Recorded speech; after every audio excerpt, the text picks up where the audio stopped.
like the truth.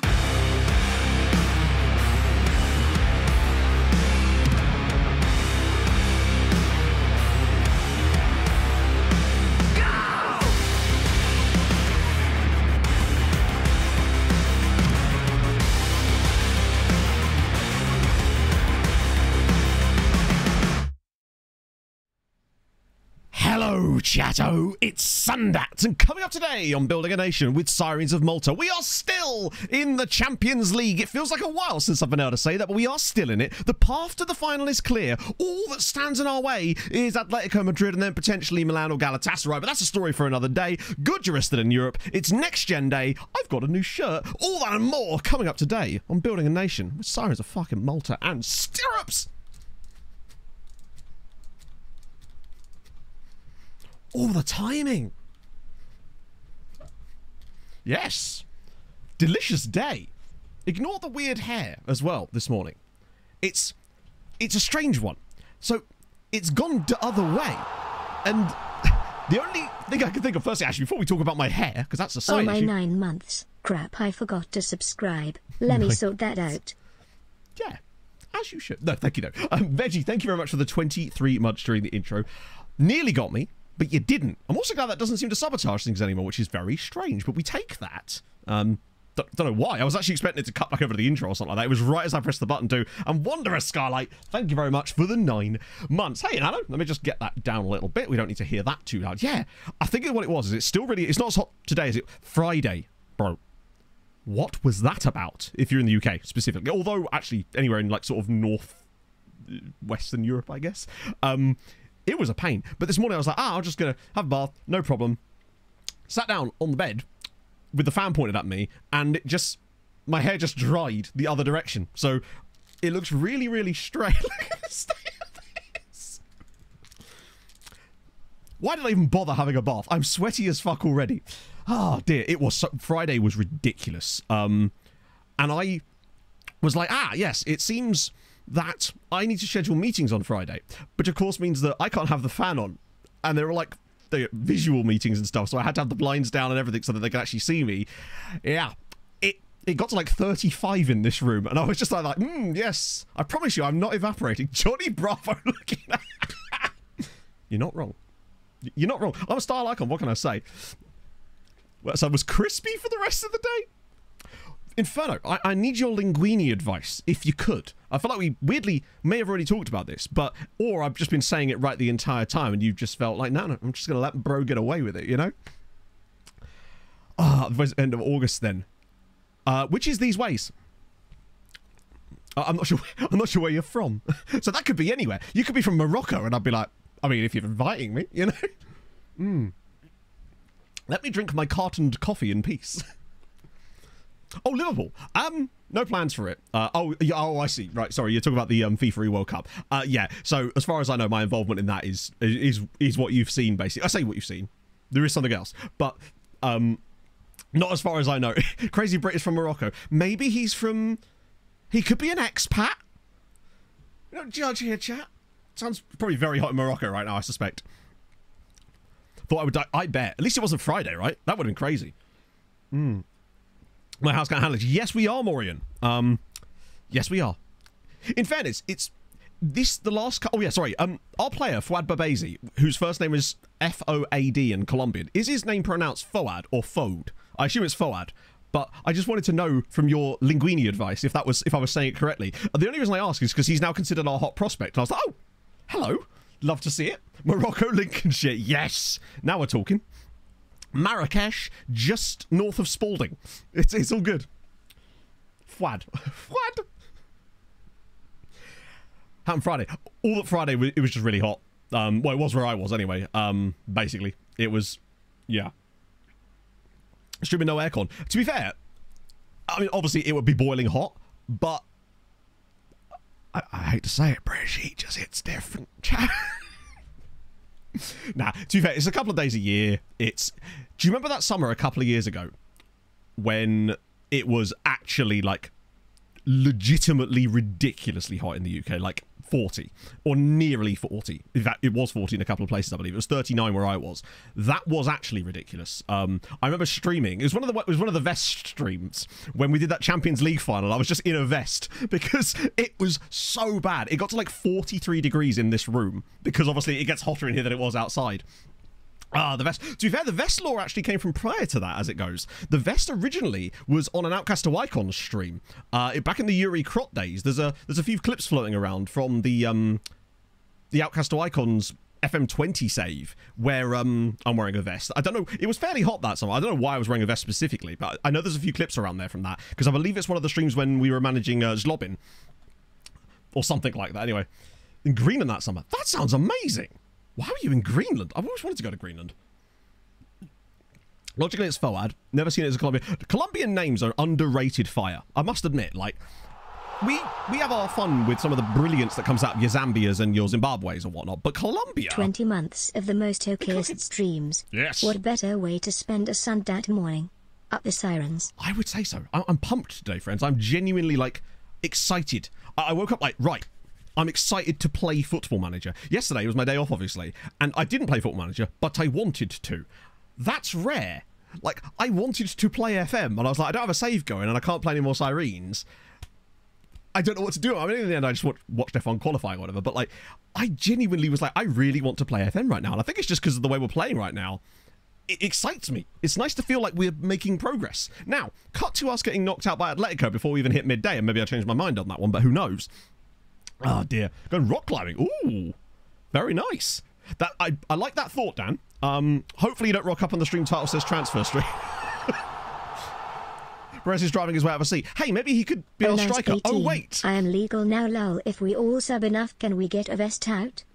Maybe. I was wearing a vest yesterday. It was actually the same vest. It was one of those the vests that are essentially just t-shirts that have no sleeves. They're not, I mean, they are vests, but they don't have, like, the vest neckline, I suppose. J.M. Rutter, thank you very much for the 18 months, my friend.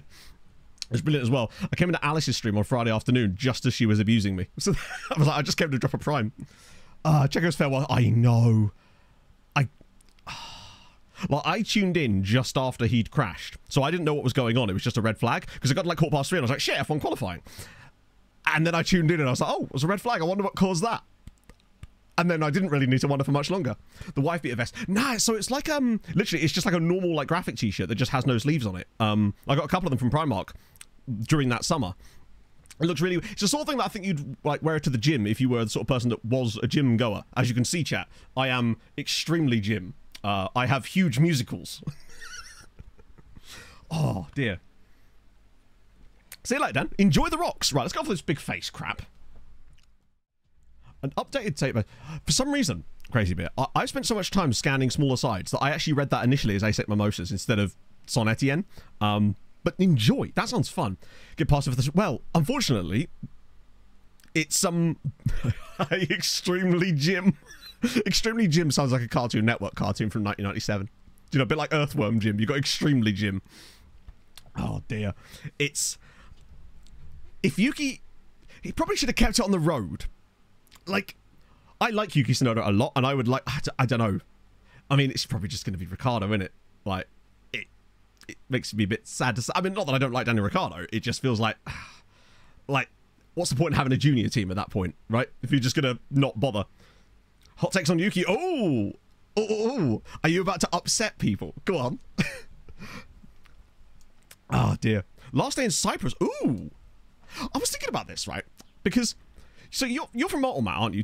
Are you Maltese in terms of, like, you live in Malta, or are you of Maltese descent, or born in Malta but live somewhere else? Because I was thinking to myself, if you're from Malta, it's beautiful. Where are you going on holiday? Like, do you go somewhere cold or what? Like, because I know that a lot of people, especially in, I believe, especially Scandies, tend to go on holiday to, like, Greece and Cyprus quite a lot, do they not? Which is, I find it interesting, the holiday destinations of certain countries. We trip to Scarborough, Butley's, yes! They're going to go to that turbo Airbnb that JM found. Hey, Steve! Fix transfer values. We do. My hope is that we can win the Champions League, and thus it might fix some of our problems for us, potentially, as it may give us the value, but a rep bump that then fixes it on our account, but who knows, really. Junior team 4 is now shown exactly. I mean, I would say he's shown exactly 0. I almost kind of wish that it was him and Liam Lawson this year in that RB. just to see what they'd be like over a full season as a comparative. Yeah.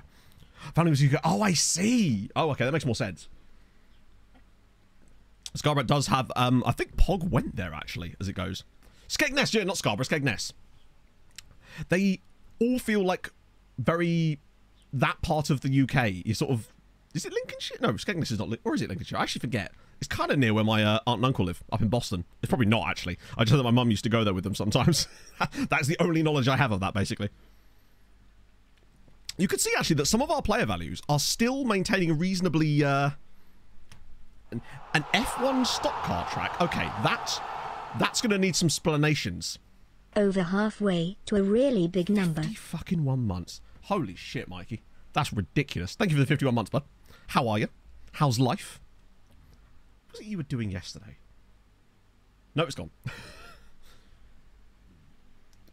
Probably something to do with cameras, if I had to guess. How many cameras have you got now? I'm curious, just in pure numbers. Brisker F1 stock car. No, I don't, but I would love to know about it. You know I'm into that shit. A Zambian dude. Banned for 12 matches? Was he in one of my test saves? What the hell's that? Full contact overrace with V8 engines. What, on like F1 style cut? Well, like open wheel? Can you imagine that? Open wheel banger racing. That would be an absolute catastrophe, would it not?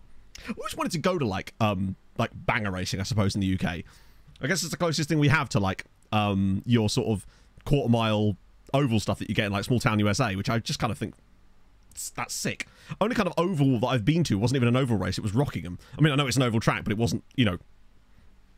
Yeah, Daniel Kvyat's bread and butter. Ah, dear. Grew up in Algeria. No way. For tourism in America? I guess so, yeah. Oh, I see. I guess that's the same as people going to like Cornwall in the UK in a way, right? In terms of like just going to a more sort of resorty part of your own country, I guess. Ragnarok! Thank you for the 11 months, friend.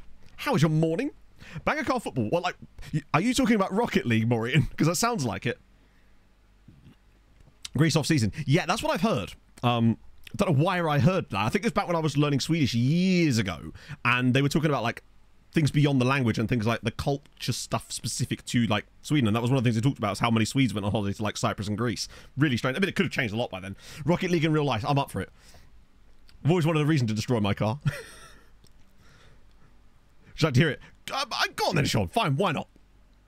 Race anyone there. Citroen C3. To be fair, my mate that I go to like racing events and stuff with, a few years ago, we were discussing the idea of actually going halves on a rallycross car. And you know that episode of Top Gear where they decided to do rallycross for the price of a set of golf bats? Basically, we were going to try and do exactly that thing. He has, however, just bought a Peugeot... Oh, fuck, I think it's a Peugeot 106 Turbo. It's really fucking sick. I told you guys about it a couple of weeks ago. So cool. It's weird that I said that about Peugeot, but it's actually a really nice little car, like an old school one. Real life rocket. There you go. They knew what they were doing. Bellevue. They do like Speedway there, right? I swear it's Bellevue they do Speedway at, because they do Speedway kind of near. I think they do it in Rye Park as well. Yeah, sorry, I think it was a 206, not a 106. It's such a cool little car though. He's just got it as like a project car, because he also, you know, rocks up in that brand new Alfa Romeo. Fuck it, what was it? It was absolute fire, basically. Just a bit of F1 stock. I love the idea of F1 stock cars. It just sounds so strange in my head, you know? Football Manager exists as an item of clothing. Weirdly, it actually does. That just wasn't what I was going at with that sentence. Just look into it. I absolutely do want to look into it. Right, I'm just going to put that on my F1 stock cars. I'm just going to put it in my browser. That way I don't miss it. I love the first thing that comes up is an advert for F1 and MotoGP packages. I'm like, I don't think we're on the same page, chap. Hello, Basil. How's it going, man? It's warm. Not as warm as it was, but it's not too bad. It's still pretty bad. So, we actually haven't progressed much since the last stream, because with the limited amount of games left this season, I figured there was really no point in me jumping all the way ahead to the Atletico game, just in case we were to get knocked out, and then we'd be stuck with like 3 league games. So, not that there's a lot in the way anyway. We do have Next Gen Day coming up soon too. Oh, it's Yeah, the one place Pog was saying that yesterday was actually pretty dreary down at her parents in Devon, because I'm bacheloring it at the moment, chat. Pog's not here, which means I've gone into weird things that Matt does when Pog's not around mode. Like stream. Lorenzo D'Ambrosio. Do you know what, right? There's going to come a time when these kind of guys, if they look legitimately good, are going to be the guys we can actually sort of pick up. I've got a plan, chat. A long plan. FM Pod last year. Is that... I'm going on a lot of pod... No. The save's going very well, actually. Welcome aboard, my friend. I promise we won't talk about Bears and Harrogate this time around, if that was the particular pod. Who else do we have in Europe? So it's just us and Goodyear. But Goodyear are playing against... Wrong one. Tottenham. Now, I feel like that's... I still feel like Goodyear can beat them. They need a good home leg. Pretty much. We could talk about Bears if we become a... Absolutely. Speaking of Bears, another sort of thing that I did, because, you know, Pog left yesterday, I was like, right, okay, what am I going to do in the evening? Ah, yes, I will order pizza and watch Armageddon. You know, but the Michael Clarke Duncan's character in that is called Bear. And also, I fucking miss Michael Clarke Duncan. Watching that film made me go, fuck, the amount of films that he could have been in the interim makes me sad, because I absolutely adored Michael Clarke Duncan, and it's so sad that he passed away so young. It genuinely made me sad watching it. I was like, God damn it, man, he could have been so many cool things. But moving on from that, also Armageddon, banging film. I think I'm going to be doing some disaster films while Pog's not here. I've got so many options. I might watch Dante's Peak. FM Gamer Daz, thank you very much for the follow. Harrogate might be involved. Well, in the next video, Hadrian, there's every chance. A baby deer? No way. Was it like running alongside you? I must admit, actually, there's this random like country like national heritage property that's like a few miles away, and I run past like the corners of their land, and sometimes if you look over the wall, you actually can see exactly that type of stuff. It's really kind of like idyllic, and like you're in an episode of Bambi, because they did episodes of that and whatnot. Do you think that worked for FM21? I don't know, Taco Man. I don't see why it wouldn't do, but I haven't actually tried it on older versions of the game. I didn't start doing it till FM22.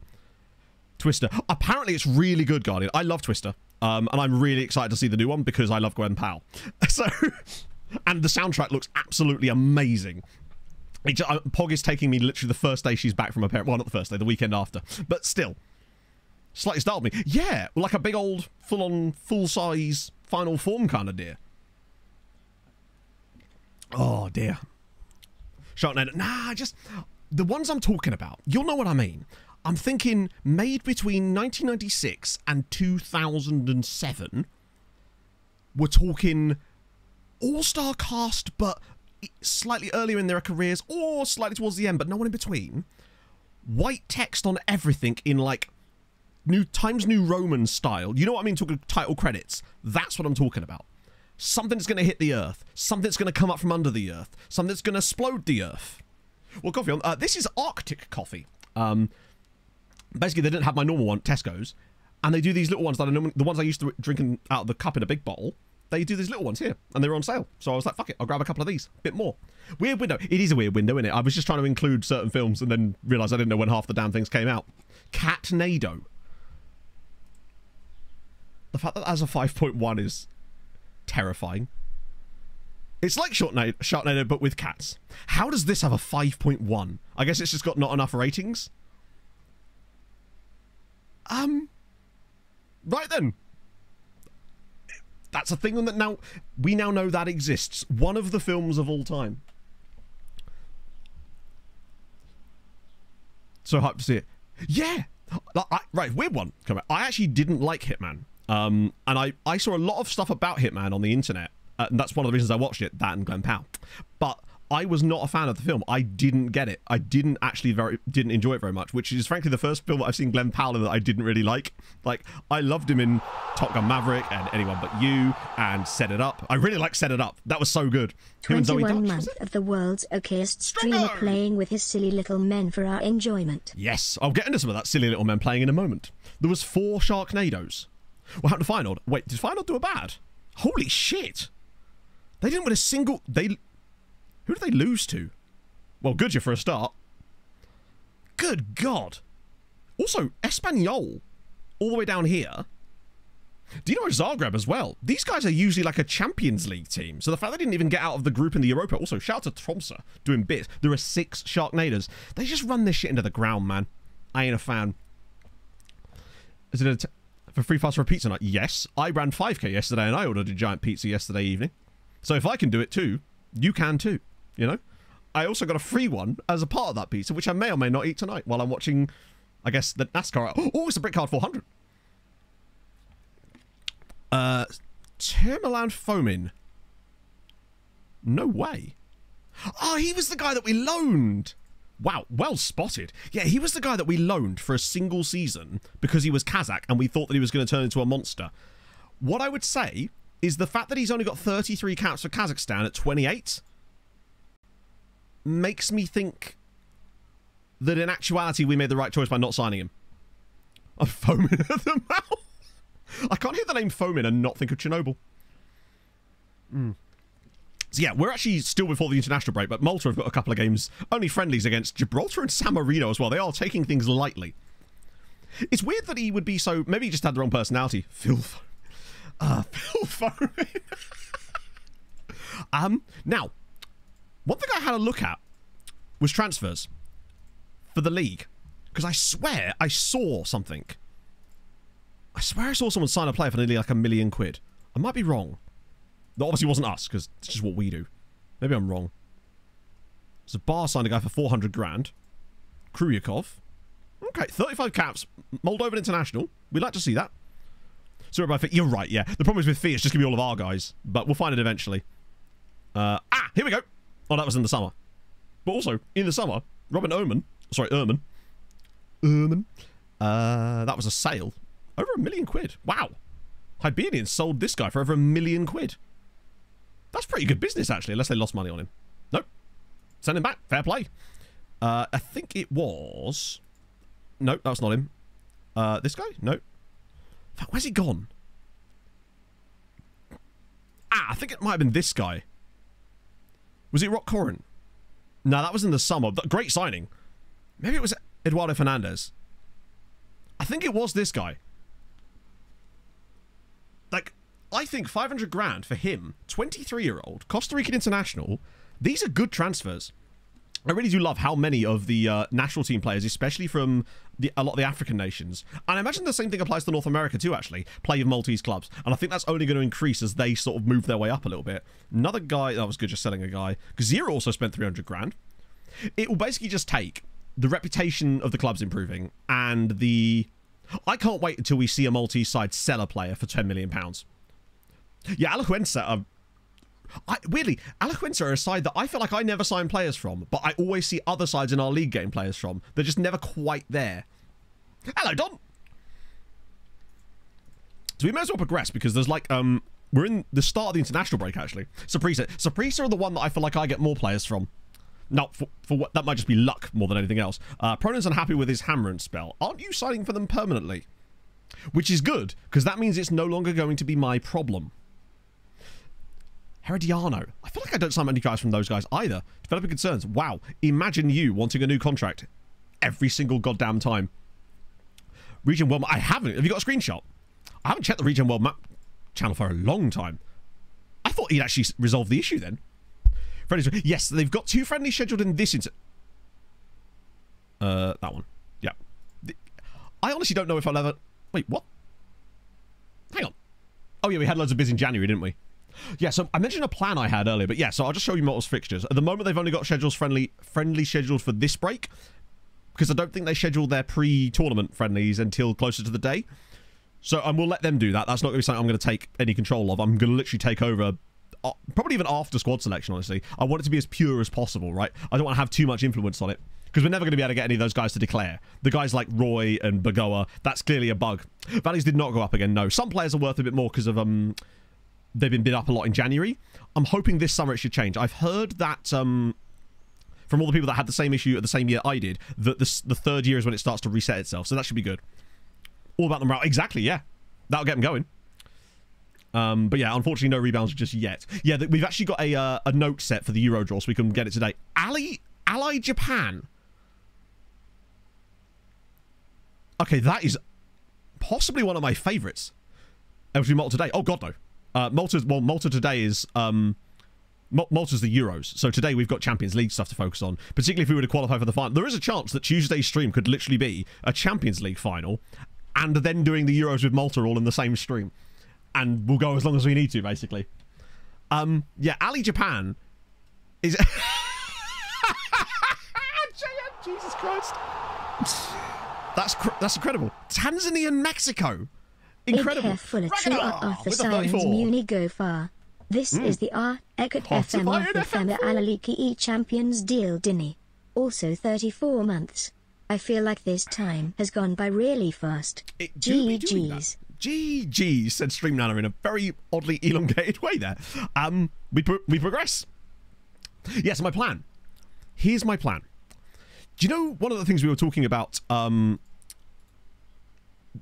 The fact that we can get as many good players from outside of the elite teams for the most part, because we seem to miss out on a lot of those ridiculously talented guys for the most part. We sometimes get them if they come through at smaller clubs, but we don't get the guys that come through at PSG or Juve or Man United, Liverpool, etc., right? Because they're simply so expensive when they come through. I have a thought. If we could get the kind of money that I believe we will be able to get for Gert Gillet this summer, because I think that actually we're in a position now where I would be happy to sell him, because I think Izanovic actually works better in this role than Gert does. It's almost sacrilege to say it, but I believe that it is a possibility for us. If we could get the kind of money that Man United offered me last summer for Gert, I reckon because we'd have to spend it. We'd have to spend a good chunk of it that same summer. We'd keep like 100 million back for FFP reasons. Maybe Kadri as well. But I feel like we're more likely to get that money for Gert than we are for Kadri, because we may still have to be in a bidding up kind of situation. If the values go back up again, then brilliant. I would sell Kadri anyway, but I feel like we get a lot more money for Gert because we could do the old bid up situation like I did a couple of summers ago. I reckon we could then use that, isolate some potential of these wonder kid guys that we just ignore because they're too good for us for the most part, and see if we could snag like 4 or 5 of them for like a combined, I don't know, 150 million or something in the same summer, and then just pack our squad out with a lot of these 18-year-old guys that clearly are going to be world-class talent one day that we just never normally get our hands on, and then keep like 100 million back to cover FFP, basically. That's my thought. Because remember, Man United offered me £264.5 million for Gert Gillet. And I reckon that we could get a little bit more than that. I reckon they'd have gone to 300. I just overdid it because I was taking the piss, basically. That's my thought on it. But it will depend heavily if I can get that kind of bid again, because it does seem like... It feels like one player seems to get randomly bid up every single, like, summer or winter. Oh my god, he's... No. No. Oh, that's not fair. He must have like 130 PA. Sorry, CA. That actually might be the best, like, in terms of development, not his PA, we don't care about that, in terms of his current ability, I've ever seen at a 15-year-old player. What the fuck?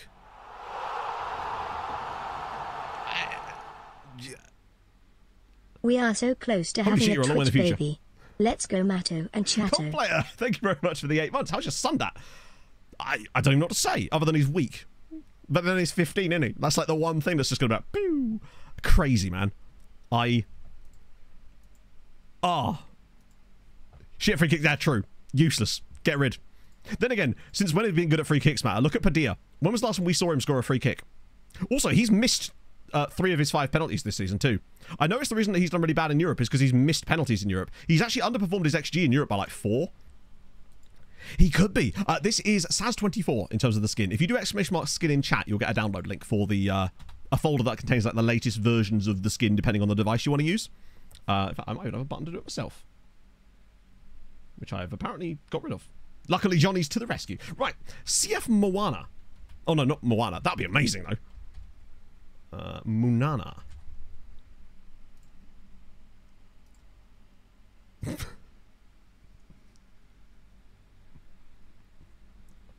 Doesn't do the gym like me. Nah, that's true. Not got those big musicals. I like it.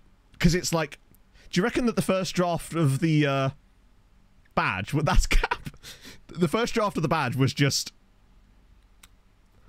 the badge with the ball and then CFM. And they kind of just went... Need something else. Like, it just doesn't feel safe enough, right? Is it like a construction worker team? 4 guys with the exact same name. That would be great. Sadly not. We've got Junior Buka. Davey Aurat is a cool name, nevertheless. Doing a logo. We're always doing, in a way, Maureen, we're never not doing a logo stream, as it happens. I hope these song requests have been going through chat. I assume you'd tell me if they weren't. Let me just check the bot.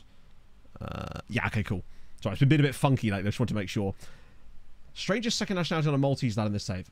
Player search will do the job. Yes, we can use your player search, can we not? Oh, no, that wouldn't work, would it? Because we'll just do a normal one. Graphics is also your first aider, and it is his passion. Let it be noted. Right. While we're here, we can have a little look at the... Oh, hello! Oh, I'm glad we did this. Firstly, we get these guys. See if there's anyone else that isn't like... What I always do is I always check with ability as well, and if there's anyone that's under 20, I'm like, okay. Let's have a look at Rolando Usai. 5'9" centre back. Why? Why do you do this to me, Football Manager? Well, congratulations, sir. You're a DM. 16 work rate, though. Unfortunately, really bad natural fitness. Stamina's all right. Tackling's decent. He's very much a defence midfielder. Yeah, absolutely. No way he's not. Right, let's get rid of this. Right, so we want Maltese. Yeah, that'll do, won't it? And we should be able to see... Ah, fuck, hang on. Now, the question is, which one is it that we use? Is it this one? No? Oh, yes, it is. Here we go. Right, second nationalities. What we got? So there's 2,000 Maltese players in the database. Kids use from Malta. I use ones that Passbro made me using Kit Basher. I believe the latest versions of them are in the Discord, in either the stream chat or the general channel chat, because I remember someone asked for them the other day, and Passbro provided them. So I believe they should be in the Discord, Steve. If you can't find them, leave me a note in Discord, like tag me or something, and I will try and find them for you, because they shouldn't be too far to scroll up. It was probably less than a week ago, I believe.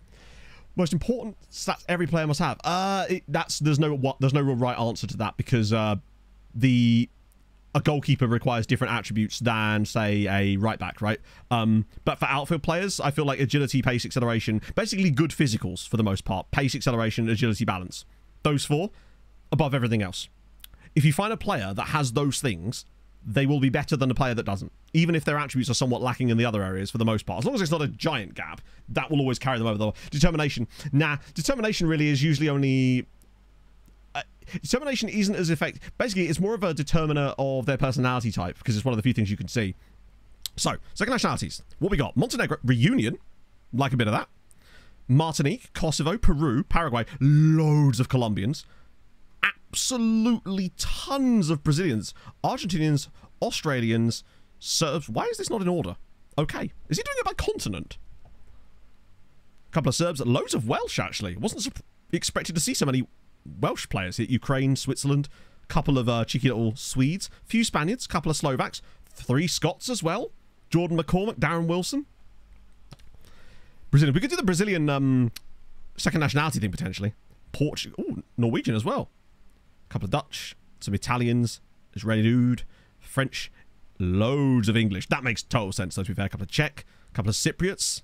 Yeah, mostly naturalised guys for sure. Loads of Albanians, a couple of Americans as well. A Honduran, nice little gaggle of Canadians here as well. An Iraqi dude, which isn't isn't Mr. Sultan. A few Senegalese, loads of Nigerians. Oh, actually not that many. I was expecting more. But I'll be damned. Julius Sunday, what a guy. That's a blast from the past, man. Right, just make sure I've got that covered. That's a song request and a song request. Cool. Scout the finances of Sirens. Yeah, absolutely. One sec. Let me just do the Brazilian thingy, and then we can absolutely do that. So we want Brazil. Sick. A gaggle. It is indeed. Yes. It's called a gaggle of gaggle of Canucks. Play a match yet? No. We've got it's because we're not actually on the match day. We've got bloody hell. We've got Atletico soon, but it's not until after the international break, basically. How about Alfred Placer? Union Saint-Gilloise is not bad for him. Peru, Paraguay, Ecuador, Ukraine. I'm looking for the slightly younger ones. So like Kleber Yakimenko. We want younger names in here because it means that they're newer players, basically. Lots of Spaniards, but that's not going to provide us much, I wouldn't have thought. Some Portuguese guys, but their names are going to be pretty much the same anyway. Holy shit, that's a lot of them. Lots and lots of Portuguese. But Poland, wow! Lots of Poles. I want to see, like, any that are 18, 19. There's a 17-year-old here. Judez Pietkarski. Okay. 18-year-old here. Tiago Madej. Yeah. Oh, new one. This is brand new. Baltimore. The name is great as it is. Baltimore. Oh, dear. Sorry, my Polish friends. I simply wouldn't even know where to begin. This was going to be fun, isn't it? Go on then, streamer man. Give it your best shot. Yeah, you know, it just cut out. I can't believe it. I pronounced it perfectly too, and you just didn't hear. It's so. Don't you hate it when that happens? Udison. Pagliari. All right. Italian ones can sometimes be underrated in terms of their great names. Edson Jose. Wait, didn't he just play for us? No, different guy. Orlandi. Boring. Able to play Roy to become Maltese? No. This is going to come up a lot, I realise, over the coming streams when we talk about this. There is no way that I can... It's not a case of persuading Roy to become Maltese. The game is basically glitched out. So I can't touch him. There's nothing we can do to convince him to become Maltese because the game already thinks he's going to be, but he's not. Same with anyone that says awaiting paperwork, basically. I can't do anything to them. It's really annoying because there's a few players we're missing out on massively. But there's nothing we can do about it. Not without using the editor. And obviously I can't do that anyway. Hello, Daz! How's it going, friend? Loads of Italians. There's too many almost for us to even, like, look through them all. Wait, what? Oh, Hungarian? Mario Cesar? Pap. Wait, it was a Dutch guy? Wait a second. Hang on, I'll come back to that. I didn't see a Dutch dude. Finland. Oh, we got Teko. He's, that's Mr. Markkinen, isn't he? Report the bug to SI. They know about all this sort of stuff. The fact is, Reese, if I report the bug to SI myself, they'll just say, you're using a custom database, ergo everything that happens with the game couldn't possibly be anything to do with the game. It's a real shame. Unless I could replicate this on a normal database, which I'm sure I could, but I don't have the power to do that myself, then there's nothing I can really do about it.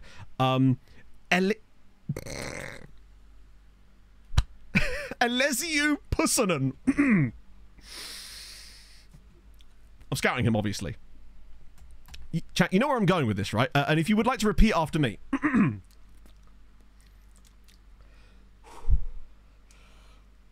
Pussio! There we go. I'm sorry. It had to be done. Pog and I once spent literally 20 minutes having a competition to see who we could, whether we could say that the most aggressively. So there he is.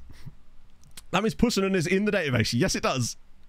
Bit of Valdo. Actually, we'll have a look at Valdo. Oh, he's 23. We must have seen him before. Oh, nice one, Steve. Awesome. I love that he doesn't have a Czech name in there. It's just... Unless D is Czech.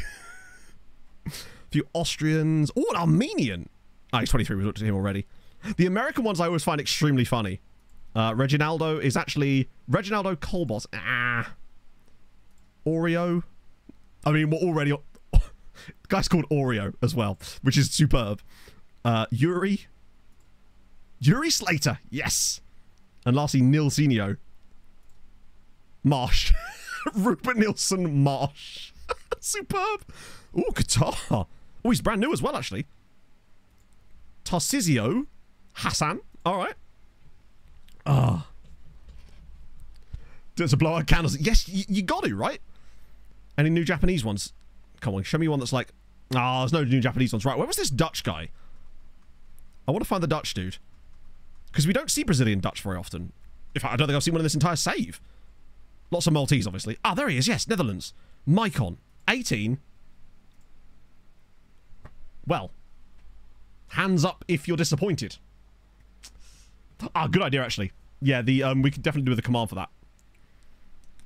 Ooh. Right. That was... Yeah. That was very underwhelming, wasn't it? Right, okay. Quickly check on the finances. So basically finances at the moment... I'm glad we got this. League rep. We don't know the number, obviously, but we're 9th in terms of reputation. We probably should be 8th, but Denmark have had this weird uplift this season. Oh, team shirt. This is like an FMFC football manager shirt that they sent me. I haven't actually worn this before. This is a new one from this year. But yeah, I actually think it's really kind of nice. Look at the cool wrong side, like the cool like orange accents on it. I actually really like it as a kit. Where is his Dutch? I know. Where's De Kock? That's the question. Yeah, I think it's one of the better ones, honestly. Genuinely, I think it's one of the better shirts. And they've had some really banging shirts. I really like Hummel shirts as well. So I like that SI use these ones. But yeah, so shout out to SI for sending me this. It's very kind of them. Mike on De Kock, there you go. Mike on De Beat. So yeah, financial situation. We've got 156 million in the bank. Last year we made a loss of 7 million pounds, which is okay. This year it's a loss of 15 million. My hope is that if we can go far enough in Europe, we should be able to offset this quite a lot and maybe even make a slight profit this season. Which is what we need to do, because we have to make sure that we're passing FFP. He's above. I suppose so, Boris Archer. Yeah. If it's not Castor. No, if it was Castor, I would look wetter than I am. Doesn't wear pants. I'll have you know, I'm wearing blue flannel shorts today, chat. I came dressed for the occasion for once. Steve Borg. I promise we will try and get to some football in a minute. Maybe I should have come back on match day. But then we wouldn't have had all this fun. We're not seeing any Steve Borgs. Not that I can see anyway. Stephen Kickenborg, which is a brilliant name. And also, shout out to Steen Bang. And the dirt is gone, presumably. Can I offer you a trial? Probably can't, but I'll get you on there. The beauty's in there. I think after stream I might treat myself to that Cambridge United shirt. I might potentially get... Part of me wants to get all three of them. I actually adore all three of them. It would be nice to have, like, my local club anyway. And if they're going to produce back... Wait, they actually accepted? Well, I'll be damned. It'd be nice to have some of my local club shirts. I would like to collect some, like, more local club shirts as well. Not too local in case I dox myself, but, you know. Once I move again, I can get those. That's the next plan. Loan your dad's pants. Just wear you the same size. Newport Corinthians shirt. Skindred as a sponsor. That's pretty... 45 isn't horrendous. Like, the Cambridge ones are like 48, which... I'd rather buy that than a Fulham shirt at this point. Because I'm not a big fan of our new kits. I don't like the fact we've got a betting sponsor. I think I might get a...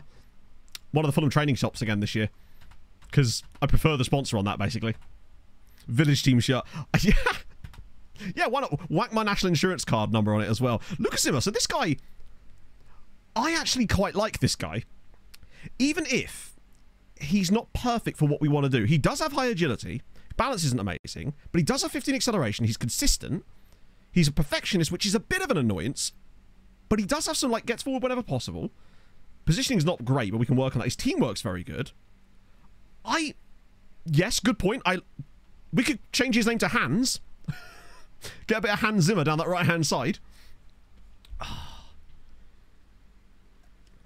We could bring him on in stoppage time and other Hans Zimmer-related jokes. Yeah. If you'd actually be willing to sign for us. It's a lot of money, but I kind of feel like... if he didn't have that release clause, I think he'd be more expensive. The reason he's a complete wingback is because he has low tackling. Basically, anytime you see a wingback that's got poor tackling, the game goes, ha! Complete wingback on you. Interstellar performance. There's so much we can do with that. Conducting play from the wing with his reasonable... Well, it's not reasonable. I actually feel like a little early treat for the summer, maybe. Come on, give us a 2.6. 2.6? That's even less than his release clause. Yeah, it's the reason I don't like professionalism. It's not that I don't like it. I know that if a player is a perfectionist, they're likely to have high professionalism, therefore they will probably develop just fine. Perfectionists, though, can be an absolute pain in the tits when it comes to player interactions, because I find that they kick off way more often than other players do with good personality. It's my least favourite good personality.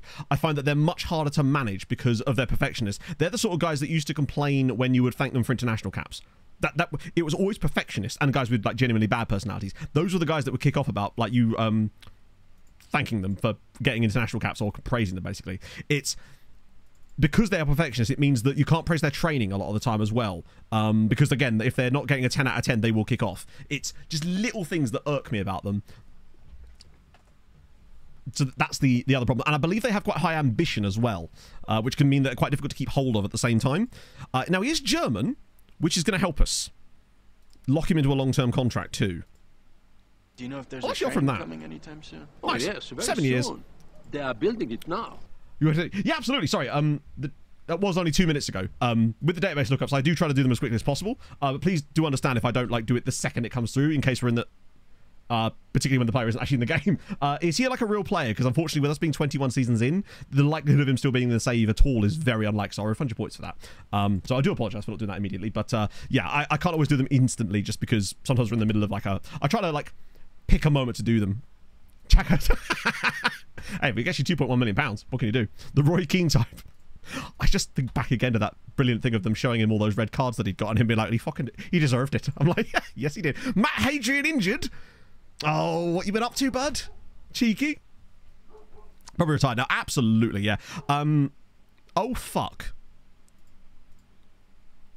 Reynoso just got hurt on Chile duty. Shit. 3 to 5 weeks, pulled calf muscle. When's the Atletico game? Shit. Euros World Cup winners.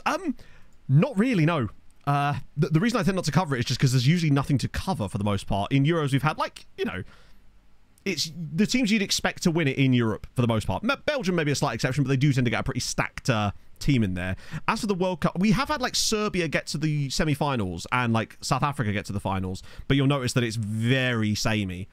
So, you know, for example, Serbia there, Chile there, Sweden, Croatia. I believe there's one of these. South Africa were in the semi, but they lost the playoff game as well.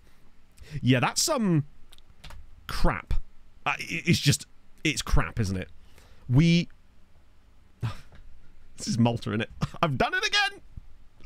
I've gone into the game. It's fine. We can leave it right now. Mexico, Morocco. Yeah, it's been Morocco. Really, I must have missed that one. He's out for the whole time. That is going to be complex. Christ, that honestly could be the sort of thing that cost us. Like, really deeply.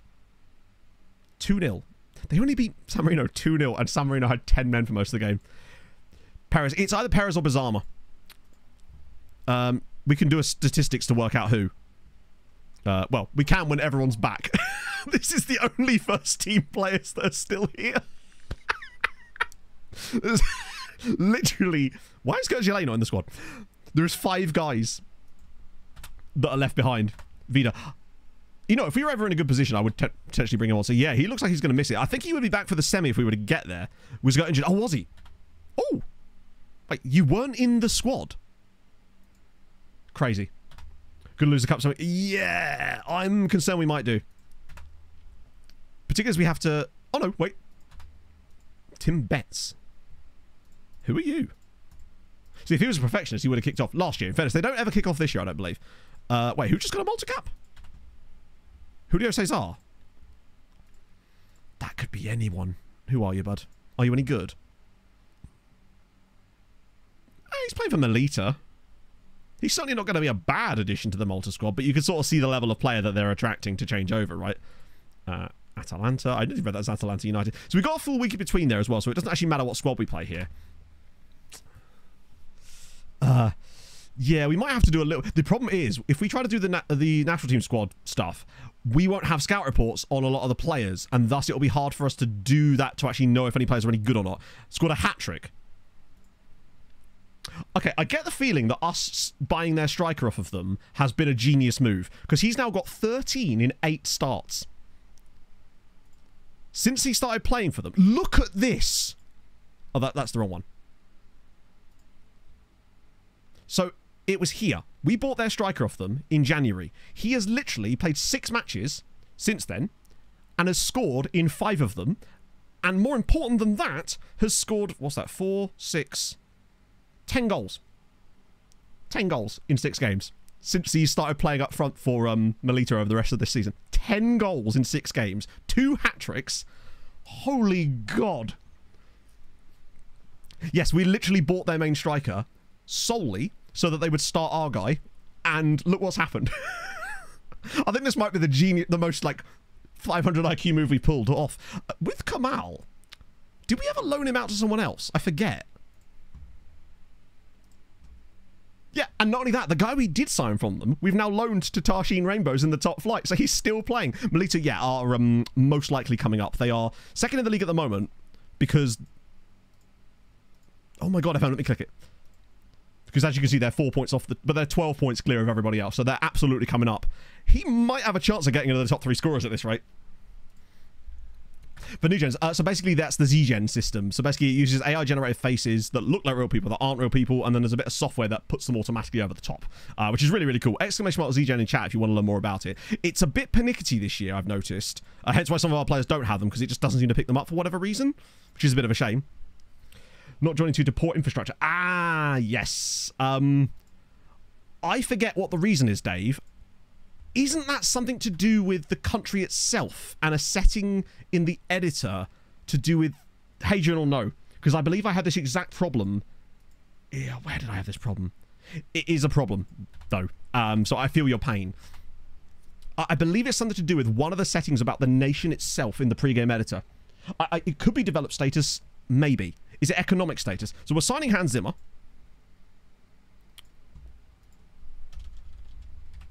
Lovely. Get the memes in going. If he ever does anything, you can expect me to be playing many Hans Zimmer tracks. God, he's so good live. Cruty Fruity, thank you for the follow. Brazil from Japan. I mean, it's something of playing right away. Oh, they absolutely are, Reese, yeah. But then, to be fair, I'm hoping the SI faces look better next year with Unity. Is that a nickname? Yes. His name was Lucas Zimmer, but I'm not going to miss an opportunity like this. Right, this time I need to make sure we don't attend the game. This will also just be helpful for morale for Malta, right? I think it is economic status, perhaps. You are just going to have... Basically, the way around it is to just keep improving your reputation as a club, and eventually it will sort of take over. 2-0 win again. Vida scores! Love that. Only his 8th goal for Malta. Might well be his last one. What's the betting that Vida just randomly decides to retire before the... I don't think he would, right? There's surely no way. In fact, I don't think he's going to retire this season anyway. He's shown no signs of implying that he's going to retire. He's still only 35. He's got reasonable natural fitness. His contract's got another year on it, and I think there's an extension clause too. So I don't believe we're going to see... That would suck. I think usually, though, if they're going to retire, they do it after national tournaments anyway, right? Because there's no way he wouldn't get called up. Right. This is just going to have to be... Oh, I can't play these players. I love that my assistant even does this. It's like... Put in whoever. I just need to have players in the squad that are actually fit. I don't know why my assistant even tries to put these guys in. Right, who else is not fit available? Palacio can't start. Yeah, it's very annoying. But there is an element of realism to that one I can sort of see. So basically, with players like that, you can't really send them on coaching courses unless they specifically say they want to become a staff member. We can have a look on him, but I don't believe that he does. Or anytime, I don't think there's any signs that he does yet. This is almost certainly going to be a defeat, which concerns me, but I don't think we've got any choice. Oh, wait, did I not put Paul in? That would be stupid of me. Oh, Paul's dead, but fuck it. It's a rare chance to see Paul, right? Enough options. Yeah, there needs to be more. This is the thing. One of the biggest options is the developed system, because this is why we had to turn Hungary. Hungary wasn't considered to be developed as far as FM's gone. Like, that just doesn't make any sense. It was on the same level as... Hadrian made a brilliant example, and I can't remember what it was, but that had Hungary at the same level of economic development as another country that is completely different and just doesn't work. There needs to be much more... It just needs to be much more options, basically. I would actually say that more like 10 options is better. Yeah, so it considers Brazil and Hungary to be the same as, like, Turks and Caicos. It's just like... It's mad. Which means that you get these really weird imbalances, and thank fuck for that. Pebbles gets the goal. Chat, we had a penalty shootout. Look who missed. I mean, to be fair, I could have just not showed you who missed, and you still would have known who missed. This man is a walking meme. Ah, oh, dear. He's going to lose his place after the summer break, let me tell you. Oh, shit. Oh, okay. Hang on. That's an outfield player. He's full funny on his wrist. Money there as well, which is nice. Yeah, Birkirkara were a dirty bunch, aren't they? Dirty, dirty Birkirkara. We're playing Goodyear in the... That's perfect. That's absolutely fine then. Because they're already going to qualify for Europe, so it doesn't matter. That's the perfect final for us in many ways. I don't believe so, Millie. But... just in case. No, unfortunately, you do appear to have retired. I don't know where you were in this save. Now, what we were going to quickly check was Vida's... if he does have any signs of coaching stuff.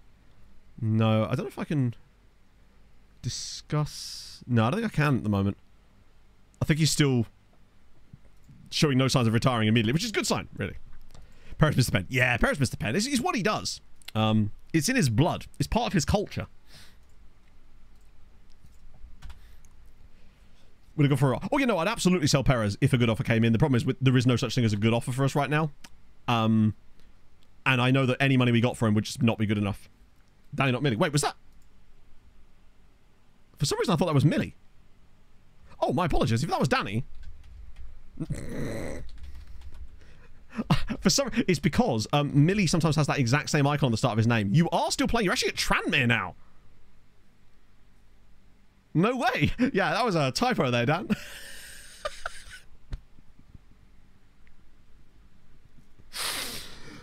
Yeah. Wait, $4.5 a week is only League One.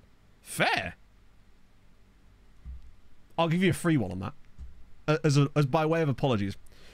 Ends up 200 games. Well, I don't have any control over how many games he plays for Malta. My hope is that... Oh, sorry, you mean the league? Yeah. Provided we can. At the end of the day, it becomes a question of can we. The fact is, he'll most likely be my rotation option for the league games for the rest of the season. So he should get those over the line. But I don't know if there's enough games left, actually. But that's implying he retires this year, which I'm not sure he will. But yeah, you actually are still playing. 207 league appearances now. Killing it. Still not showing any signs of retiring either. Got another year left on your deal. Yeah, Vida... How many league games are actually left? 4. So actually... We could... Oh, it's next gen day. We could get him that... If we just play him for every league game for the rest of the season. Bear in mind, he's got well over 350 appearances overall. It's just that's his league games. So next gen. What are we saying? I'm thinking Mexico. Because... But not... What, Pumas? Mexico Pumas? Was there a guy... I swear there was a Pumas guy from Mexico that was 18 last time, maybe. High transfer fees. Smart to go. Basically, the way to raise transfer fees is to reject towards the start of the window and hope that it bumps the price up. Also, once you do start accepting offers, the moment you accept an offer, if there's other teams interested, offer them out for a little bit more and just slowly bid them up that way. Sometimes it's always going to be quite low. I'm going to go Mexico Pumas. That's my prediction. Fuck, there was one. I knew there was a guy in there from last year. Fuck me. Also, check out who's number 4. So it's Hertha, Germany. 72 million quid. Yeah, no, I can see why he is, I understand. Wait, he's only got a release clause of 12 million quid. This is an old report, presumably, right? Yeah. He has a minimum release clause of 72 million. There's a swan chat. Watch out for him. They're vicious.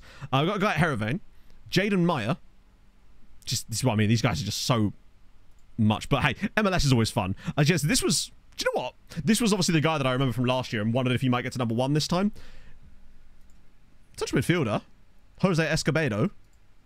Okay. You get your standard mid-Saudi player, but look at Figueira. 2.5-star CA now. He is developing. He was a recruitment focus, was he not? That you guys actually convinced me to pick up. I'm very glad we did that. Model citizen. He always had that, though, didn't he? He's fabulous. 11 goals and 5 assists for Goodyear. I think he's part of the reason why Goodyear have done so well this year. If we can keep him out on loan there, because he's never going to play for us because he's on the wrong side, he could actually be an absolute killer. Great PPMs. Not the fastest yet, but he could get there. Insane agility, though, which is superb. Really nice mentals. Model citizen as well. If he's got any PA, which it seems that he does, keep an eye on him. He's very nice. Well, hopefully, Sick Jose, but we haven't actually got to the Champions League yet. Standard mid-Saudi, who's worth an absolute fortune. Danny Baker. It's probably not Danny Baker. Dom Baker. For God's sake. For those of you who are unaware, this is definitely a face in the game because this is Dom. Dom is the head of the SI comms team. He's the one that sent me this shirt. So cheers, Dom. Oh, dear. That's perfect timing. I didn't know he was a Burnley fan. Verbeek. Crazy good. Like he's a non-existent. Only in the game, of course. Dom's media style. You'd hope to think good. Scouting he's a wonder kid. Just come on now. Right, Swan, what are you saying? Anthony Swan from... Oh, this is a new one, chat. So he's from Philadelphia. Well, he's not from Philadelphia. He plays for Philadelphia. I'm gonna say he's from Scranton. I'm gonna say he's from Scranton. Pittsburgh, that could also work. I'm saying Scranton. Grants Pass. Ooh, fruity. Grants Pass, Oregon. Naturally. Okay. I love doing the predict where the American players are from game. Oh, Saggy Vassal's in there as well. Fun little Jean-Michel Munoz-Kuhn. Oh, buddy. JMMC. Lovely scenes. Sorry, MP, I should say. Member of French Parliament without a shadow of a doubt. Probably from someone really posh that starts with Saint. Oh, Toulouse. Boring. Bocons is in there too. There's a guy called Hernandez that... Oh, damn it. I got excited then. Yeah, he looks decent, but unfortunately... We'll scout him anyway, because why not, right? I'm going to scout report most of them anyway. Anyone we don't really know about, other than players that we simply can't say. So Singstad here. Okay, we've already looked at him before. Toulouse, I think we're already looking at Toulouse. Actually, we might not be. Nah. They were probably one of the ones that didn't get selected just because France, but I need to start doing that. There's Lesinski. Oh, Levski again. Oh, Levski, baby. Hello, Levski. That's fun. Bulgaria are cooking. Holy shit. Viktor Nikolov as well. Bulgaria got a bright future. Because remember, they've got Krastev. They've got Hubanov from us. Two banging players here as well. Cunha at Chelsea. Edmund. Harley Edmund. Good name. Solid name. Koniaris of Olympiakos. He's one we already know about. 2 caps for Greece, though. Also, the Norwegian Rossas. Who's Rossas? A guy that's played some games for Tigres, Elfea, and now Porto, sort of. He feels like he's not good enough to have anyone be the next him. I guess you don't have to be good to be the next, but it's weird that that's the one they chose. Straight. Oh, Morkan's in here. Oza. Serkan Oza. Okay. Very expensive. Really hard work. Yeah, he does, doesn't he? I guess it's because he's... Actually, I don't know why. Muffang. Unfortunately, he's... Oh, hello. Guzek, really? Isn't this guy that just broke his leg? Yeah, okay. May have been hobbled by that a little bit. Yeah, 16-year-old Porto. It's Cabo Verdean. Yeah. It's cool that it's at least Cape Verde, but he's come through at Porto, which makes him kind of hard to realistically... Wow, finishing. Boulay. He feels like he might be elite one day, but not for... Tabakaru. Hard to see that he wasn't going to be on there, frankly, given how well he's done since he started playing. Boulay Bouge, yes. Barcelona and Real Madrid guys are kind of worth ignoring, honestly. Another mid-Saudi. Franz Kaiser. Moving on. Oh, Ecuadorian. Miguel Nazareno. Sorry, Nazareno. I like him. I like him a lot. He's really nice. Like, overall, I like a lot of what I'm seeing here. And he's 17, which means he probably wouldn't sign for us yet. Maybe we hold off until the summer, just so we know what the money's like, but I do like him a lot, actually. I think he's definitely one to look at. It's just that they wanted a little bit more cash than I was expecting. Sometimes cheaper. Usually they're cheaper later. So you'll see he's worth 20-odd million pounds. This guy will probably be... Sometimes they are kind of cheap, like this guy, but... What about Inter? Okay, we'll scout him, actually. Yeah, thank you for bringing me back to that. You're right. It's true, we are short on centre-backs. Right, back to these guys. Manuel Azinho... Hang on a minute. We have Manuel Azinho at home. Oh, he's a striker version. What's your full name? Imagine if his name was also Valenhaupt. Manuel Sousa Nascimento. So it's another Manuel Azinho. We did get Paz from Barca. To be fair, Paz cost us like 10 million quid, which was not cheap at all. We've got Lewis Linus. Solid alliteration. A different Bengtson, which we already looked at. Oh, here we go. Another one. Gustavo Baker. All right. LA. Makes sense. I'm going to go... I'm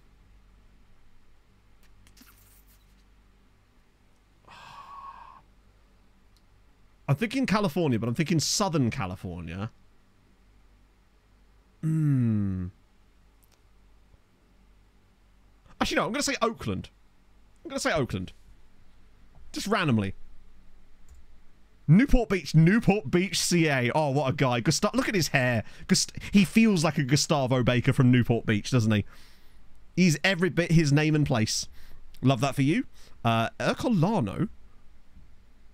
Yeah, he's fucking insane, isn't he? This guy's presumably on loan from Inter or something. Oh, no, Roma. I find that always all the good Cypriot players are always on loan from Italian clubs. Tevfik Sebest. Turkey tax isn't as high on him. Divine. Divine. Luis Divine from Redcar. I love it. I was expecting Lewis, but no, it's Luis. We've also got Samuel Heflinger. Great name. He is Sebest, yes. Oh, another guy from Philadelphia Union. But this guy's Mexican at Philadelphia Union. Okay. I'm going to go... Guadalajara. El Paso, Texas. Yeah, Philly. To be fair, we got a couple of good players from Philly as well. Ocotlan. Corpus Christi, Texas. That'd be brilliant if he was from Corpus Christi, Texas. There's another Mexican guy here. Ooh, I still think he could do with another scout, actually. There's some nice attributes there. Petreski, wow. Adriano, another Mexican. Oh, hello. Hello, attributes. This guy here. Vic van Ransbeck. Mechelen have got a couple of lads in this, which is quite nice as well. Fabinho Arroz, very expensive. Well, not very expensive, just not very good. Wait, who? Oh, I thought it was Henry for a second there. It's a guy at ASEC Mimosa. Oh, no, he's on loan from Balzan Youth. Wow. Love that. Yeah, so Goodyear have got two guys on the list. Sweetie have 2. Melita have 2. Obviously, they're all on loan from us. Wait. But you're right. I think there's a couple of guys that aren't actually... Yeah, and Balzan have one as well, who's actually their player too, which is kind of fun. Okay. Fair enough. Right. A couple of little quick checks. That's cool, though. Josh Mohammed is still at Liverpool. Ah, you're retiring. This summer, in fact. The next one takes the dust. 0/6. Now, we did have one guy, I think. Morgan is technically still a Sirens player. We haven't managed to find him a loan. The only team that we're interested in, ironically, was Juve. You did get 105 caps for England, though, which is bloody impressive. Dan Strong, I know you're not going anywhere, Dan, because you, I believe, signed a new contract, if I remember correctly. Maybe you didn't. Either way, you're not retiring this summer. You've got great natural fitness. I think when we come to do the look at the end of the save, I reckon you are going to have surely got to have been the guy with the highest PA. 162 Denmark caps is mad. When you consider that it's Denmark and not some, like, smaller nation where you're likely to get a lot of caps. To have 162 caps for Denmark is mad. And it wasn't like you came through at a small side where you were going to get loads of football straight off the bat. You came through at Sporting. You had to fight for that. You've got to have had at least 170. Surely. If not higher. Be very curious to see how that pans out. Right. Progression. Oh, wow. Mentoring. Just what we wanted. Got the true, yes. Came through. Yeah, he came through at Sporting Lisbon, yeah. He's a Patreon regen, so that's where Dan wanted him to come through. 130, really? So he smashed it then. Chartered by... We haven't. As far as Patreon regen scoring against us, it doesn't happen that often. Ironically, the one player that's done that for us was Mike, and he's not technically a Patreon regen. He scored a goal against us for Man City in the Champions League once. I do like that Norwegian dude. He seems to be phenomenal. I don't know if he's definitely one we just save and go after in the summer. I think he's already shortlisted, but like he looks like the tits potentially to be that good at 60. I mean, he could be one of those guys that's got like he's all CA, no PA, but I don't know. I still think it's worth a go in the summer. These guys are way beyond our price range now. He had a fun name. You are not that good anymore, actually, are you? You guys we're already looking at. You are 29 years old. Why are you on here? Or is it just because... See, these are the kind of guys that we would absolutely flip the shit out of were we to have the money available, but I'm going to shortlist him anyway, just in case, although he's 29. There's a lot of very mid kind of players here. You're a bit cheap. You're not for sale. You're not actually that cheap. You just got a cool name. Yeah, I think you're right. I think he'd actually got more Denmark caps than he had sporting appearances at one point. Nagelstadt's another guy. He's another one of the Norwegians. I don't mind him either, actually. Might keep an eye on him too. 400k for Sasha Rajkovic. Sorry, Rashkovic.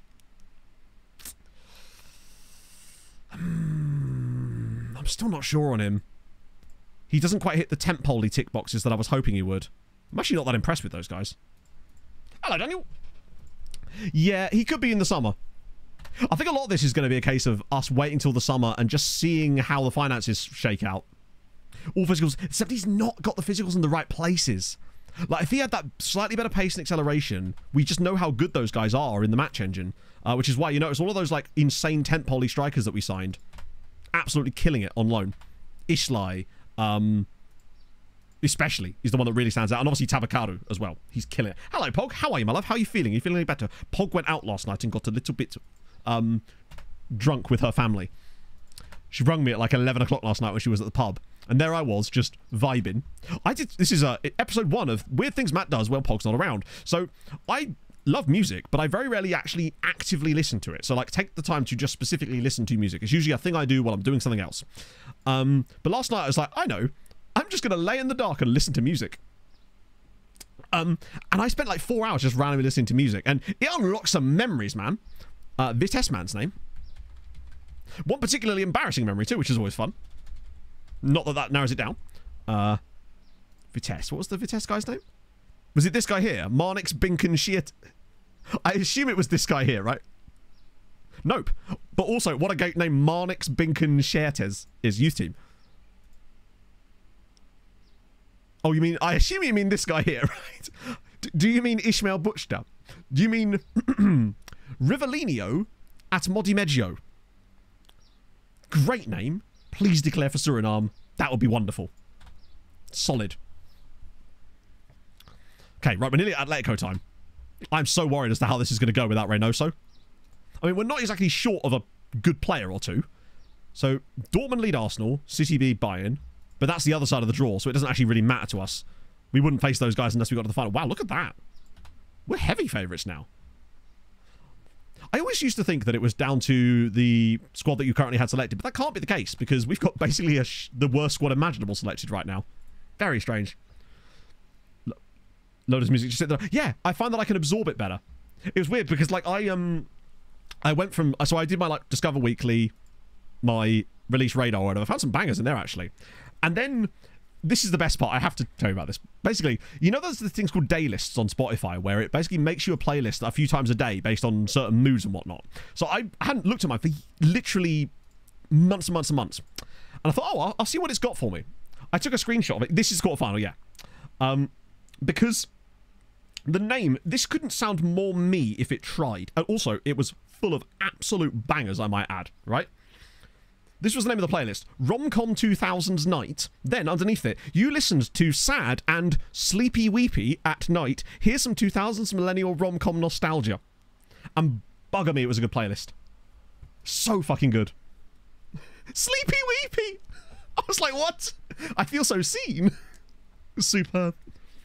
It had like loads of, like, we're thinking Goo Goo Dolls, The Fray, let's bring with the Horizon as well, actually. Sum 41 on it. Lots of Lewis Capaldi, Codaline, Snow Patrol. It was a banger of a playlist. Slempy Wempy, yes. Atletico were, like, they're a decent side. Yeah, the Friends Arena is Stockholm. It is the home ground of Icor. And I believe BK Häcken, do they share that ground? Are you okay? I'm absolutely fine. Why'd you ask? I mean, I'm never truly fine. Are any of us, you know? Yeah. Any Interpol. Not on this playlist, no. But when the Fray came on, a certain Fray song, it unlocked a core embarrassing memory of mine. One which I've not shared with you before, because I hadn't thought about it in about 15 years. Oh, is it Hammarby? Wait, Icor, Hammarby, and Djurgården all share the same one. Bloody hell. Don't BK Häcken share with someone else as well? No, this is the quarterfinal. Not the semi. Semi is afterwards. Well, provided we get there. I was thinking Bizarma, but I do want to do a quick check. Doesn't share with anyone. Oh, for some reason I thought there was a ground share going on there. Was there one at one point and I'm just forgetting? Oh, it's the other one that's... Right, so that's why I was confused. Yeah. That's what I meant, yeah. I knew there was a Stockholm stadium that was shared between two teams. I just wasn't sure if it was the Friends Arena or... Right, okay, that's why I was confused, yeah. Good. Yeah, the issue is the lack of... It's the lack of Reynoso. But I do want to quickly do a little check just to see stats-wise what the Bizarma-Perez situation is. I mean, I just trust Bizarma over Perez any day, but I want to see if we can get some stats to back it up. So, Bizarma, 900 minutes, 10 goals. Perez, 800 minutes, 7 goals. Bizarma's had more XG created, but obviously he's played more minutes, but not that much more minutes. Perez has overperformed his XG a little bit, but only by 1, about the same as Bizarma. Bizarma also has 2 more assists, but he's mostly played off the right side as well. In fact, I'd be willing to bet that Bizarma's actually played more off the right than he has up front. Okay, so 11 starts through the centre, 7 goals in 11 games. Played off the right as well, and actually played better, ironically. Hecken's Gothenburg. Oh, okay. But they don't share with EFK, do they? Because that's Gamla Levy? I can't remember the name of the EFK staff. I think it's Gamla Levy. It might not be anymore. My EFK knowledge is somewhat limited from back in the day. But I'll still sing Snart Gwyneth Poseidon on cue. Yeah, I think it's Bizarma. Has to be, right? Reynoso's top scorer in the Champions League, by the way. That is a genuine loss for us. I'm just hoping we get through... fuck. Paez or... Oh, my God.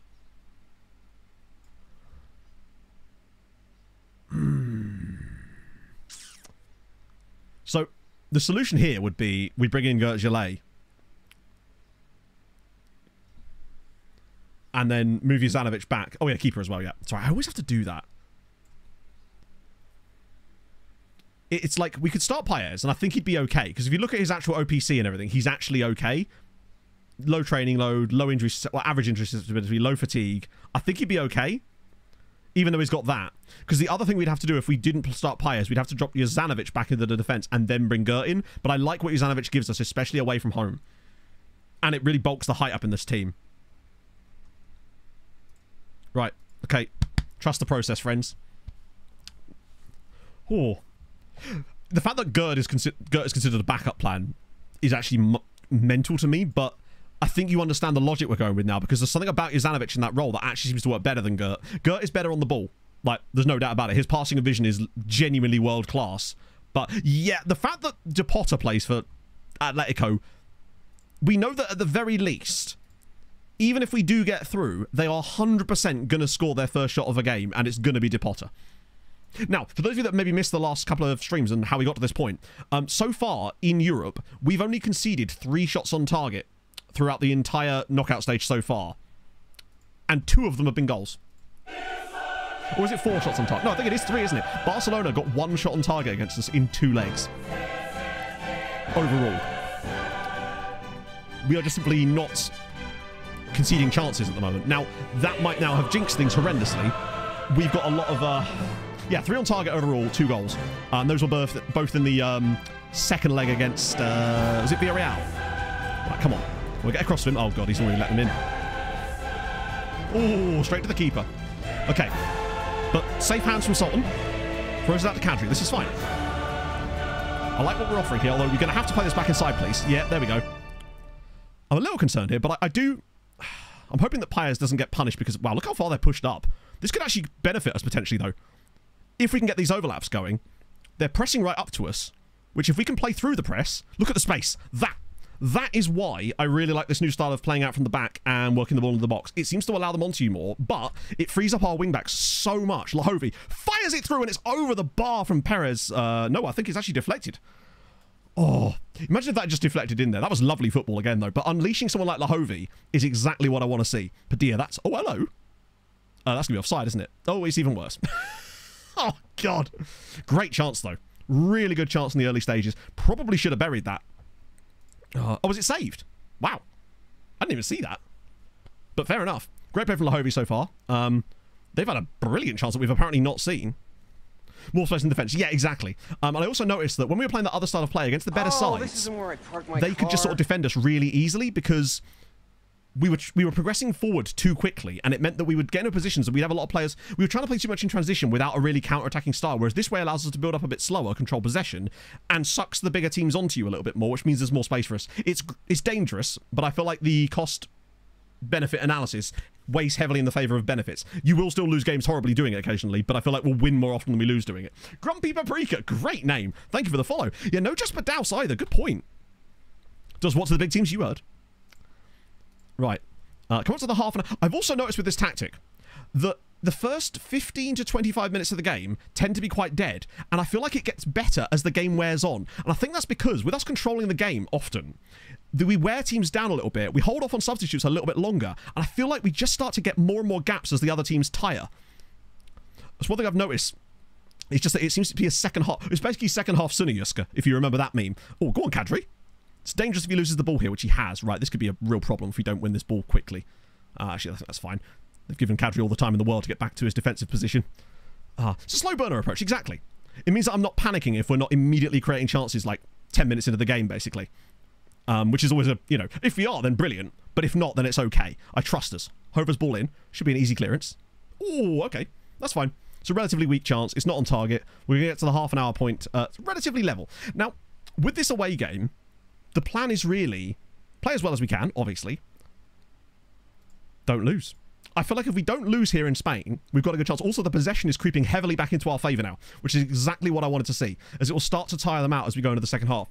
Also, yet another first half of football completed without a shot on target against us. We've conceded 3 shots on target in 4.5 matches of knockout football.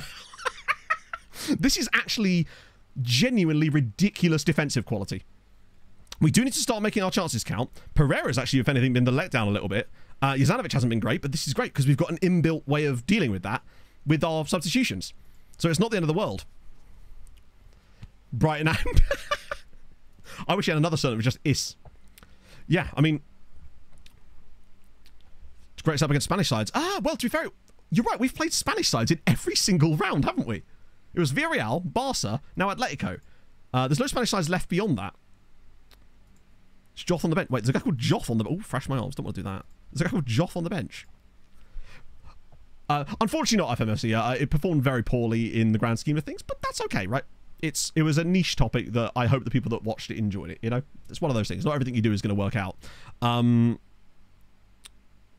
yeah, Joth Taylor. Hello, I'm Joth Taylor, who came through at Chelsea. Born in Portsmouth. There you go. Do you know him, Inferno? Emily Bellerin, what?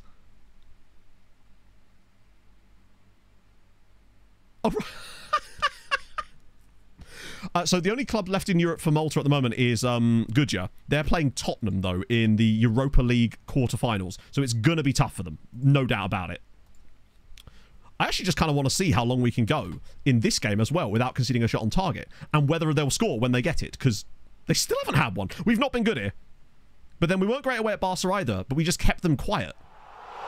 Possession's coming back a little bit for Atletico. Oh, they've got one! Zenlos! 1 year sub to my favourite streamer. Thanks for being the best. Just popping in before I go to bed. Good luck in the knockouts today. Oh dear. But the problem I find with turning on overlapping runs is that they're not really overlapping anything. I suppose we now have a winger on the right that might... Something for next season. The fact is, right now, we seem to be moving in the right direction, tactically. However, I think Pereira's had a poor day. So I'm thinking Pineda.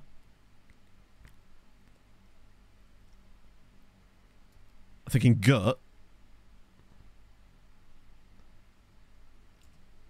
I don't want to overdo it with the substitutions, because Lahovi's been brilliant today. We do have Blaj, should we need him. Renosha's actually on the bench. Okay, I didn't realise he was actually fit enough to be on the bench. I'd never start him, obviously, or bring him on. I'm going to hold off till like 75 minutes, I think, and then make another little raft of subs, depending on how the next little pattern of the game goes. But they finally had a shot on target. Oh, go on, Valmir. Yes, Pereira. Bizarma? Bizarma? Bizarra at some point. He's a centre-back. I don't make centre-back changes for no reason. Like, unless he's on an absolute shitter, then centre-backs get unfairly punished for seemingly no reason in FM, so I'm not going to change my centre-backs.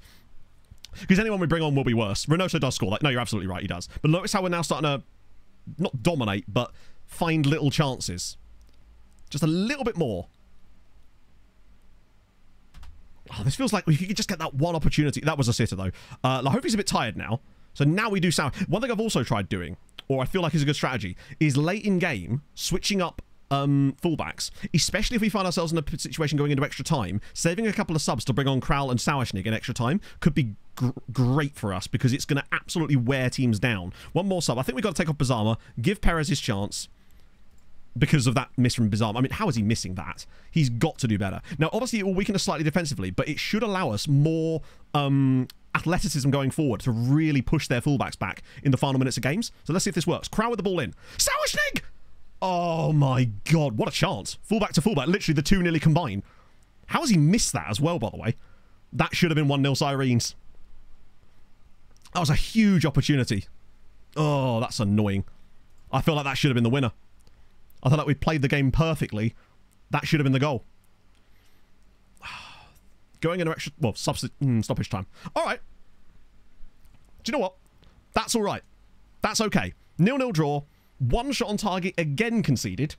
Like, still only 4 shots conceded on target in 5 matches. No goal scored. Disappointing, but that's what happens when you don't have Reynoso. Statistically, we were the better side again. That's what you want to see. It's not a loss. It's the away game as well. I feel like we'll be better at home. They'll have to come out at us a little bit more as well. Reynoso unlikely to be back, but we definitely take that. It's a shame that we didn't get the win. We're obviously going to be better at home. They got a booking in the 69th minute. This is fine. The way I look at European games, generally speaking, is if you don't lose the away game, you're in prime position, because I trust us at home. Goalkeeper man of the match. I guess he... Yeah, it's weird that, isn't it? It's because he was on the winning team. That's literally it. It's because he kept a clean sheet on the winning team. So, 2 penalties for Orlando. Is that Florida man? Oh, they're left going to play like ass, exactly. That was because he was up against Krastev, in fairness. So, it looks like it would be Milan. We won 0-0, exactly. How long has it been now? 11 matches since Perez has scored a goal. A player with these attributes should not be going 11 matches without scoring a goal. It's actually baffling to me that a guy with 18 composure and 17 finishing, 17 decisions could be that bad in front of goal. Like, actually, a scientific anomaly. It's wild. Like, he missed a penalty in the cup as well. This guy can't buy a goal. It's wild. Oh. Right. Okay. But I'm happy with that. Right, so Thursday is going to be... Basically, Gudja needs to not get... Isn't brave enough. I'm not sure that's going to affect his finishing ability. What was his bravery? Right. Tottenham, Gudja. I think if they've got any chance here, it's going to have to be the home game, which means they need to not lose heavily away. And I reckon they lose like 4-1 or something. But off a really bad XG. How would you drop... You can't drop Andrew the Pigeon. By the way, Andrew the Pigeon actually looks legit. 4 goals and 4 assists this season in the league in very few matches. He's been an absolutely stonking piece of quality as far as depth players go. He's like a proper third-line depth scorer that is just going to consistently gain us points. Oh my god! Spurs 0, Gudja United 0. Okay. Spurs are about to bottle the Europa League quarter-final against the Maltese side. To be fair, trust in Spurs. A deserved draw. Oh, if Gudja won the home game and got to the semi-final of the Europa League. Also, what's with the 0-0 draws? We're pulling it off. Right. What's that? 16.5 now. So our best ever season was 18.5. We ain't getting that, probably, unless we go all the way to the final and win it. But... this is the exact season that we needed. We've gapped France now by... Actually, we're still only 1.8 clear of them. But I think we're very much going to be getting 6th place. No, Bikikara got knocked out by Brighton, unfortunately.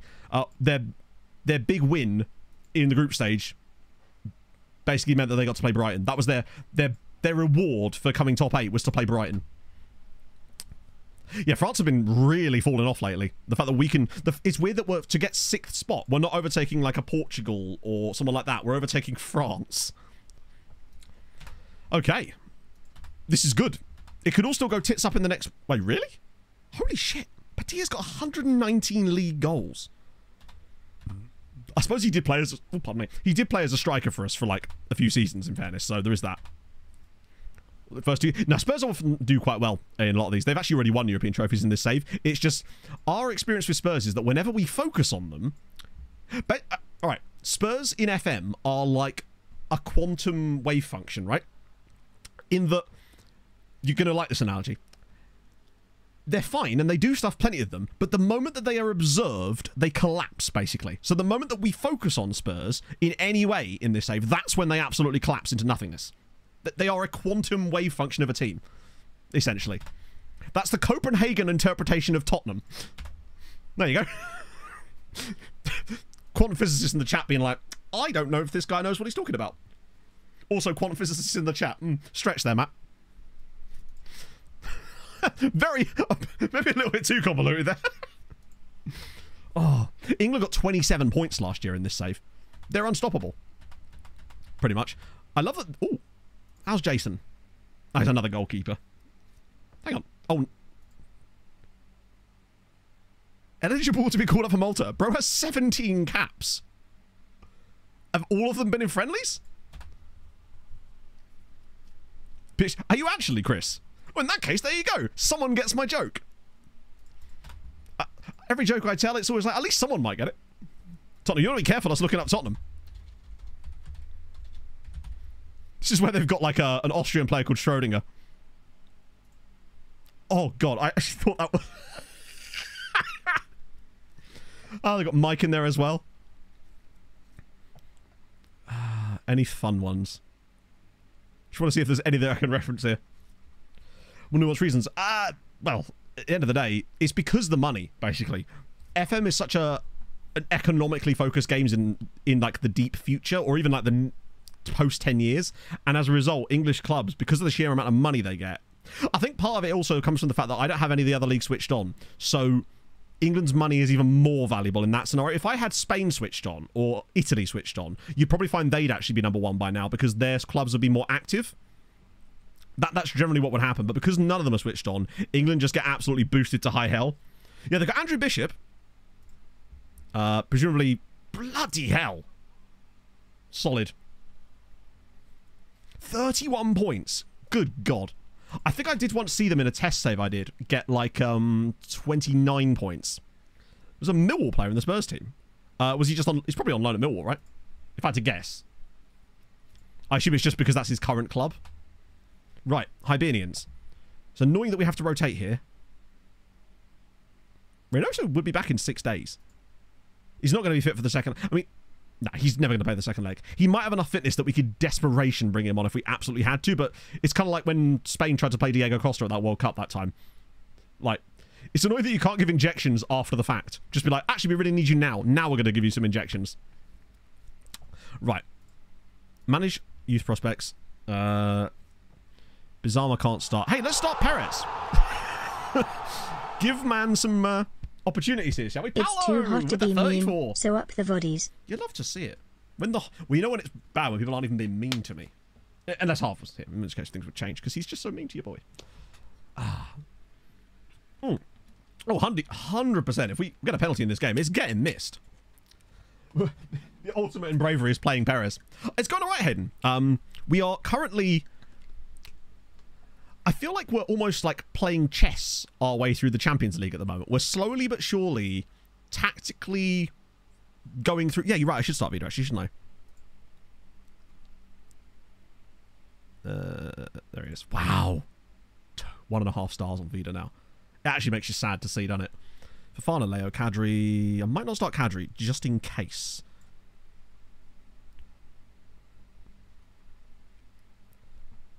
Right. Okay. Yeah, it kind of feels like we're just sort of very... We're not blazing through teams. We're not getting battered. We're keeping things really tight. And I think, honestly, that might be the way to do. Sometimes they say defense wins championships, right? That's what we've done so far. 4 shots on target conceded in 5 European matches. Our goalkeeper has only had to make... Gillet, well, if Gillet's not going to start the next game, but you're right, he probably shouldn't play, just in case. We'll bring Pebbles in, because he won't start. It's annoying that they always put Kral here, in fact. I haven't, Bill, no, because I've been streaming. Unless it was before stream, in which case I don't remember seeing it. Those are the only important dates so far. It is a bit of a Southgatean strategy, but at the end of the day, if it gets you to the final, right? That's what we need. Yeah, this game has got... Perez misses a penalty, gets like 0.9 XG, and gets like a 6.3 rating. That's the prediction. Now, hopefully we don't have any injuries in this game that should matter. But yeah, there's no way Reynoso's going to... Oh, European draw. What's next week? Fofana red card. Well, it can never be as bad as the Pinares red card. It simply can't. I don't really want to... Perez actually got a 7.1, but we didn't score off of 3.98 XG. The Perez effect. It's got to everybody.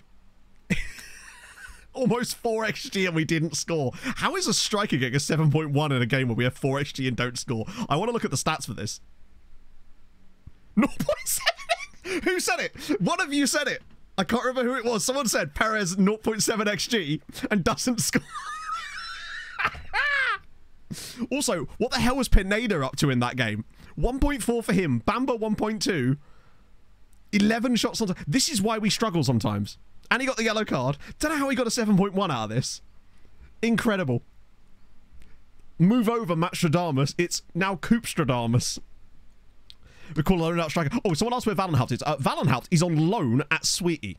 Yeah, to be fair, Pineda deserved that rating. To get 1.4 XG and not score. And that's non-penalty XG. Also, shout out to Baradaji. Yeah, he was that goalkeeper we really liked the look of. And then he ended up going to Hibernian, and to be fair, he's actually really good. Still only 24. I feel like that's great for them. Not great for our morale. Are Sweetie any closer to Europe? Oh, they're actually back into the European places now. Birkirkara, what are you up to, lads? If they win there, they go to 37. We see Tarshina drop off. And Nashar. No, he's Malian, unfortunately. The Maltese goalkeeper at the moment. I'm not entirely sure who that is, actually. Right, so budgets for next year, not that it really matters, because we have to work to our own... We march to the beat of our own drum these days, chatto. Well, supporters are happy with that, I guess. To be fair, one thing I will say, and this genuinely is a factor, winning the title midweek is a huge morale bonus. So, that in itself, view of the league. So far, the grand total of the number of finals that Maltese clubs have been in this save is 2. We reached the Champions League final 6 years ago and lost 3-0 to Man United. They were way better than us. We were ahead of schedule. That and I got sort of a little bit swayed into making tactical tweaks that I basically tactically tweaked myself out of us playing well in the game, unfortunately. But we weren't ready yet anyway. That same season, Sweetie also reached the Conference League final but lost to Marseille. And unfortunately, no one's been back since. However, this year, we do still have a chance. Because we are in the Champions League quarterfinals here. If we were to progress through, we would most likely play Milan. And technically, Gudja could still get past Tottenham. They're only 0-0 from the first leg. Away from home, no less. Yeah. Giving Tarshin that... Oh, here we go. Euros draw. So we can't actually... Unless we can go... Can you watch these?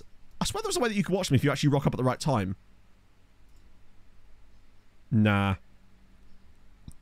And Malta are obviously going to be a bottom seed. I love that Malta are a 4th seed, and the other 4th seeds are Denmark, Croatia, Serbia, Slovakia, and Slovenia. Wales are a 3rd seed. Bosnia are a 3rd seed. Oh, it's draw tomorrow. Oh, you're right, it is. We don't... Oh, we do know who they would play. I think it's the winner of the Nice tie. I believe it's the winner of Nice-Wolfsburg. Yes, so if they beat Spurs, which would be amazing, they would play the winner of Nice-Wolfsburg, which is very... There's no easy games left in the Europa League at this point. But what I would say is, Gudja won the Europa League group. Like, they came top of the group. Take over. Nah. Not going to take over now. Because that would sack their manager and it just causes turmoil. We will take over the managerial job right before the Euros. At least there's no Newcastle until the final. But if they get there, then they get there, right? Right, so... Yeah, we'll go the next day. Whatever group they get is going to be crazy tough. Gudja beat Birkirkara. Okay, that's annoying. I don't think Birkirkara are getting in Europe this year.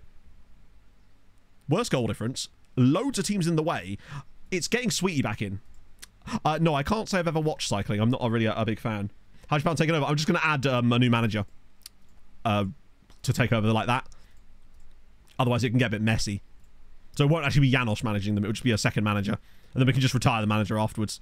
Okay, we're the favourites again. Although, weirdly, the likelihood of a draw is really low. Did they watch the first game? Karanic. 2 goals. How's old Philip getting there? I love that he's joining them permanently. I know that we spent loads of money on him, but getting him to Hamrun would be superb.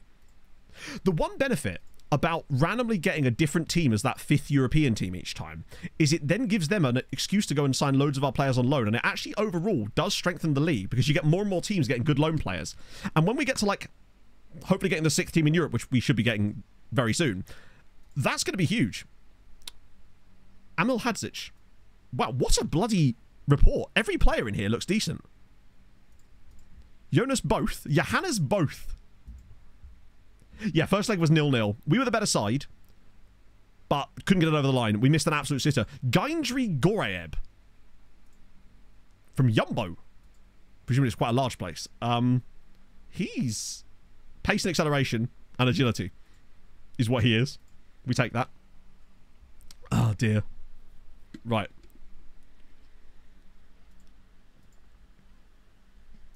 Return of Emmett. Right, okay. Let's see. Wouldn't it be amazing if Galatasaray somehow beat Milan? Because I reckon we could clap Galatasaray.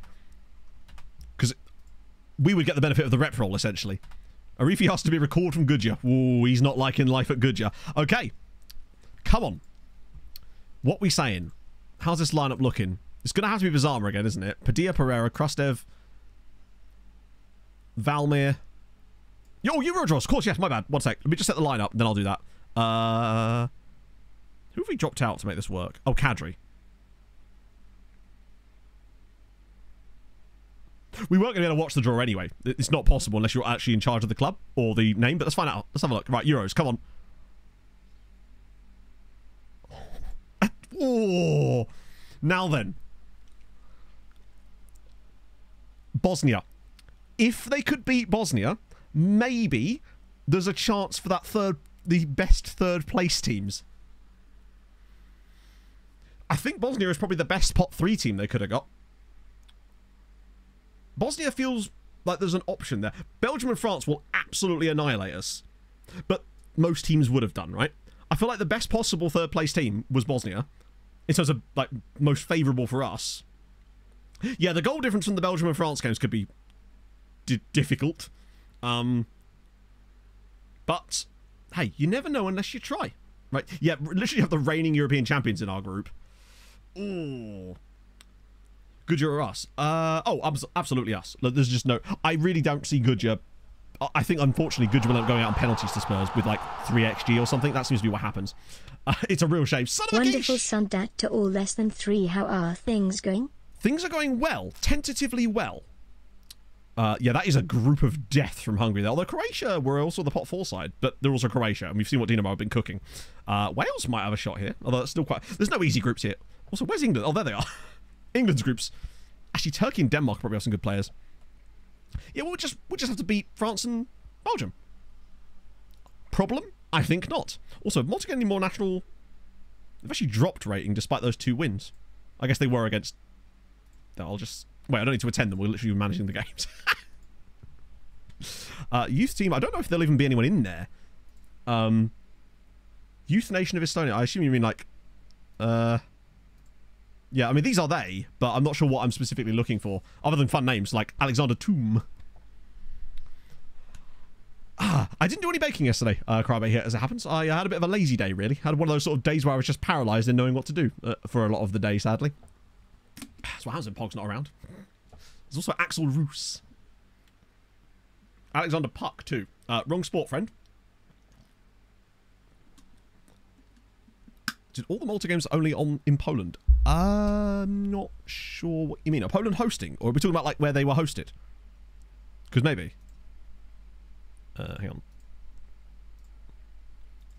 on. You're right, because it's being hosted by Poland and someone else, is it not? But yeah, they're playing in Gdansk, Wrocław, if I'm saying that correctly. And then... Oh, no. No, they're playing in Ukraine. The future's bright, chat. Chance to scout them. There's really no point in us scouting the under-18 Estonian players because they're just simply not going to be very good. So it was just a waste of our scouts' time for the most part. Like, we scout some of the big Estonian clubs to find if they've got any players, but Estonia in FM almost never produces players. The best Estonian players I found in FM never come through at Estonian clubs. Very, very occasionally you'll get a guy that will come through at, like, Tallinn, but it's very, very slim odds. Which is why we do keep an eye on their top clubs every couple of years, but it's not great. I can't remember ever having I'm trying to think if I've ever had a really good Estonian player. Is that the last match day as well, where we play Bosnia? Oh. Well, the hope is that they lose to France and Belgium as well, which you'd expect them to. When was the last time Bosnia qualified for the Euros? Because I feel like they have, right? Our entire first 11 is wanted, and most of the bench too. Like, Pebbles is wanted. Even Pineda's wanted. Sawashnik? Wow. Paris is wanted. Lads, have you seen him play? Never has, really? Oh, there you go then. So that was quite impressive for Bosnia to qualify. Hello, Duke Nukem. Southeastmost point of Shetland. That sounds actually kind of idyllic. Right. Okay. Still no Jasper Daus. Which is good. Which is a good news because he's literally their top scorer and he doesn't appear. I think he must be injured, right? Oh, he is. Broken ankle. Yep. So that could be a saving grace in a way. Because look at him. With attributes like this, he would have scored a hat-trick against us, despite us having players of a similar quality that are unable to do so. It's just how it goes. Never qualified. Oh, that might be what it was. I remember the World Cup. I just figured they'd qualify for the Euros. That's incredible, actually, that they've done that. Yeah. I mean, I would happily sell Perez to Chelsea. Like, that is properly sewing shrimp into the curtains there. Okay, right. Michel, we need a better performance from you than you gave us in the last game. That chance was gut-wrenching. I didn't actually see how fit Reynoso was. I can't imagine it was a lot. But what I will say is I feel like if we do get past Atletico, Reynoso will be back and firing because there's a nice little gap again, isn't there? And as far as I'm aware, the semi-final doesn't have any league matches in between it in the same way that this one did. But I'm hoping that us winning the league midweek is going to give us that morale boost as well. Okay. Right then. At home, Atletico Madrid. Please, FN, I beg of you, just... We've played so well and done everything right in Europe this season. Just let us play well and get it right today. We stick to the plan. We don't get flustered. We make it happen. An early goal could be crucial. If we get an early goal, that changes a lot of things. Are we going to get a second phase here? Oh, this is nice. Padilla. Bizarre. Bang, he's offside, surely. He's not. Sirens 1, Atletico 0, and he's already banished the demons of the last game, and we lead inside 2 minutes. It's given us a second phase goal. Because I'd be annoyed if we conceded this, because it's so annoying the way the defences behave. This is really intricate football, though. What a pass from Padilla. Great touch out of his feet. Really awkward finish on his left foot there. It is Depota, yes. Which is why I'm concerned that we won't just need the one goal. But we score our first shot on target, admittedly 2 minutes into the game. But now... I want to see us contain good possession. This is the crucial part for this now. We need to get a lot of possession in this game because we're leading. Go on, Lahovi, skin him. Oh, well done, bud. Oh, Zanovic making the run forward. Go on, drop this in. Oh. Ah. Yeah, if Zanovic had worked his way out of that, that would have been impressive. Pereira! Holy shit. I mean, why are you shooting from there, bud? But also, fair play. Possession is good. 80% possession. So far, we are dominating them. 81% possession after 17 minutes. I don't think I've ever seen us have such high possession in a game. They literally can't get near us. Palacio now driving forward. Ball in. And it's 2. It's Pereira. Get in. Pereira with the back post header. Was that 26th goal of the season for him? Come on. Oh. This is beautiful. This was the game that we needed. This kind of performance, this is brilliant from Palacio. From centre-back, dinking it into the box like that. And that is actually the benefit of having Palacio play centre-back for us, because he will get forward in this new tactical shape, and he can do that because he's got great crossing ability. Right. 2 goals up. A shot on target that wasn't a goal as well. Look at us. 2-0 up on the tie. Still no goals conceded. We are dominating here. Padilla's ball in now. Cleared away. Pereira? Saved again. Now, there's a long way this could go. There's still a long way to go. It could go wrong for us. But we're 2-0 up, controlling the game.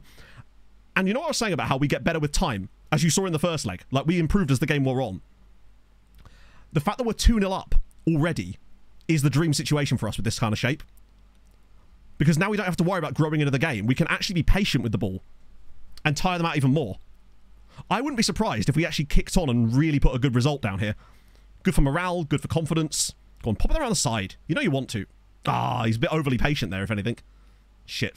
Come on, get a touch on. Oh, no. Oh, now we're getting caught out. Right, come on, tackle, tackle, tackle. There was no reason for that goal to be conceded. Absolutely no reason for that. Like, what was he playing at? Just pass the ball. All he has to do is pass the ball. Simple pass to any player. It's a great finish from Manu. At least it wasn't Depota. Oh, dear. Hello, Dan. Oh, that's fucking annoying, though. Because there was just no reason to concede that goal. We were controlling possession, doing a great job with it, and he just randomly decides to not play the pass. Right, here we go. That's nice. Valmir, look at the space overlapping. Pereira again. Driving towards the box. Oh, that's great. Didn't shoot. Oh, it's beautiful. Oh, my God, that should have been 3. It's deflected off the defender's foot. I am hoping that this isn't about to be the beginning of some bad luck, though. That had to be 3-1 there. If we get our lead back there, I feel like it's curtains. Palacio. That's going to be easily caught by the keeper, I think. Oh, wait! Oh, no, no, no, no, no, no. FM, don't do this to me. Please, I beg of you, do not start doing this nonsense. Possession's still heavily in our favour, though.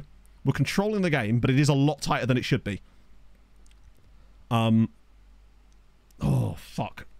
I am a little concerned. Just because of how this has been. I feel like we'll get a random red card or something. Because right now, we are the deserving winners of the game. But, this is Football Manager. Right, come on.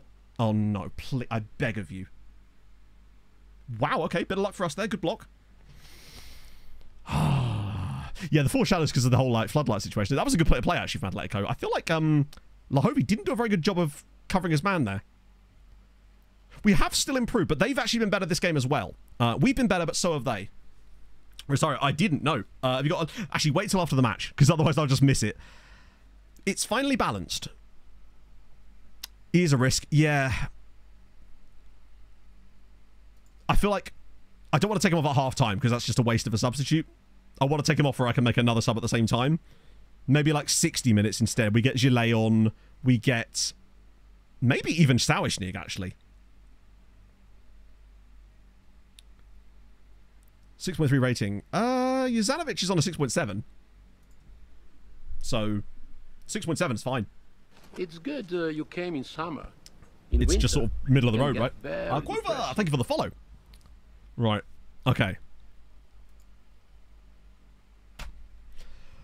Come on, FM. Do not screw us in the second half here. Don't count against your substitutions. Really? Yeah, I still don't want to make a half-time sub, though. I mean, if he gets sent off and then it's, you know, consider me silly, but yeah, we don't do that. He's actually gaining rating now as the game's wearing on. As you can see, they're getting better, so are we. This game is developing into a bit of a boxing match that I'm not entirely sure I want to be participating in. I don't really want to be, you know, outright punching each other. This is the sort of game where we need to be being controlled and maintaining possession, which we are still doing. I think I'll make some decisions after this play. Krastev. Oh, wait. Oh, that's actually quite nice, man. Oh, yes. Juzanovic. Oh, no. That was such a lovely idea. If he plays that pass through and we scored there, it would look like a genius move keeping him on. Oh, wait, that's really bad. Atletico's goalkeeper's making some errors now, though. Pereira. We need a better crosser of the ball, like Krastev. Here we go. Just find that pass. Oh, we're going short. Valmir. Oh, what a pass. Pereira's inside. Ah! We need to find the winger. Not the winger, sorry. Lahovi. Wait! Padilla! 3-1! Come on. Sirens 3. Atletico 1. That's why we keep playing. Now we can make the changes. Get in! Oh. Lovely work. Again, got the luck there. Finally. We've got to acknowledge it. Because this is really bad defending from Manu. They get all over the place. Padilla with a rare goal. He's not scored enough in Europe. And we actually get the benefit of it. Finally. I guess you've just got to play into the style to get the rep rolls. Right, okay, now we make changes. They've made a change as well. We can't speak too soon. Juzanovic has actually got better, but now we do Gert. Don't want to get him suspended. No reason to. Lahovi's not had a good game, so I'm thinking Sawishnig. Krasov's not had a good game either. Well, he's been okay. So Blaz. I like this switch. Sawishnig and Blaz are really good backups. Now that we've got a 2-goal advantage, I feel like we can be a bit more sensible with it. There's no point in bringing anyone else on at this point, I don't think. Actually, I might bring on Pebbles. Make a triple change, sorry, a quadruple change there. Leave one more space for a change just in case. But we've been the better side. We deserve the win on the night. Plus, left wing back because he's really good at centre back. He's literally provided the assist. Also, Palacio's losing his pace now as he's aged, so he's no longer got the physicals to bomb up and down the wing. And Sawishnik's legitimately good, so there's no reason not to play him. Pineda on. Bizarre's doing okay. Like, don't make changes if you don't need to. I wanted to freshen up the wing-backs to create situations exactly like this. 4-1. Sirens 4. Atletico 1. The substitutions combine. Blaz's ball across. Gert with the finish. 4-1 Sirens. We're heading to the semis, baby. Oh, no Vida. I couldn't risk it. This is the second leg, yeah. We got the first leg a 0-0 draw. Was that outside of the left foot as well? Did he just Travella that into the box?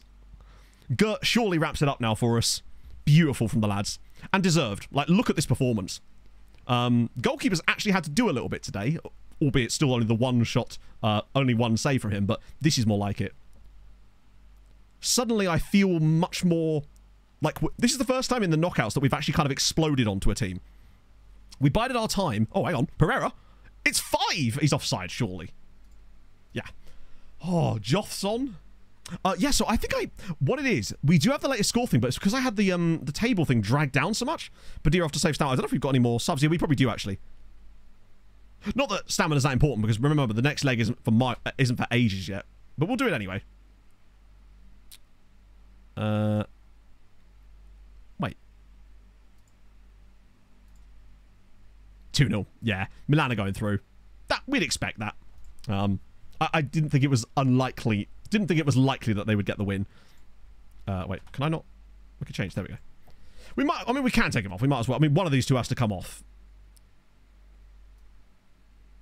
Honestly, I might take Pereira off instead. We might as well make that change now.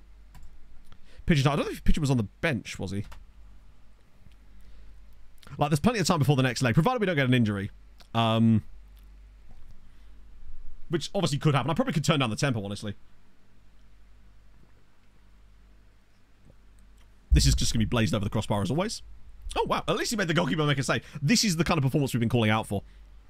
It's like we're a real slow burn team, but we've got the legs this time. We've got the longevity. Oh, God, Bizarre. Oh, you should have had a... For once, I was like, actually, you should have had a go there. But just get the game done. 4-1 victory over Atletico Madrid. Bear in mind, we've not beaten Atletico in 12 years. We've only beaten them once in this entire save, and that was in 2032. Oh, they get a random one. It's Joff. 4-2. This is not a 4-2 game. Honestly, this game has been closer than it needed to be. That was just really bad defending. Keeper possibly could have come for that. Sauerschnig just gets absolutely dominated at the back post. He was never going to win that battle. Not that he even tried to. Oh, 3 matches left now.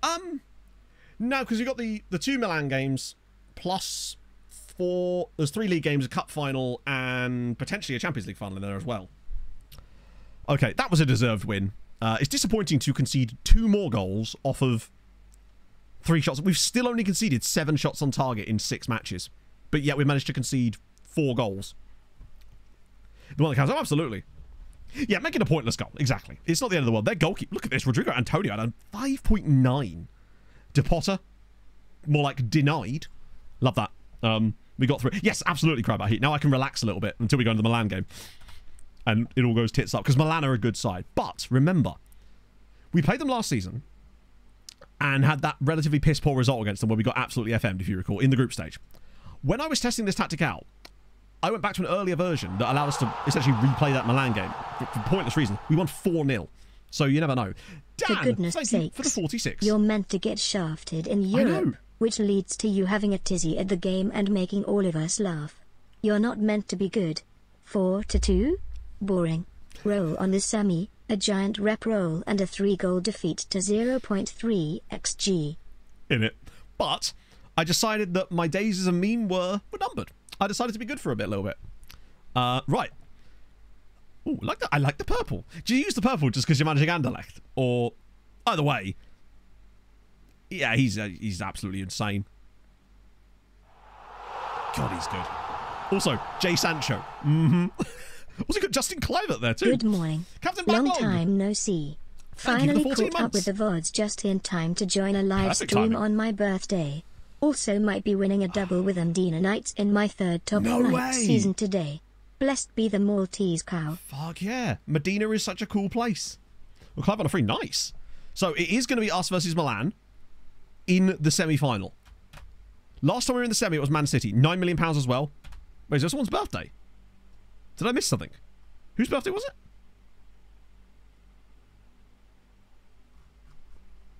Either way, we move. Padilla on form. What a game.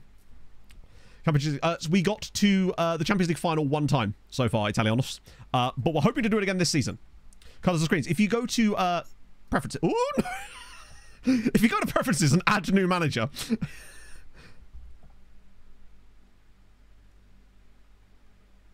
Oh yeah, on your birthday, HHHHHBBBBB. Sorry, I caught over when it said Medina Knights, and I just didn't read the first part. But no, congratulations on your birthday. Thank you for being alive. We appreciate that from you.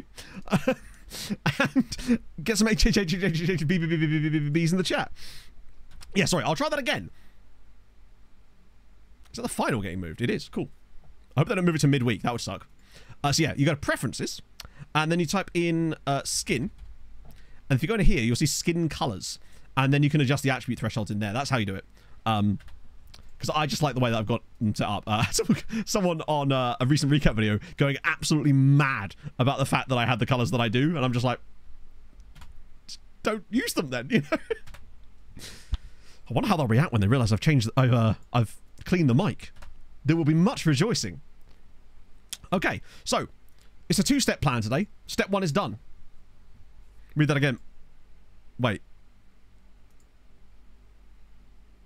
Fuck.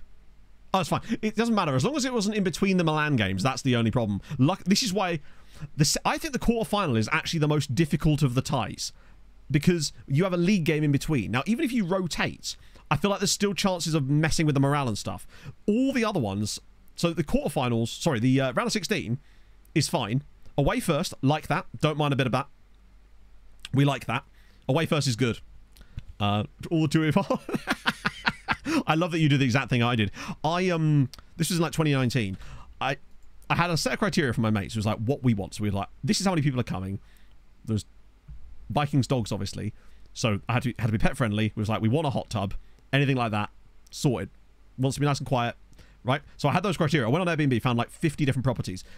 Made a spreadsheet that had all the different criteria. It was like one of those like group sheets or whatever. Put it all in there. Explained all the... It had the prices, how much it was per person, all this sort of stuff. And then, yeah, narrowed it down to like 50. Then I did like a first round of voting to get it down to like 10 places. And then we can have a detailed look at them to see sleeping arrangements, all that sort of stuff. And then they had a second of the vote to narrow it down to like 3 to like properly investigate. All in spreadsheets. Oh, it was great. I would literally, every time it was ready for the next round, I would just write spreadsheet in chat. And to be fair, we got an absolutely unbelievable deal because I spent the time being absolutely anal about it. Yes, well, that was you, Mikey, that because basically the place we were looking at was really good. And then Twazuk found the place that we basically decided on as the one that was like, it was 2 places, it was this one and another one. And yeah, Twazuk found it for like 50% off on booking.com because it had only just been listed there and they were looking for like new people. We ended up getting this like, yeah, Saggy being injured is not ideal. Luckily that's for Sweetie, not Goodyear. It was, well, I've told you about it before. It was this like farmhouse place in Devon that had like its own like postcode basically. Hot tub, sort of, that didn't work. A river on the property. Like Argentinian fire pit. It was amazing. And we got the whole thing for like 1,200 quid. For like 8 of us. I think it was 8 of us. For like a full week. It was, and that's a pretty good deal when you think about it per person for a week. It was insane. Easy one of the best holidays I've ever been on. Dortmund through. Ooh. Arsenal, I would have thought, would have been the favourites. Their squad is stacked. Now we just need Dortmund to beat City. Good times. I want revenge on Dortmund for what happened last season. I would love to play them in the final. Not just because... Isn't getting the expected amount... How could you possibly not be getting the expected amount of football? Who the fuck is in their defence if they're not playing Valenhout? So I tell the swamp donkey to sack it before I give her a tonk in a tradesman's entrance. To be fair, they do have Kevin Bagard and Michael Byrne and Saggy Vassell, who's not played that much either. Why did they even bother? That's annoying because it's going to stop Valenhout from going back, probably. Wash! Thank you very much for the follow. Right, here we go, chat. It's Goodyear time. Recall them. No point. Not going to play for us. Might as well leave them out there for the rest of the season just in case they do start playing, right? At the end of the day, if they don't play, they'll just come back anyway. There's no benefit to us recalling them. Not with the amount of games left this season. Right. I reckon, unfortunately, it's going to be Spurs wins on penalties. I won't watch it because I feel like we jinx teams when we do watch them. How's Roofy doing? He's not really. He's not going to get any game time because they've got... we could get out the Sweetie manager, actually. Yeah, fuck it. Good idea. Sometimes does help. Tashi, I hope he doesn't have Tashi Lovren because he costs us £35 million. Price per person, website rating, TripAdvisor rating, amount of reviews. Oh, I had shit like I had loads of Boolean operators. I was going like has hot tub, is pet friendly, number of bedrooms, shit like that. I was really going in for it. It was a really cool place though. Anyway, so yeah, I reckon they lose on penalties after battering Spurs. I reckon it'll be like a 1-1 draw on the night. Spurs win on penalties after Goodyear create like 2.7 XG and Spurs create like 1 shot on target. Imagine if they got through though. Come on. Oh, every time I do that, everyone's like, but team reports, Matt. Spurs, if you could just Spurs yourselves now, that would be delightful. Yes! I thank you, Spurs. I thank you dearly. Goodyear 2, Tottenham 1. Sorry, 0. They didn't even score a goal. Goodyear are into the Europa League semi-finals now. Get in! By the way, in this one match day, we've just gained another 0.8 and round progression. Lads, it's Tottenham. And it is Nice that they will face. And it's going to be Sporting versus Club Brugge on the other side. Newcastle out. Lyon out.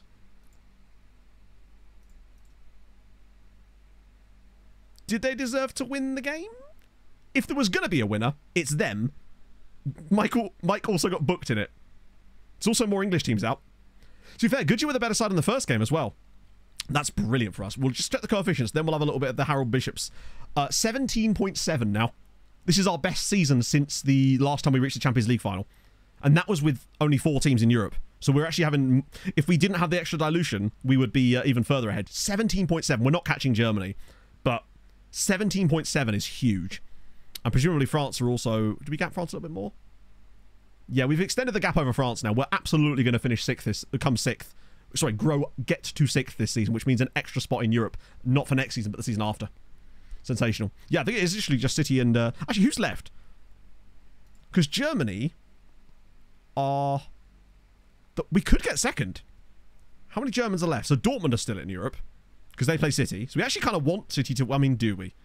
I'd rather play Dortmund in the final, obviously. But ECL is Eintracht Frankfurt. And UEL is no German side. So it's basically Dortmund and Eintracht.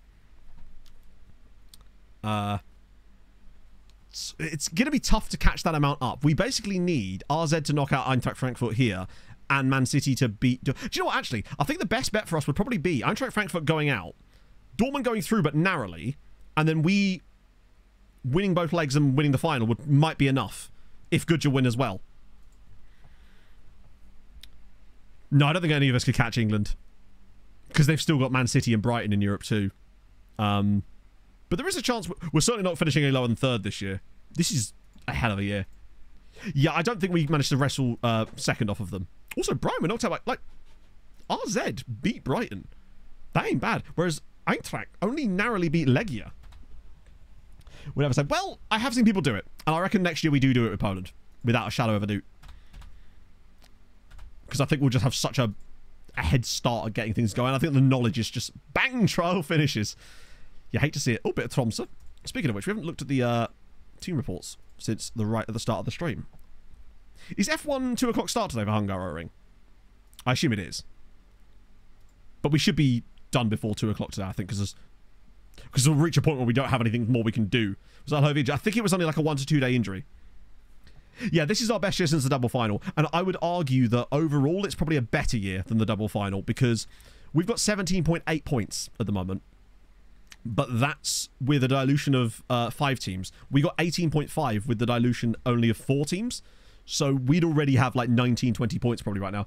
We're still being linked with ESR and Andre for the most part. That's all I ever see. It's that one, isn't it? Ooh. Oh! Who are you? Oh, what a great name. Huzhou. Okay, this is a great batch of players. Oh, it's 23. Why is he on this? Oh, I suppose he is 23, yeah. Okay. It's a nice little batch. Anyone crazy good that's a bit younger than that? Nah. But Galatasaray, I do, I suppose, is just straight up Wesley as well there. Starts taking points on. That's what happened, I think, in one of our other saves. England were actually not that far away. I think it was Hungary. Sort of bugged out. No knowledge, you never get something. I know what it is. Yeah, so it's because there's something to do with... There was a Portsmouth guy... A former Portsmouth guy I had on a save before that had this exact problem. And I think it's because he's favoured as a director of football and has some kind of... Does he have like a tendency or something? Because I swear there's like a thing in the background that's like takes step back or something that causes that to happen. I can't remember exactly what it is. Oh yeah, Harold. We've got to do the Harold. My apologies, Mary Child. Right. Okay. It shows that, yeah, so that's what it is. It means that they never gain scouting knowledge. It was a former Portsmouth guy. I think it was Linvoy Primus I had that did exactly that. Look at me knowing. Look at me knowing stuff. Stopped working on May 27th. How do you mean? Like, it just, you can't progress the game, or... Let's revisit after Harold. And a 5. And a 4. And a 3. And a 2. And a 1. And Harold, take it away, bud. Like you did.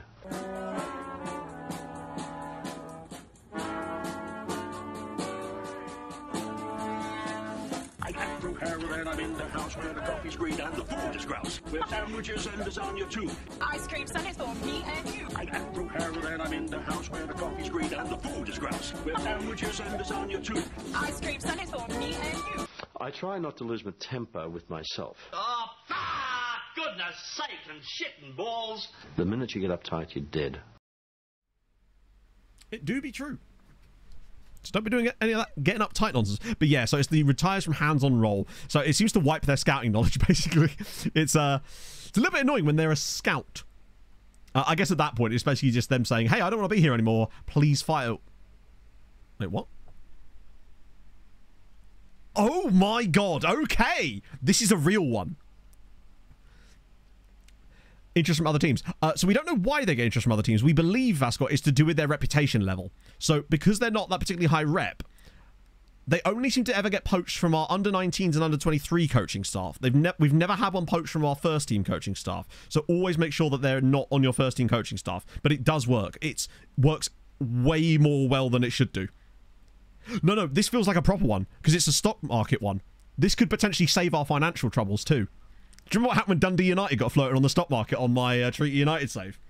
Sirens joined... Now we're starting our own group. The Sirens group. As our own video clip. I feel like they almost have to make themselves... They have to do something in particular. So if Vida, for example, scores the winner in the Champions League final, it's an iconic moment. Would it be funny if Perez was the one that scored the winner in the Champions League final for us or something? This feels legitimate. Yeah, this... I think we could actually... this feels legit. Well, no, because it will probably be... If it is going to be legit, it will be done in like 2 weeks. When they drag out, they almost never go through. I don't know why that's the case, but that seems to be... What was the injury for Lahovi, by the way? Oh, yeah, no, he's fine. He's not injured. We've got plenty of time. When is the final? Sorry, the final. Getting a bit ahead of yourself there, aren't you, mate? Yeah, so we want... we'll have to rotate for Floriano, which is okay. And then that will allow us full strength for... Did he score again? Oh, he scored in the win against Spurs. Nice. The farmyard group, yes. I'm actually amazed that Salashnik's not getting more caps. I guess it's because he's not playing that much for us this season. How much has he played? Actually, he started 13 games. Come off the bench a lot in the Champions League. He's been solid. He's doing exactly what we wanted from him. We knew that he was never going to be a worldie, but what he does is gives us the ability to play on both wings. It's just... That kind of level of versatility as a wing-back depth option is absolutely brilliant. Wait, who are you? Apart from being very expensive. How's old Scott Donnelly's scouting knowledge coming on? Still minimal. Doesn't appear to have added anything new to it, from what I can gather. So it seems that that thing works to a point, I guess. Orgasm, thank you for the follow. Bamba, we'll ask Paez, but I'm not sure why I even bother doing that button anymore. That button might as well just not have anything attached to it. I might just say I'm going to sell him. Yeah. I like being in the power to not care in situations like that, because usually you can threaten to sell them, and the worst that happens is they go, okay, and then all right, cool, I will sell you then. Okay, Gert's injured. It's only a narrow one. I think he did okay off the bench. What I would say is I feel like we've managed things in the Champions League so far this season in terms of the game management, in terms of substitutes and knowing when to make the moves. I feel like we've been actually on the ball this time. Bizarma. No, Bizarma's not new. He's been around for a few years. He's the sort of, he was the third choice striker that we were playing a lot as a second choice striker last year because Perez is shit. And this year he's found a bit more game time because now he can operate in 2 different positions because he can play off the right as well. Reynoso's back now as well, which is great. Now he will be lacking a bit of match sharpness, but I feel like a not fully sharp Reynoso is still better than a fully fit Perez. Young Player of the Year. He's 23, so he may be just under the cutoff for it. It's weird. I feel like we've had Sauerschnig for years. Well, I suppose we have. We probably signed him when he was like 18, right? Still, I'm really pleased with that signing. We've actually made some quite shrewd depth signings over the last couple of years. Sauerschnig for one, but Kral, I think, has been sensational. I'm really, really pleased with that signing. He may have only had 5 assists this season for us, but he just puts in a really good performance every time we watch him. Holub as well. Kral and Holub have been amazing depth signings that didn't cost us a huge amount of money, and their versatility is really useful as well. The fact that Kral can play in the midfield, both roles, and for Denmark, not going to do Denmark. We're going to be doing Poland next year. Denmark starts a bit too far up. I don't know what the rules are like in Denmark either, and I actually technically have already done one. Admittedly, it didn't last very long. All the way back on FM 16. I think it was FM 16. Yeah. No, if we're doing it next year, which I think was like 90% of the chance, or 95 we are, it's going to be Poland. We've got unfinished business in Poland. Technically, I have unfinished business in Denmark as well, actually. I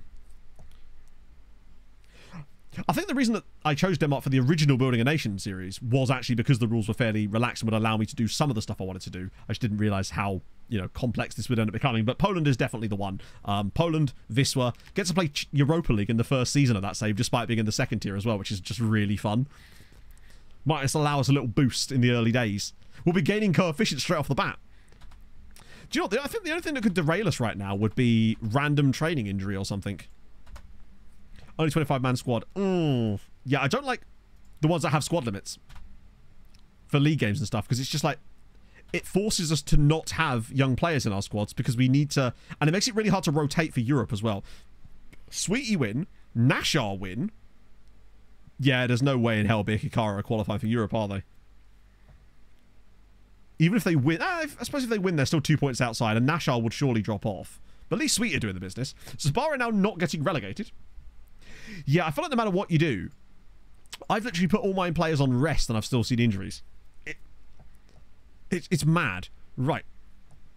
Yeah, Nashar in Europe would be suboptimal. Right. Remain some way short of fitness. I think hopefully just having him in training will help. I might actually start Gert for this one. Just to give him a run out. That way at least he'll gain a bit of match sharpness ready for the Champions League when he will come off the bench or something. Sauerschnig, Gillet, Kral, Bamba, Fofana, Leo, Morkan. So literally it's just a case of taking out Reynoso and bringing in, I guess, Perez again? God, look at his last 5 games. 6.64. Bear in mind, we've won all of those games that he's played in, I think. Maybe there was that, yeah, apart from that draw on penalties. But the fact that his rating could be so poor as a striker in a team that's scoring this amount of goals is absolutely wild. Reynoso's a match time. Not 5 days before a Champions... Sorry, we're playing a Champions League game in, like, 4 days. So if we start Reynoso here, he won't be able to play in midweek, which is where we actually need him. He'll be on the bench, which means he'll probably get some game time off the bench, which might help him a little bit. In before we win 11-0 or something, and it, like, legitimately doesn't matter. Even with this squad, we're just like, fuck it. It's lads, it's Floriano. We'll win 11-0 anyway. God, this is such a throwback song.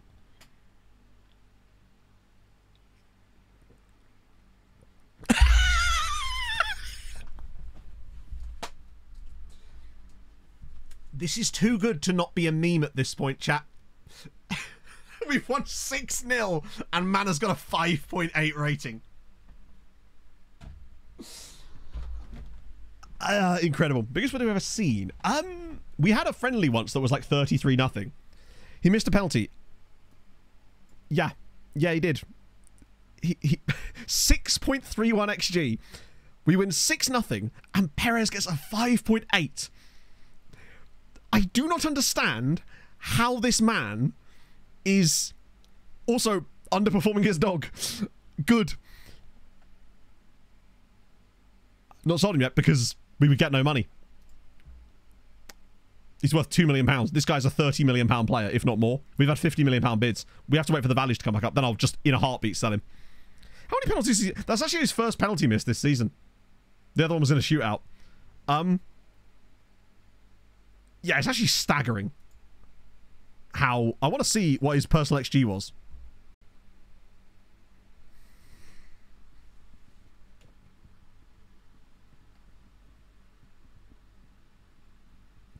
Holy shit. 2.6. He should have had a hat-trick. That's incredible. He had 2.6 XG in that game and didn't score a goal.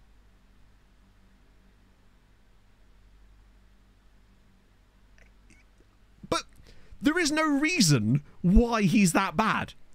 It doesn't make any sense to me that he is that bad in front of goal when he's literally a very, very good footballer. Incredible. Yeah, we'll take the salary cap penalty. We'll just buy his contract out. We're putting him on waivers, buddy. Insane. Is it just the Perez name? Yeah, literally. He wouldn't even... Bro would get knocked out in Q4 of qualifying. That's how bad he's playing right now. 7-1 over Floriana there. See, look, that's how you do it.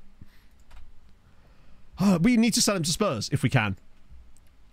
Just to further manipulate... Oh, Goodyear are looking to change their their ownership as well. Have they, ownership groups have just gone, Malta. We fancy a bit of Malta. Who's currently still in Europe? And gone, those two. Right. Oh. But someone performed worse. Right, really? Right, it feels like it, doesn't it? Okay. 4 days before Milan. Start off away from home. Goodyear drop points. Big Hikaru win. Okay, right. They're not dead yet. 2-point gap. Better goal difference than Nashar. Much worse goal difference than Tarshin. Who are Birkika's last 2 games against? In before one of them was against us. Balzan and Valletta. 9th and 13th. They probably should win those. Wow, look at their bloody... No wonder they fell out of European contention. Admittedly, that was against us and Bright, but still. Oh. They've got to catch the NASCAR boys. Get a run. Use their tyre advantage and get them. It's 2 o'clock, I believe, Dan, from what chat told me earlier. Which makes sense. Mamedov, 10 this season. Nice. Good stuff. Any crazy... I was expecting to see more goals scored by our boy. This is where he's just already there. Melita are now promoted. They're 10 points clear. Yeah, Brickyard tonight as well. It's going to be Peng. I am excited. I watched this thing this morning. It was like a little mini documentary that NHL produced about. It was called like Welcome to the NHL. It was about like the draft day and stuff, following like some of the draft picks, but not just like some of the first round guys. It also followed like some of the latter round picks. And I just thought it was a really cool like introduction to some of the players, but also just a really cool, well produced little bit of content. So how is our man doing? 11:25. Like I said, like Poland. If we do it, it's Poland. 30. So he hasn't actually scored since. Ah, he had an injury. Then came back from injury. So there we go. Another column up. Well, obviously this was about... it focused heavily on Celebrini, of course. But best player in the game? I don't know, because we don't have the editor switched on, so we can't really see that kind of information. If I had to guess, it's probably still Johnny Bedini.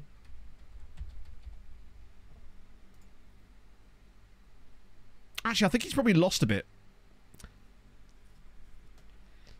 Did I think? Yeah, no, Offspring. I've got quite a few Offspring songs on this playlist. I do like some old Offspring stuff. Perez. Clearly. What a goat. Yeah, he's good, but I don't think he's the best. I think it's probably still Granelli. I think Granelli, particularly with the fact that the others are all in their mid to early 30s now, whereas Granelli's still only 28. I think he's probably the best player in the game right now. I would be amazed. Because that's the thing. So we've already picked the team. It's Wisła. Last Ballon d'Or. It's surely got to be... if we do Poland, it will be Wisła.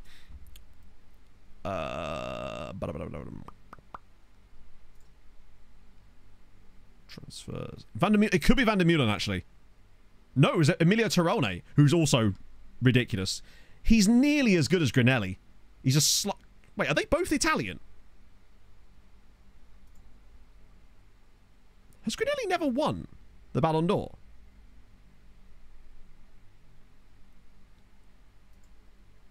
How has Grinelli never won the Ballon d'Or? But also, Casper van der Meulen, is it actually more scary? Because he's only 28 as well. 20 agility, yet again, that being the biggest cheat code. Yeah, van der Meulen's very good. Krakow. Well, the reason we're doing Wisła is because it's second tier. I don't think Krakow... Actually, Krakow probably are second tier. I don't know, basically. But Wisła makes the most sense because they're actually in Europe in the first season as well. Yeah, Dan Strong is... He's very, very good. He's actually probably not quite on that, like, super elite level. Like, there's like a couple of guys, maybe 4 or 5, that are on that a completely different plane of existence. Dan Strong's like the top of the second group, I would say. Oh, new batch. Norway again. This is crazy. Norway are cooking up some... I feel like we've found about 5, 6 guys that look like they're going to be... maybe not him, but amazing in the future. All from Norway in the same, like, season and a half, maybe. Solid surname. Lars Henrik Skorgevang. Delightful. Are they all bloody facing the game, guys? It does suck, doesn't it? It's not ideal. What is that there? Is that the offer out players for transfer thingy? Overlap age-wise. Because they find different players. We've got them all set to find different players, so they won't actually include the same players in them. So I'm 30-year-old Lucas Podolski. I mean, should the chance provide itself, why not? Have we done the Euros? Well, the Euros aren't until the summer, so no. We will do the Euros when the Euros are, like... When time, unfortunately, is a linear thing. And we will get to it when the time comes. But yeah, no, it's this summer.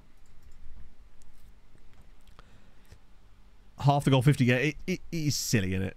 You just don't want to see all of them be that.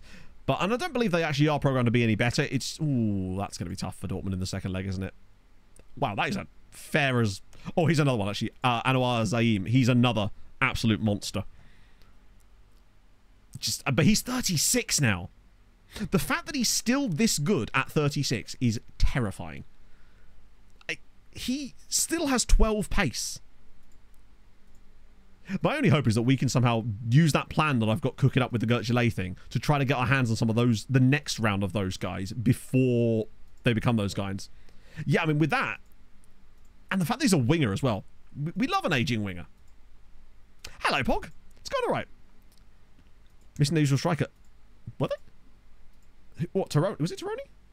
Maybe he's injured. The likelihood of him being injured by the time we would potentially play them is unlikely, but you never know. Right, Milan versus Sirens. Semi-final. Let's crack. Reynoso, he's getting a little bit of match sharpness, but ignore that. Gillet isn't starting, obviously. It's Valmir. Lahovi, Krastev, Palacio. I like this Palacio, Paez, Vieira backline. He was very good last time. Having Reynoso back is good for the links too. Oh, I've done that several times now. There we go. Who beat Man City? It's 1-1. Right. Just want to make sure I've got the bench sorted out properly. I don't think we've got any... Oh, no, that literally is it. Every available first team. More Offspring, yeah. Let me just set the queue. It is on shuffle as well. Luckily, we've got I Prevail up next. Champions League, just the once. That was 6 years ago against Manchester United. We're in the middle. It seems to improve the links, in fairness. Not that that really matters. I've played with Angel Rodado. Will I? Oh, you mean in the Wisła save? Hey, FM player. Why he... Actually, what was the reasoning? Relishes big matches. Ability commands a place in the team. But I understand why they're in the team, bud. But why on the sides that they are when they have no side preference? Because we checked this. I think. Let's just quickly check. No natural side preference. Unless Paez does. No. Just finish it. Oh, no way. What was your save? How did it go? Okay. FM, you've been kind to us so far today. In the sense that we've got what we deserved. Like, I think that we've had a few things go in our favour, but we've still created enough chances. Slightly better. No, he absolutely does. I'm just curious to know why my assistant wants to put him out. Oh, actually, it could be because of the passing ability. 10 and 14 in the middle, whereas Paez is 10 and 11. Ah, that's what it is. I also think Vieira's got better dribbling, doesn't he? 10 and 11. Yeah, no, that's the reason. I'll take it in Austria. Oh, really? What's the similarity? I'm curious. Oh, see you later. Enjoy your D&D. That sounds fun. In side preferences. So if you go to the... Trust me, Slipline, it took chat a good 3 or 4 minutes of trying to explain to me where I could find it. So to find side preferences, you go into the player's profile page and hover over their attribute icon here. It is the most... answerine way of doing it. But, there you go. So the BPD. I mean, what... Without trying to sound silly... The tactic we're currently playing has got us to the Champions League semi-final, and you're saying, we need to change it. That's why. But feel free to play them in your save. Like, I'm quite happy with what we're doing, because it works. But yeah, I think I'll play Vieira out wide because he's got better dribbling, crossing, and his passing and vision are better, whereas Paez is not as good on the ball, so having him as the CD actually does make more sense. I now understand why. Players' tactics page. Can you, though? Because we tried this last time. I don't remember how you could see it. But if you do know, let me know, because I would love an easier way of finding out. But yeah, that's how we found it. But yeah, actually, before we go any further, I would like to know, on the development tab,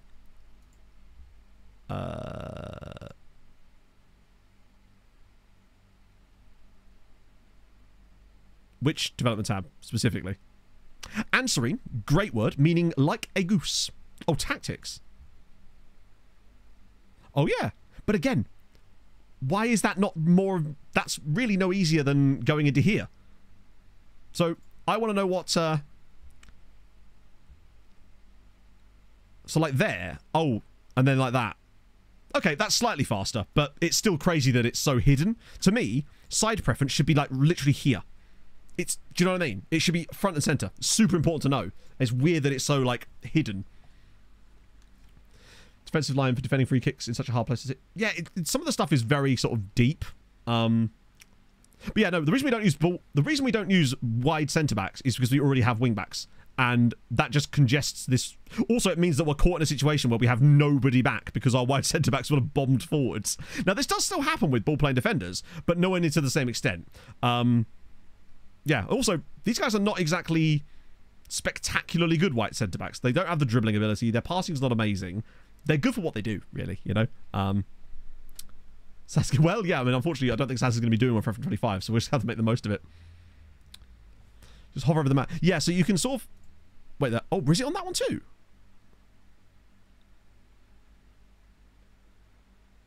On this one? No. I think the quickest way is hover over the eye and then hover there. That's probably the fastest way. Right. Okay. Tactics screen. Wait, hang on. Oh, here. Aha! Yes, you're right. There we go. That's the new fastest way. Why is it so... Like, who the fuck is hovering on this? When was the last time that you hovered on this? Anyone? You wouldn't think to do that, would you? It just needs to be in here. Because that's the thing you actually click on. How are things going? Things are actually going very, very well. Yeah, I almost never hover. Unless I'm hugging people awkwardly. I didn't even know you could hover over. I have literally just discovered that as of today. So, in a way, it's great because we've learned something new. But I'm never going to do it again, am I? Let's be honest. But yeah, things are going good. Champions League semi. We've got a chance. Fernando Hoverarm. Ooh, okay. So, Abdu and Doi. Gonzalo Freitas. I feel like there's another guy that plays for them as well. Play the role of... I think it's supposed to be... I guess, to give them the... To steel man it a little bit, go play Mario. I guess it's the case of the... No matter how well you know a role, are you truly a perfectionist? The true master knows that he has not perfected his art. And other TikTok inspirational video quotes, you know? You never stop learning, exactly. Now, let me show you a PDF file about entrepreneurship and or weight loss. Right. So, Achilles Shepherds. I was supposed to check our top 10 respect moments. Oh, don't make me. I may or may not have had a look at see if I could make an AI Peter Drury yesterday. I'll Apparently I could, but I wasn't going to pay for it. Yeah, Freitas in goal. Doesn't bode well, does it? We always learn new things. I remember there was something that someone showed us on FM a couple of years ago on stream, and it blew all of our minds collectively, and I cannot for the life of me remember what it was. Right. Happy wife. It's the sort of thing you'd have embroidered on a pillow, you know? Just knowing that you know nothing, exactly.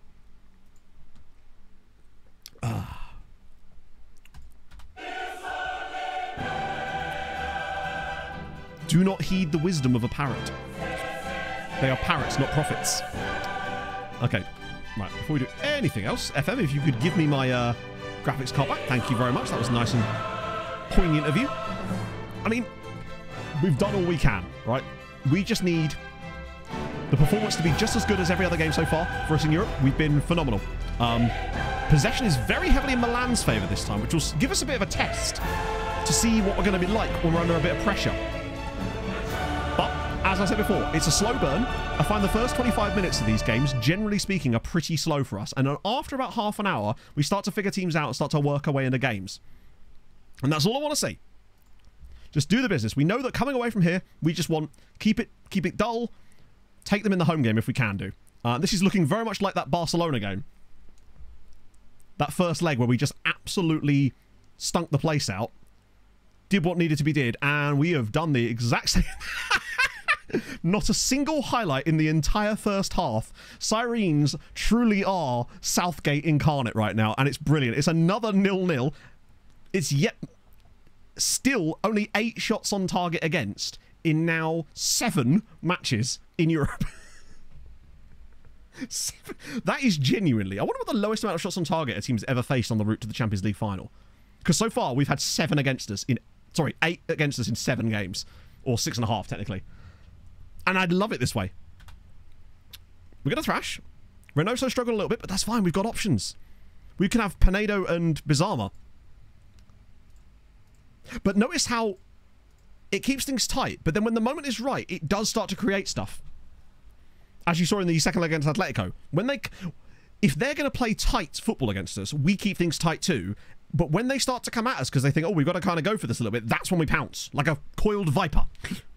Right? This is where we lose 3-0 in the second half. Off of, like, every shot on target they have for the rest of the game. Oh, God. Oh. What a highlight.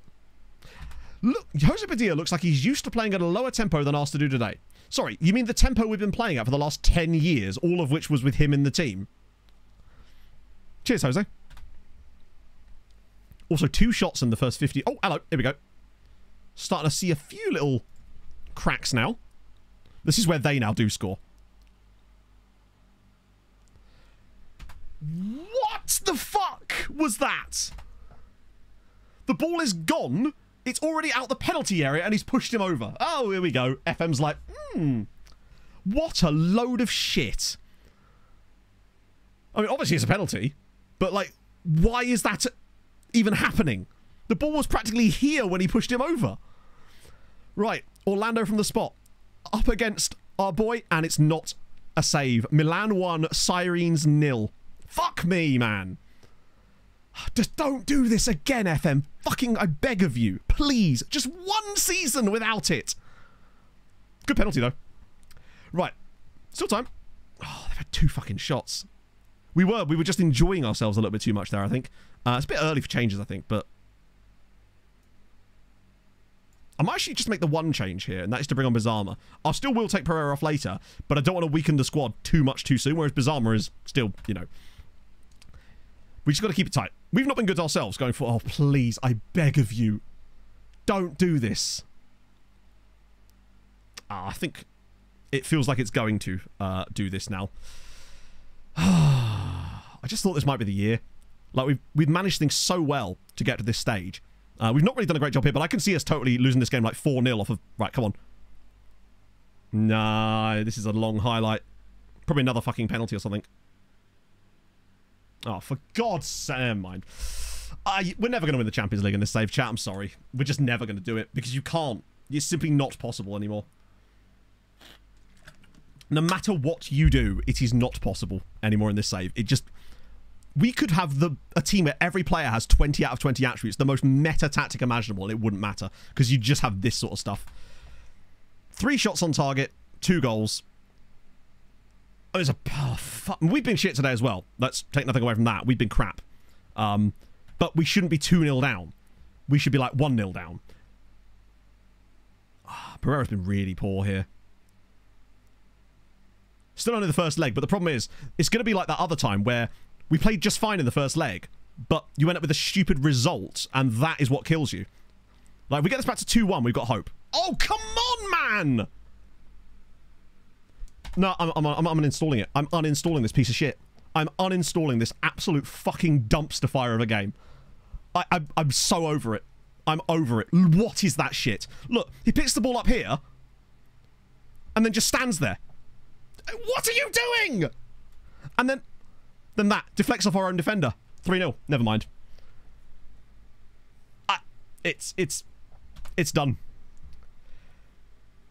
I can't believe I actually said at half time they got us in the first half that we would win. We'd lose the second half 3-0. We actually are. Off of 4 shots.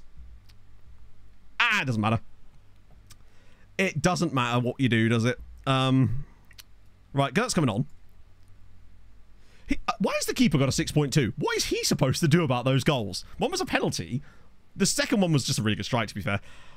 Wow.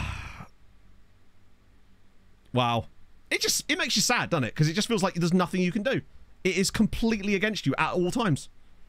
Like, when was the last time we had a game that we won 3-0 in this scenario? I can't think of one. Second one's effective. What? Was it? Catch the ball? Maybe. It makes you not want to bother. Because I can't remember the last time we had a game like this. We've been shit as well, but 3-0 is absolutely insane. 4 shots on target, 3 goals. And we'll absolutely batter them in the second leg probably, but we're not going to the fight off. What are you supposed to do? Oh, they had another shot there. But if we'd created that...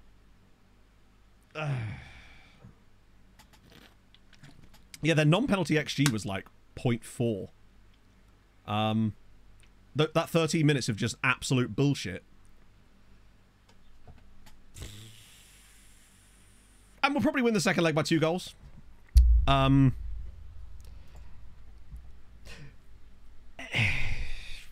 What can you do? It just makes you not want to bother. It's so... just... do you know what I mean? We're never going to win the Champions League in this save.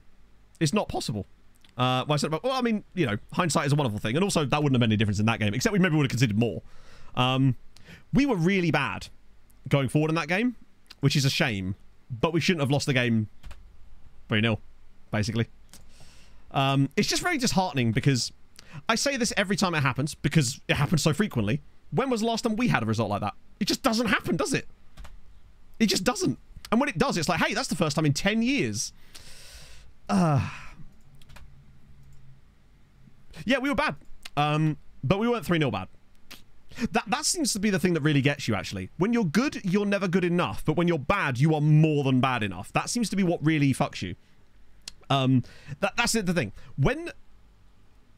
When you're bad, you will always overperform your badness in the sense that if you give up even a few chances, you're going to get 5 goals scored against you or whatever. But when you create loads, you never manage to quite match that, and that's the issue that you're never going to be able to get.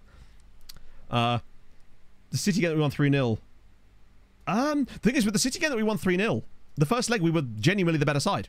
There was a lucky game we had against City, which was the 3-2, but we actually lost that game. We were just lucky to only lose it 3-2. We just don't get lucky wins, and when we do, it's like narrow lucky wins. Like, okay, you could argue there's an element of luck in the Atletico game, this second leg here, but like at the end of the day, we were still comfortably the better side and deserved to win, right? And Milan deserved to win this game as well. It's just, you know how it goes. Right, Goodyear, you're our only hope. Wait, are they not playing this week? Or did I miss out on... maybe I accidentally clicked through it. Oh, good. Well, seems that the 3-0 curse is just a Malta thing in general. Push the lips of Atara. Yeah, I think it's... yeah. I'm not convinced that we'll ever win the Champions League in this save. Because we can't go a season without that happening. you get one of these every season. It's always in the knockouts, and you can never recover from it. Trying to think of the last time that happened. Was it literally last season? The Dortmund game. Yeah, literally, it was the same fucking shit last year. It was literally the same exact shit last year. I can't believe it. It's the exact same thing. Online things. Oh, I would be very surprised if they do. I think what we're going to see next year, I'm predicting, is going to be the same crap, just looks nicer while it's happening to you. Yeah. When they spot like a persist, there you go. Although that has been a while now, so maybe that's not actually happening. Yeah, that ain't gonna matter. I mean, we're not gonna win the second leg 3-0, are we? And even if we do, we'll probably lose on penalties. Right, it's May 1st, so we will do a bit of that. Just take our mind off a little bit. Just set up, yeah. Have 1 million with Wisła Krakow. What do you mean? I'm not managing at the moment, but if you mean next save, we don't know how much money we'll have because it's not in this version of the game. I'm afraid that they're going to have the same... I'm afraid that it's going to be the same things presented more nicely. And I really hope that's not the case. Because it's a huge move, obviously, moving over to a new system and everything. See you later. Thank you for the 100 bits, Jambo Live. Okay, that's it. I'm going to break some spaghetti. Still takes a shit a bit. Pretty much, yeah. Yeah, sorry if I got a bit frustrated there. I'm sure you understand. It makes it hard to want to play the game. But particularly when I actually came today saying how much I was enjoying FM lately and feeling like we were actually doing something. But, yeah. When is the demo about? I don't know. Is there even a demo most of the time? Demo usually comes out when the game comes out, doesn't it? So, I assume the demo comes out whenever the game comes out. Right, so we need to find not a club. And slowly but surely find a way to offer these out in a little group. Because the last time I tried to offer them out as a whole, like this, it crashed. Yeah, I literally started off the last recap video being like, hey, have you ever wanted to throw your own laptop out the window when you see someone else's game? Well, looks like it's 2 years in a row. Spanish players? Oh, fair enough. That's cool. I'm sure a lot of things, there's plenty of time for a lot of things to change as well, though, because obviously it's next year's game. The coefficients are fantastic. There's progress being made. Even if the game is just never going to let us win a Champions League because it will just do that to us every season, then as long as the other Maltese sides get better, that's the main thing, right? Sorry? Oh, fuck. I haven't turned on the under-23 and under-19 squads. The issue now is that I don't know which ones I've... If I turn this... Oh, hang on. Yes, I do. Just turn off the senior squad. Fucking 5,000 IQ. Jesus Christ. Yeah, imagine if I then just... Wait, what? What? Is it because someone's contract has expired? I are a little confused. Why is it not letting me offer them out for transfer? Is it because I still have the other selected?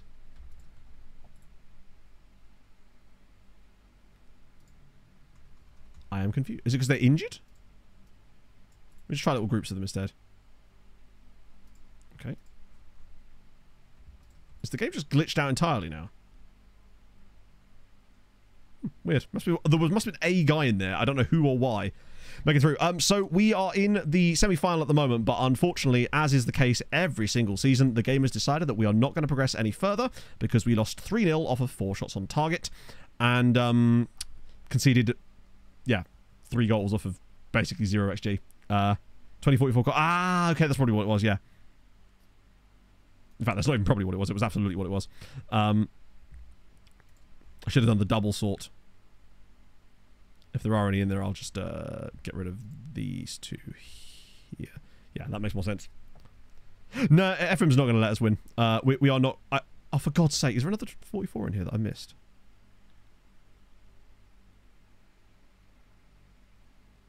What's the issue this time? Oh, for goodness sake, why is it doing this? There's no more 44s in there, is there? Injury? Yeah, but the injury wouldn't prevent you from offering them out, would it? Nope. Fuck me, Football Manager, Jesus. Transfer negotiations. What do you mean transfer negotiations? In what context? Scarily accurate. It does feel like it, yeah. Yeah, I think... And yeah, this is the thing. We can't even blame the goalkeeper. We can't have people saying, hey, it's because your goalkeeper doesn't like big matches. Well, now he does, and it doesn't make any difference. Not that he was going to save those shots, is anyway, because they weren't his fault. He still gets punished for it by the game, but yeah. It's one already leaving. Oh, what it would say if they were, wouldn't it? It would say TRN on them if they were, and they're not. What's low now? Which one? I'm not sure I understand what you mean. There is no player here that is currently under a transfer offer from any clubs. You would say so if they were. Taking over a national team yet? No reason to. We're not taking over until the Euros. Zero value. It might be the zero value dude, which is doesn't make any sense, but oh, sorry, I thought you meant that you'd... No. Oh, come on, fucking hell, Football Manager. We'll just have to skip them. I can't go one by one, can I? We'll be here all day. That's really annoying, though. Because there's so many of them. Usually we don't have these kind of issues as well. Last guy in my section, was he? Fair enough. Oh, well. We move. We might not be able to hit them all. He's of 2044. Yeah. You're already leaving. You're of 2044. So you're not actually. Ollie! Thank you for the 35 months, friend. How's life? Hello, Mr. Face of FIFA E. You are now level with Arsene Wenger. Arsene. We're like that. Can't have a transfer. Oh! True. That possibly is what it is. And we'll have no way of knowing which ones it was. Such is life. I suspect that the 2045 guys are... Sorry, the 2044 guys, rather. I could just do it like this, kind of much easier. Oh, dear. This might take a moment. God, there is actually a lot in there. There's a real lot. But it works because it gets us offers on these players. What the fuck? Hang on. What? Oh, for goodness sake. Fucking hell. Why did it just randomly select me right to the top of the screen again? FM really does want to mess with me, doesn't it? Yeah, we'll take that. Oh, dear. FM 19 sale? Fair enough. I'm trying to think what the biggest... When I look back to FMs, it sounds stupid, but my first thought in my brain is always, which one... What was wrong with that FM? Because there's always something, right? Oh... But yeah, well, we have to really to keep the loan farm afloat. If you're drawing FM, like, yeah, I think it needs to do one. Honestly, I think it needs to do one. I mean, fuck me, man. I don't even know who was selected and where that player is even selected from. I know it was Jean Dong Suck. There he is, right? So it's this next group here. Oh, it really is testing my patience today. Oh, as if I wanted to click that. Why do certain players like? Can you let me unselect it? You. Oh my god. Unity cannot come fast enough, man. Right. I just want to deselect a player, bro. Is it that difficult? FM's like, no. You thought you were playing a game. No, sir. What? So his biggest sale. That would be...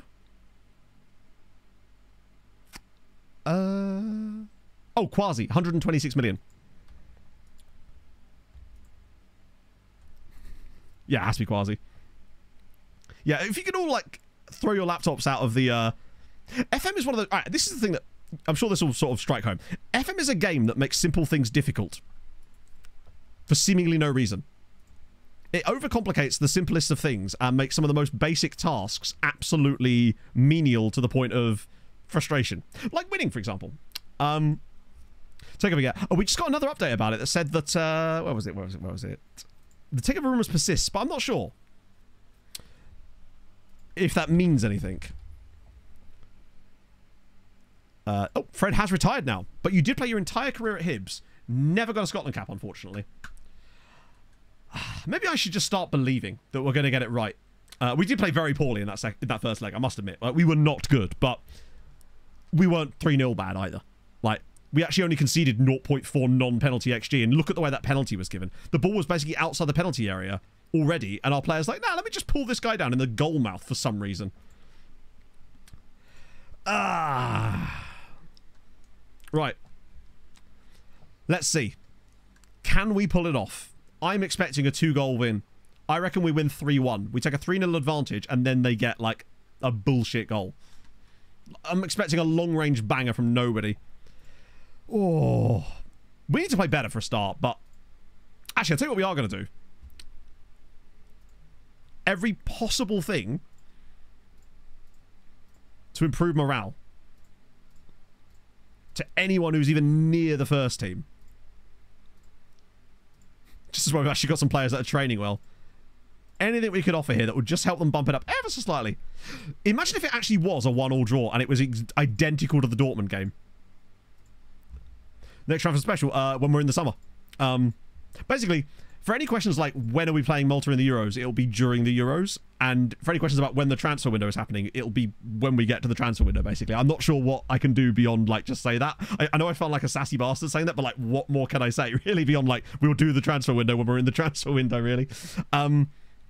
But yeah, although to be fair, if we were to sum up all this back and reach a Champions League final, we might actually end up not having to do any transfer business next year, and having to do a solely transfer-focused one, in fairness.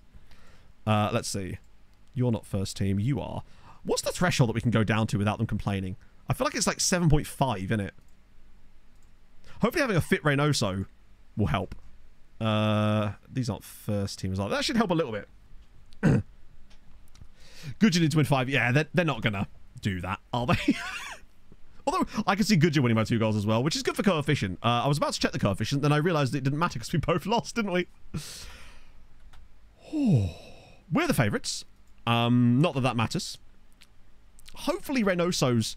I believe that the lack of Reynoso being fit has definitely cost us too. Like, we didn't seem to help... It didn't seem to matter too much in the second game against Atleti. Since 2023. Yeah, so 21st season, yeah. 21 seasons of misery. Pretty much. Which doesn't show any signs of abating. Right. Now, what I would say is, when I tested this tactic, I did play against Milan, and we did win 4-0. Not in this scenario, of course. It was a group stage game, but nevertheless, you know, weirder things have happened. Occasionally, you can get lucky. 31 goals for Fabrizio is banging. It helps give the rest of the players coming on. Okay. Might be something I will try next season. I don't want to mess around with a mechanic I'm not familiar with in a game that's really important in case I screw it up more than anything else. Okay. Let's go. How is Pius still injured? Is that a new injury? Right, Sultan's in. Vieira's now gone to the middle. Is that because Kadri's better out wide? He's got slightly better crossing. He does have very good passing, in fairness. Lahovi, Izanovic, Shilate. Nope, we're doing Valmir. Padilla, Reynoso, Pereira.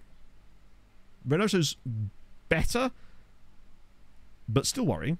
Let me just turn on not a club. Get the first team in there too. 2 other squads out on loan. Oh, my friend. Bold of you to assume it's as little as 2 other squads. In fact, if you say that a squad is 18 players, give or take, well, you know, so 11 players and 7 subs. We'll say that's a squad. We have 10, 12, probably about 15 squads, roughly, which is mental when you put it in those terms, actually. Unfortunately, Thomas, not well. It was, but then FM decided to be FM. Because we're just not allowed nice things. But it's a new day. It's a new dawn. And I'm feeling pessimistic. But you never know. Wages crazy. Not really, no. Oh, well, they are. For Malta, of course. But they're not anywhere near. Like, our highest paid player is on 90 grand a week. And most of the players that are out on loan are on relatively low contracts. So, yeah. Do a full league. We literally could, yeah. Now, obviously, a lot of them are at Dingley. So it doesn't really count. Better effect. That'll be solid, actually. Remind me next season, Stuart, because I wouldn't mind starting to get involved in maybe trying something like that. Any advantage we can get is going to help, right? Maybe that's what the difference is, chat. The AI managers are praising the players before they come on the pitch. That's what I was missing this entire time. Okay. Like, with your own players, it's your team's all around. Pretty much, yes. But Dundee United, not Dundee FC. I'm a bit confused. context. So I must have missed something about the Dundee United thing. Right. Okay. Troubled. Unsuited to the role. The role you've been playing for 2 years. Cool. I do love that. It's like you could not be more suited to the role. We signed you specifically because you are good to the role. And you're like, oh, I see. Okay. Right. What possible nonsense could befall us now? I should have hit them with the OU. I should have hit them with the Open University chat. God damn it. It was remiss of me. Okay. Oh. That's true. If I was using that post-mortal database, things would be different. It is our former Ndoye, yes. And our former Freitas. I swear we sold them another guy too at one point. But he may have retired by now, potentially. Come on. Let's do it. Let's get behind the boys. I'm going to be positive in this game, I promise. If we're going to go, we might as well go down swinging. Okay. An early goal would be very nice. The problem with us is that often we try to keep things quite tight, which is fine, but when you're 3-0 down, it becomes quite difficult to do that. Because, well, yeah. Now, we are still starting to see, but the problem with that is, again, when you're 3-0 down, you need to start a bit faster, and there's going to be no highlights in the first half, is there? We're controlling the ball, though. Let's get a... Without a suit and tie. That would be ridiculous if I did every single Champions League game in a suit and tie. Right. Okay, here we go. If we could get a goal here, about half an hour in... Oh, he's going to shoot from range, doesn't he? No? Okay, that's fine. Half an hour in, get a goal back, start building towards it, get the pressure on them a little bit. They'll start to... oh, hang on, there's the pass. Lahovi drifts across. Reynoso! Oh, fuck off. He's offside anyway, in fairness. Don't know why he's offside. He has no excuse for being offside there.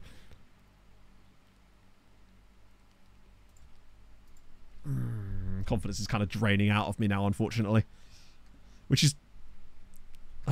yeah, he had no reason to be offside there. Lahovi had made the perfect run. It was exactly the type of situation that this tactic aims to create, where Lahovi gets that overlap. But we are at least playing better than the first leg. And hopefully, as I say, we will grow into the game in the second half, but I still expect Milan will score the first goal against us in this game, though. That's the thing. Yeah, they'll probably score now. Now that we've had the entire first half our way, they'll know grab a goal. Right, come on, Lahovi, get in there. Ah! No, come on. Yes, Padilla. Well, he's going to have to cut back inside. He's got to find support here. Oh, that's really nice. Right, where's Lahovi again? Okay. Come on. Keep that. Oh, for goodness sake. Wait. Padilla. He's got support. He's going to go for it himself, I'm sure. Wait. Yes! Okay, we've got a bit of luck. Calling it out now. That was fortunate. It was one of those stupid goals. Sirens 1, Milan 0. We've got the lead at least. Super fortunate. Now, in fairness, there was a bit of luck in that Atletico game in places too, but we still deserve the win. Yeah, what is he doing there? That kind of makes up for that ridiculous Valmir goal in the first leg. I don't know why he passed it. I'm just glad he did. 2 to go. Let's do this. It's also good because Reynoso was struggling a little bit in terms of form. Possession's good. We've been the better side, albeit... The worst thing about this is as well, this is exactly the type of game that I would want from us at home, if it wasn't for that ridiculous first leg. If we, like in that first leg, lose 1-0, this would have been the perfect first half. Yeah, no, I can see the second half randomly changing as well. I think what we can all agree on, though, is that they are probably going to score their first shot on target when it does come. Right. Yes, good. Pump them up. Nobody's playing poorly either, which is another good sign. Jezanovic is playing very well. Okay. Let's go. More of the same, lads. The crucial thing is I think we need to get a second goal before like 60 minutes or something. The 1-1 draw situation is still very much on the cards, yeah. Remember, Dortmund in that game, they got a 1-1 draw against us with 2 shots and 0.09 XG. Let's see if it's going to go for a repeat. Second half started quite poorly. In fact, no shots at all. Milan seem to be shutting things down a little bit at the moment. Okay, here we go. Pereira's been the weak link in the first half, so that's... I'm actually going to bring on Bizarma out wide instead of Pinedo, because he's more of a attacking, will just take more risks. Like, why does this happen every time, chat? Like, it's like, we should probably just break the tactic. This is why we don't win a lot, because I listen. So let's just, if we're going to go down, I may as well, if we're going to lose, I'm going to lose playing the tactic that got us this far rather than tweaking it and then being bad, you know? This tactic was built for the style of play that we play. We might as well keep playing it. If we're going to lose, we may as well lose like that. I'm thinking 75 minutes is where I switch the wingbacks up. Attacking is just going to make us take more risks and not in a good way for the most part. We've not been good enough here. Like, I might switch to it at the latter stages of the game, but there's no point in doing it yet. I just don't think, unfortunately. Oh, Padilla's... Why are you so dead? All right. Fuck it. It's final roll of the dice. But it ain't happening. The first leg, basically, is what killed us. Which is exactly what we thought would happen. Winning the game is something, but... Yeah. But there's still time for Milan to get the late goal as well, to make sure that we just get exactly what we expected. We've been so good defensively as well across the entire knockout stage. Once again, another game where our opponents have not even had a shot on target. It's incredible that we could be this good defensively. Single game where it just goes, no. Sauerschnig, Bizarma. Ball across. This is going to be a long-range banger, isn't it? Oh, please, no. Oh, for goodness sake. But when it comes to it like that, it's always going to deflect wide. If that's a Milan shot, it's probably in the back of the net. Oh, if we get a goal there, I maybe believe a little bit more. Pebbles. If we'd scored on that play, maybe there would have been a vague... Right, now I might throw it on attacking because it's literally only 8 minutes to go. But if we did it too early, we'd have just risked them scoring. We've not been good enough on the night, unfortunately. It hasn't been it. We've been good enough on the night for the win, but... Wait, have I even got any more subs? Oh, I guess I do. Too late now.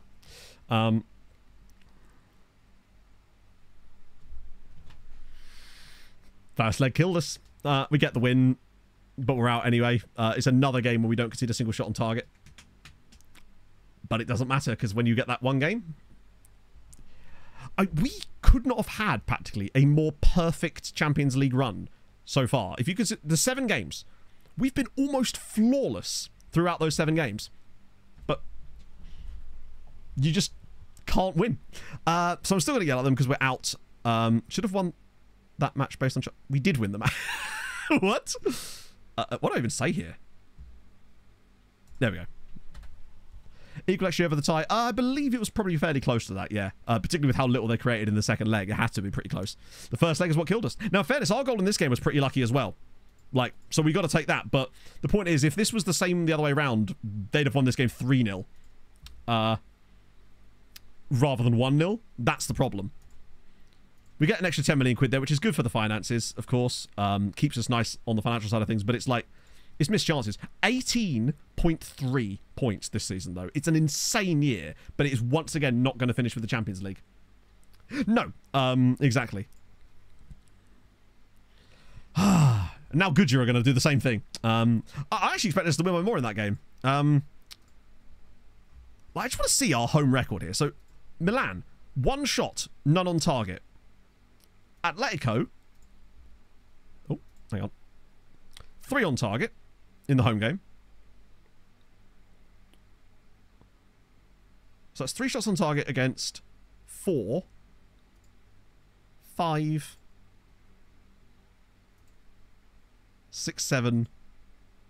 Yeah. So outside of... We literally conceded 7 shots on target in 7 matches. And obviously... It was only 11 shots on target in the entire knockout phase over 8 games. Whilst in that same period having 10, 22, 26. Oh, wait, 27 there. 30, 37. We actually had 4 in that one as well. 41. 44 shots on target across that. Conceded 11. But that's just how it goes. It only takes 1 game. That is how it be. And obviously, the same thing applies to every team, of course. It's just once. It is just these numbers, man. I'm like the cast of Lost. I'm obsessed with the numbers, chat. I guess it's just a case of we go again, right? I do think, though, tactically we are on the right track. Because it feel like we were able to compete way more with the bigger sides. Like, I don't think Milan were even that good. I think if they play Man City in the final, they'll go absolutely clarted. The FA to look forward to. Oh, the Cup. Yeah, we can win the trophy. That's no biggie there. Plus, we've still got Goodyear to look forward to until they're inevitably knocked out. They should still get us one last little bump in coefficient because they'll get round appearance performance points, which should take them to 18.5. So, if nothing else, we'll probably match our best ever one. Yeah. That's what it comes down to. It's basically, when we play well, we don't win by as much as we should do. And when we lose by way more than we should do. No matter what tactic you're using and no matter who you're playing. Well, not no matter who you're playing against. If they've got higher rep than you, basically. Then again, against Atletico, we don't have the same rep as Atletico. We just really needed that Champions League final appearance, at least. Just to help that rep bump up a little bit more. The rep ranking of Malta right now is second. There's no way we're getting second. We can't literally get second now. Actually, unless Goodyear win, I doubt it. Oh, dear. What was I checking? Yeah, the rep rating right now in it's still 9th. Obviously, this updates once a year, so we don't know what that's actually going to be. We have not won the Champions League yet, and I'm honestly don't think we ever will. Danny boy, thank you for the 40 months. My friend, thank you for... I genuinely believe we could have 20 in every single attribute and it wouldn't matter because you'd still have the games like that where you miss every single chance. Like, I do think we're on a much better footing though because we've got more goals throughout the squad. There's just way more goals in this team there. And they're coming from multiple areas. We're more versatile. Reynoso's got 26, but Pereira's got 23 playing off the right-hand side. Bizarma's done all right there too. Padilla's underperformed quite a lot. He does need more goals to his game. Danny, I'll be honest with you, not that well. We've once again been knocked out of the Champions League by FM's nonsense. Same as every season. 2020. Yeah, I can't do that test though, because the only way I could do that would be to change the values of players that and then I would then know things like their CA and stuff. I genuinely believe that we will win the Club World Cup before we win the Champions League. Like legitimately. Oh, the cup itself is very, very low still. I think the reason that the Hungarian Cup went, I say very, very low, it's 43rd, is very, very low. The reason is because we got really high rep with MTK and then we won the Hungarian Cup a load of times and that boosted the value of the cup, I think. Oh, dear. Right. I think for what I want out of the team, it's definitely getting the right area. Like, Padilla's got 16 assists. Like, hopefully only 13, but I think we could do more there. Krostev nearly at double, like, 20 assists is really good. Reckons Ireland in the world. I don't know. We do have, like, lookups and stuff for that, but we'll have a little look. Probably 56th. Jesus. They were as high as 37th at one point not that long ago, but they have slipped all the way down to 56th now. With Vincent Kompany as the manager these days. Bless him. Right, Goodyear time. Oh, no. This is where Dortmund beat Manchester City now. Just to really... Wow. Quasi... Just to really rub in. To rub in. Wilmer position... what's that? Cass! Thank you very much for the follow. Quasi... To really rub salt in the wound, Quasi scores the winner. What an absolutely abysmal game of football that was.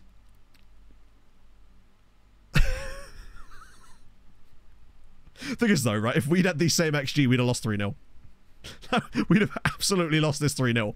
This is no way. That was with 10 men as well. Oh, Jesus. So it's going to be Milan versus Man City in the final. Ah, dear. Right. Yeah, that penalty is actually the most... The penalty and the Valmir one... Their second goal was just a great goal. It's annoying to concede a long-range goal, but you will do that from time to time. It's the other two that irk me. Like, giving away a penalty when the ball is crossed in and the ball has already crossed out of the box the other side and then he just randomly pushes him into the goal. Why? What possible reason would you have to do that? And then the Valmir one is the one that really annoyed me because that should have been a counter-attack for us and he just stands there. It's just such an obvious... Oh, you're going to concede a goal here. Yeah, Milan versus City. That's going to be... City will win that very easily, I would have thought. Right. Surely Goodyear aren't going to do a miracle. I don't think so. I think they might win the game, but they ain't going to be pulling that off. But shout out to RZ. The only thing that could give us a chance of getting second would be if Goodyear win and then Frankfurt lose. In fact, tell you what, if Goodyear were to win that game, they might actually leapfrog Germany. We might still leapfrog them. Just on them gaining 0.4.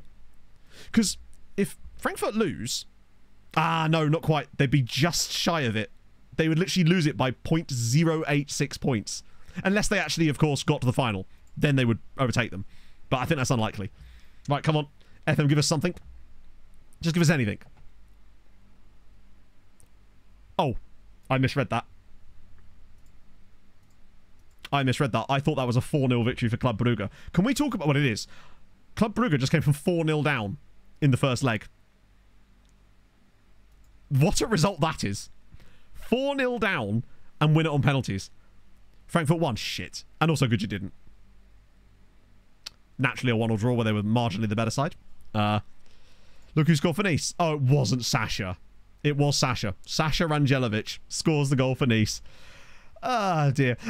Do you know how when we go out and I'm like, hey, it's fine because the bad stuff makes the good stuff feel better when it happens? I still stand by that, but you do actually need the good stuff to happen once in a while. Oh, dear. And the worst thing is as well, I bet you if I was to go back to the start of today's stream and play that off stream, we'd probably win. Probably like 9 times out of 10. It's just something about when I'm live, the game's like, no, not today. First ever migraine. Holy shit. Which kind have you got? Is it the one where you actually feel the pain? Because I get silent migraines, which is much preferable to the normal migraines, but they're still an absolute pain in the arse because I literally can't do anything still because I can't see. But I don't actually get the headache associated with them, which is something. I get them very rarely, like once or twice a year at most. Right. So at least it's a little bit more coefficient. The fact that Frankfurt came back as well, that's killed us. Sitting there say, oh, loads. Let me just set the coefficient. So I'll find. It's still been, if nothing else, our best ever season. And neither of us even reached a final. To have our best ever season of coefficient points without either Maltese side there reaching a final is actually mad when you consider that the season we're overtaking with that is a season where both us and Sweetie reached European finals, and we had less teams in Europe as well. The boot menu. Yeah, so I don't get any of the pain with it. I just get the... If I look at words, I can't read them properly. It's like... It affects my brain in a way that means I can't see straight. Well, the thing I'm looking at becomes, like, blurred and obscured by sort of stuff in my vision. And then, after about half an hour of that, when I kind of struck my eyes, I get this sort of weird zigzag thing of colour going underneath my eye. And it sort of works its way across my field of view. Very, very odd. But if nothing else, we're going to get 3rd on the year. We're going to move up to 6th. All in all, this has actually been a very, very successful season. And the progress is still being made. Yeah, no, sorry. Ollie has retired a long time ago, I think. Oh, dear, man. Right. He's pretty close to it, too.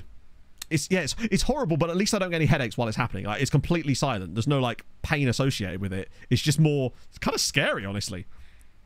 Oh, here we go. It's happening. Let's go. So, Tarshin are in for Teixeira. Nice and cheap. You love to see it. Melita want Van Gerthen. Maybe a little bit cheaper than that, lads. Don't overdo it. Zabar. That's a bit expensive. Have a little bit cheaper there. There we go. 215. Melita want Oscarson. That's fine. It's under 100 grand. That was... Gazira want El Berry. That's under 100 grand too. Tarshin want Joe. 72 grand. That's fine. Samaka. Whoa, that's way too much. 230,000. There you go. Bikikara want Palacios. Who's that? Oh, Darwin Palacios. I thought that was our Palacios for a second there. Well, it is, technically. Yeah, I remember the first time I had it, I was...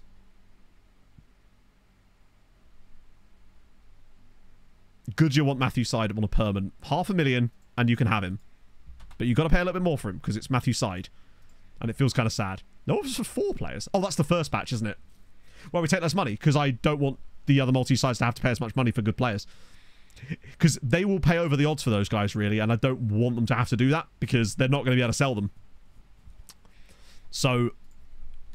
There's no point in... If these players aren't going to play for us, there's no point in me ripping off other Maltese sides. So City in this safe have got a grand total of 7 Champions Leagues. Technically 6 in the save. I'll do some money now. Not really, no. That's why I don't do it. Be a separate video. Well, it won't be... It will just be... It's a stream, innit? So there's no video per se. Oh, it would be the VOD, I guess. The VOD will be a VOD, you know? Because you did November 1st. Yeah. We did November 1st. They're the one most... Yeah, they've got 22 Premier League titles now. Not going to get every year, though. How old is Pep now? He should be probably mid-60s, right? 73! He's 73 years old. He's like a Spanish Roy Hodgson. I kind of rate that for him. Scale down his funding. I feel like the Man City scale down in their funding happens in every save, right?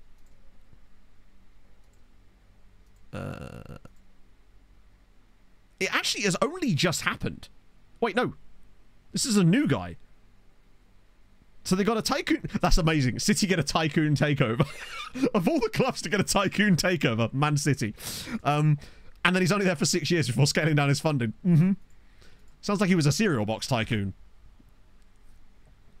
Spanish Roy Hodgson before. Not yet, but he has now. Imagine, there's so many tycoons out there. Or so many clubs that need it. It's like, oh yeah, let's go City. Besiktas. Haven't seen them in the Champions League for a while, actually, in this save. Have they won many leagues? Oh, they've actually won the league quite a bit. Well, they went like 16 years without winning it, but have now won 5 of the last 6 as well. Yeah. Move over, Mr. Tycoon. There's a new tycoon in town. Speaking of tycoons and stock market and whatnot, any updates, FM, on potentially the board getting taken over by it? No, basically with City not being turned on, there's like the managers and leagues that aren't switched on tend not to leave, especially those of them in Europe. So essentially that's basically how it works. For tycoons in the game, no, because you can't even really search for you can't search for non-staff or players. Like you basically you can't search for executive level people. They don't show up. They're not even clickable in the game, which is annoying. I feel like they should have their own profiles. I would say I want to see that in FM25, but honestly, I'd rather just have the game be good. So they got Marlon Hales is their only player. They're in the National League. See if we can find a player of theirs that's been there a while. They've got Ghulam Mohammed. I presume he's going to be Pakistani international. That's cool. Any non-league teams in the Premier League? No, because they wouldn't be non-league teams if they're in the Premier League. But there's also very little in terms of like progression up through the leagues from because again with the league not being switched on, there's not a lot of movement really. I imagine the Premier League looks almost identical to how it does in real life. It'll be like teams get relegated, they come back up again, and so on and so forth. Yeah, they've been in the National League for at least for the last 10 years or so. There's no real other clues. I'd be willing to bet if we looked at the Premier League, almost every team that's in it is either in the Premier League right now or is a top championship side. So, teams that aren't normally in it. Derby. Okay, so that's slightly surprising. And there you have it. Literally. That's it. Leicester are back. Watford are there. Derby. Derby's the only one of those that is even slightly surprising. But that's fair. That happens quite a lot because with the league not being switched on, nothing really changes. Right. Gat is improving his training. Good to see. Yeah, Crew. I just wish they tracked a little bit more information about, like, it shouldn't be that difficult for them to track a little bit better information, right? Anthony Mounsat, right, you're 37, you've been, oh, he's only been there 4 years. During which they actually got relegated. There must be a guy that's been there a bit longer than that, right? 4 years again. Which is all the same guys from last time, right? Biggest stadium in England. They've obviously improved the size. Yeah, it looks like Crew are just not signing people, which I guess, nope, that's new as well. That's the same guy, isn't it? He's only 24. No, there's no one that's been at Crew longer than 4 years. So what we do know is what Crew have been up to in the last 4 years, which is getting relegated, apparently. Left the Emirates. I don't know. I mean, Arsenal, in fairness, will have a lot of cash because Arsenal, I would say, are possibly the best English side in this save at the moment from terms of their squad. It feels like they're very, very good. City have won more stuff, but yeah.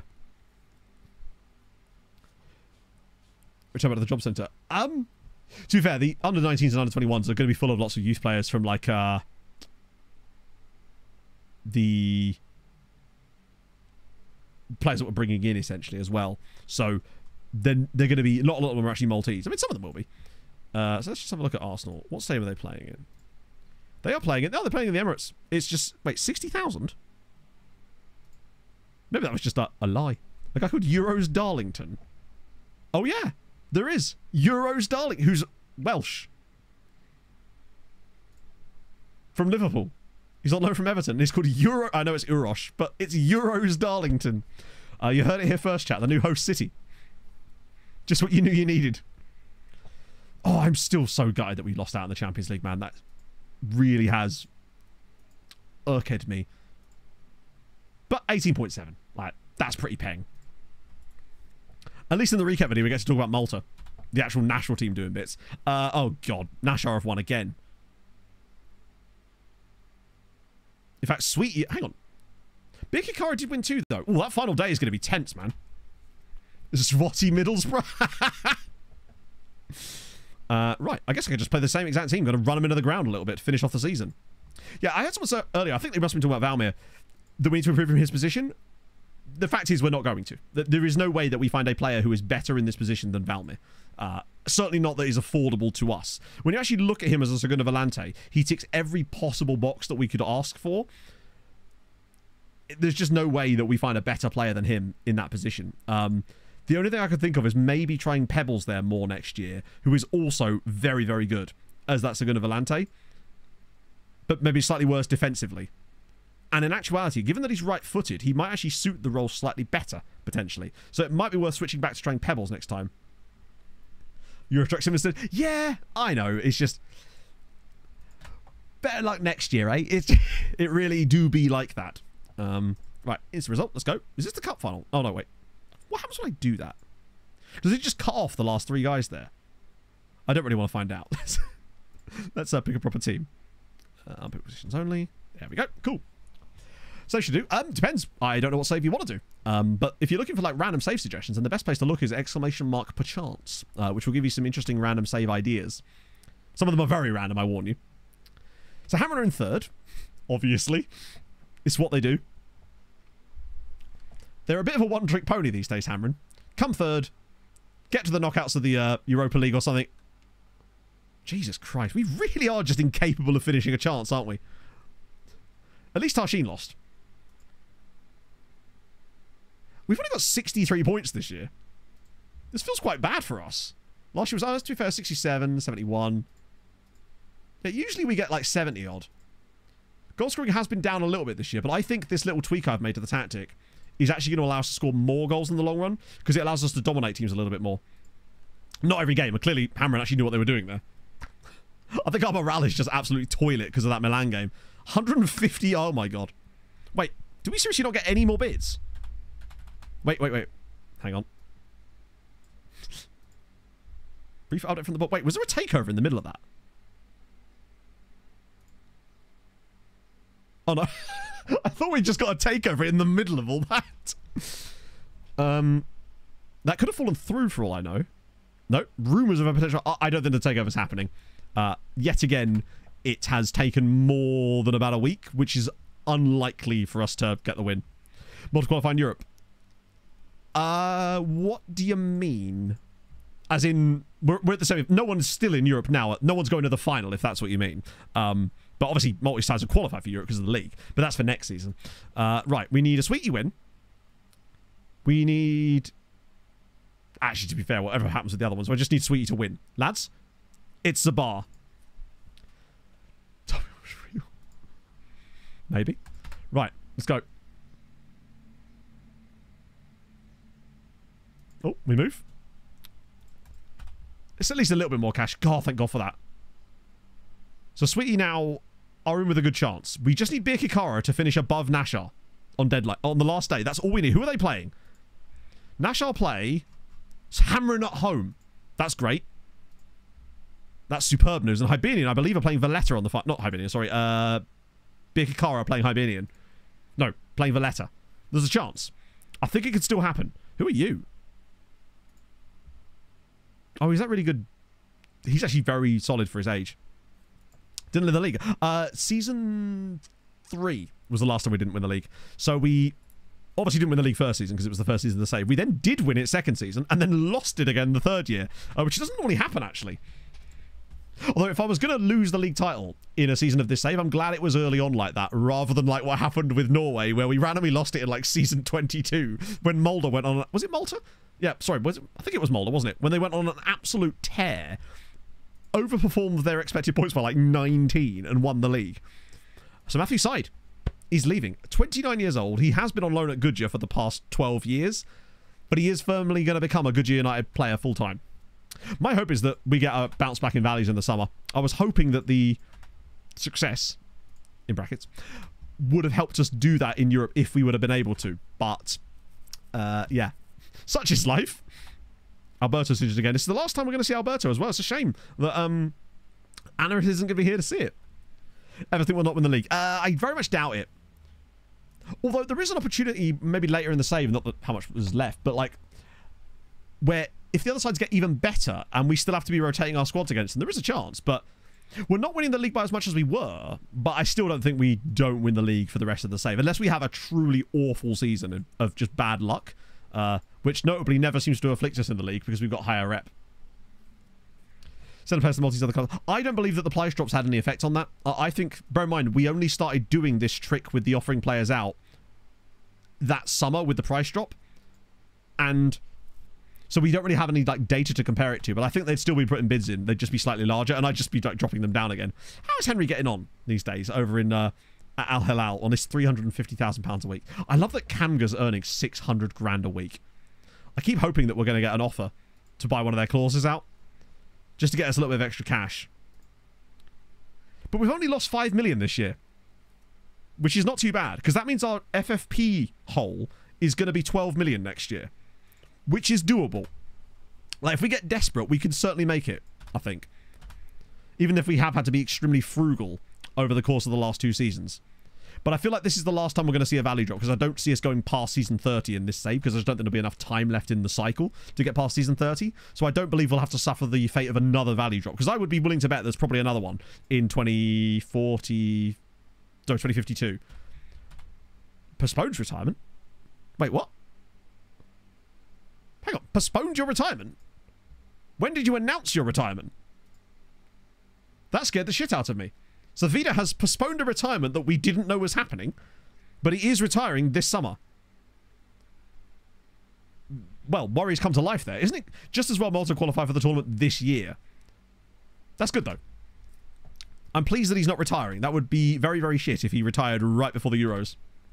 Last league game. Oh, absolutely. Doesn't matter what we do. We can definitely... We're going to watch the last league game as well, because we're going to be finishing after that anyway. So... And in addition...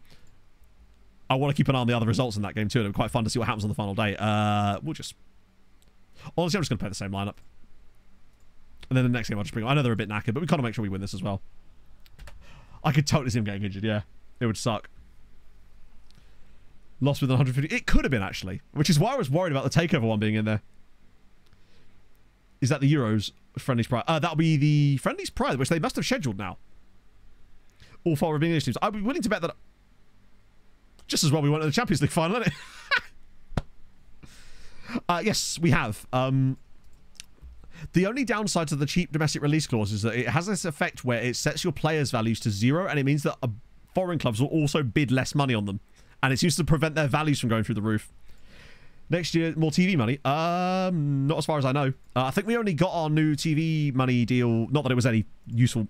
Bloody hell, it's half the squad. Just as well we weren't in the final. We'd have lost Gillet, Pebbles, and Padilla. Also, Lahovey with a brace. Fair play. Yeah, we got a new TV deal last season, I think. It's bugger all money, of course, but it's... Yeah. Here's a fun fact. Yeah, I do want to check the Malta squad. I think it might be that they've scheduled the friendlies now. Ah, they have. So we'll probably take over somewhere in this little gap here. Which means the next stream is going to be Malta at the Euros, followed by transfers, which is going to be fun as fuck. Posted Illumina Cow. Thank you for the follow. So Poland and Hungary. They're testing themselves a little bit more now. But yeah, with the Czech domestic release clause, we did try it for a little bit. But the biggest thing is it has this habit of... Basically, it means your player value will often be 0. 2.5 million. So basically, we made nothing out of that because most of the money went straight out to the players. Bloody players, eh? Next, I want to be paid. Bastards. But yeah, I think if we were going to get that takeover, it would have gone through by now. That was an attendance record? Okay. New record for Krastev. 10 assists. Wait, he got 10 assists in the cup. Yes, he actually only got 10 assists in all comps after that. Venerable National League. How many promotions is that, Batistua? I'm not sure exactly where that ranks on the pyramid. I love the fact that Bizarma is worth... He's the most galling one of them all. Because it's crazy that he is worth... I get bids of under £1 million for him. 23-year-old Chilean international with these attributes. And the game's like, he's worth under £1 million. Just makes you so angry, man. Racing Club. Oh, we probably should do another little check-in on that. Make sure I've not forgotten anybody. Let's make sure I do it at least once a month. Because of players like that. And Goober Zarur. Man's called Goober. You can't not want to sign a guy called Goober. I know it's Gober, but still. Love to see that. What a goofy Goober. Step 10. And National League is what? Step 5. That's actually really impressive. That's like a promotion every other season. I imagine what happened, if I was to guess, is that you got yourself a good tactic sorted to start with. Actually, you managed to get a few back-to-backs. And then you start to get hit by the wall of, oh, this is actually kind of tough at that point. I feel like you could get to like National League or the league below the National League North and South probably quite easily with a few back-to-backs. But after that, it starts to get a little bit more difficult. I suspect. Not that I ever had that issue with Beaconsfield because I never got that far.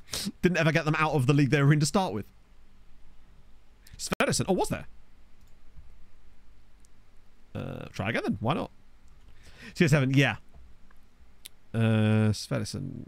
Anton Ingi Sverison. Oh, he's a Breidablik dude. You're right. He is essentially free, so there's really no downside. Particularly if his wages were high, we would have probably had to reconsider there. But we'll have a look. $3,000. Oh, that's annoying considering the next sale. They're bound to get something out of it at least. The guy above him is not exactly expensive either. In fact, he is because Urbancic. He's actually a lot better. I'll scout him as well. We'll have a look. Right. Will Vida be in the squad?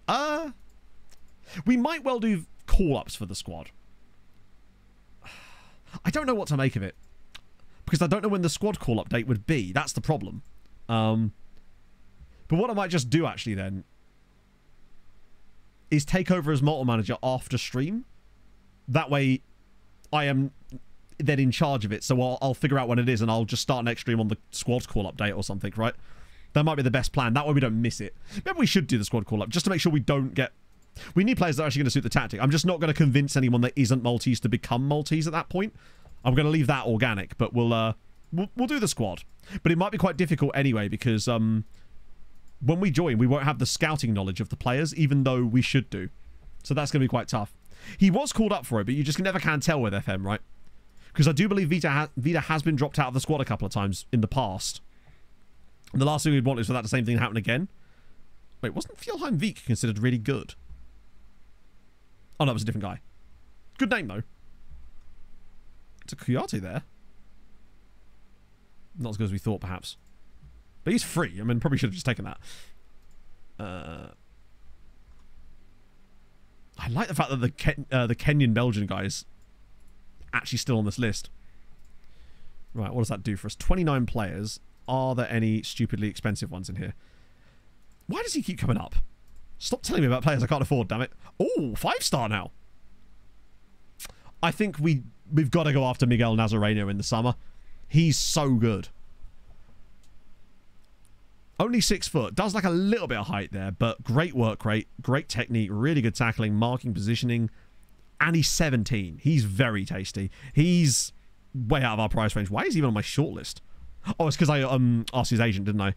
Frankfurt guy. Alexic as well. I would really like to bring in Alexic if the money's there.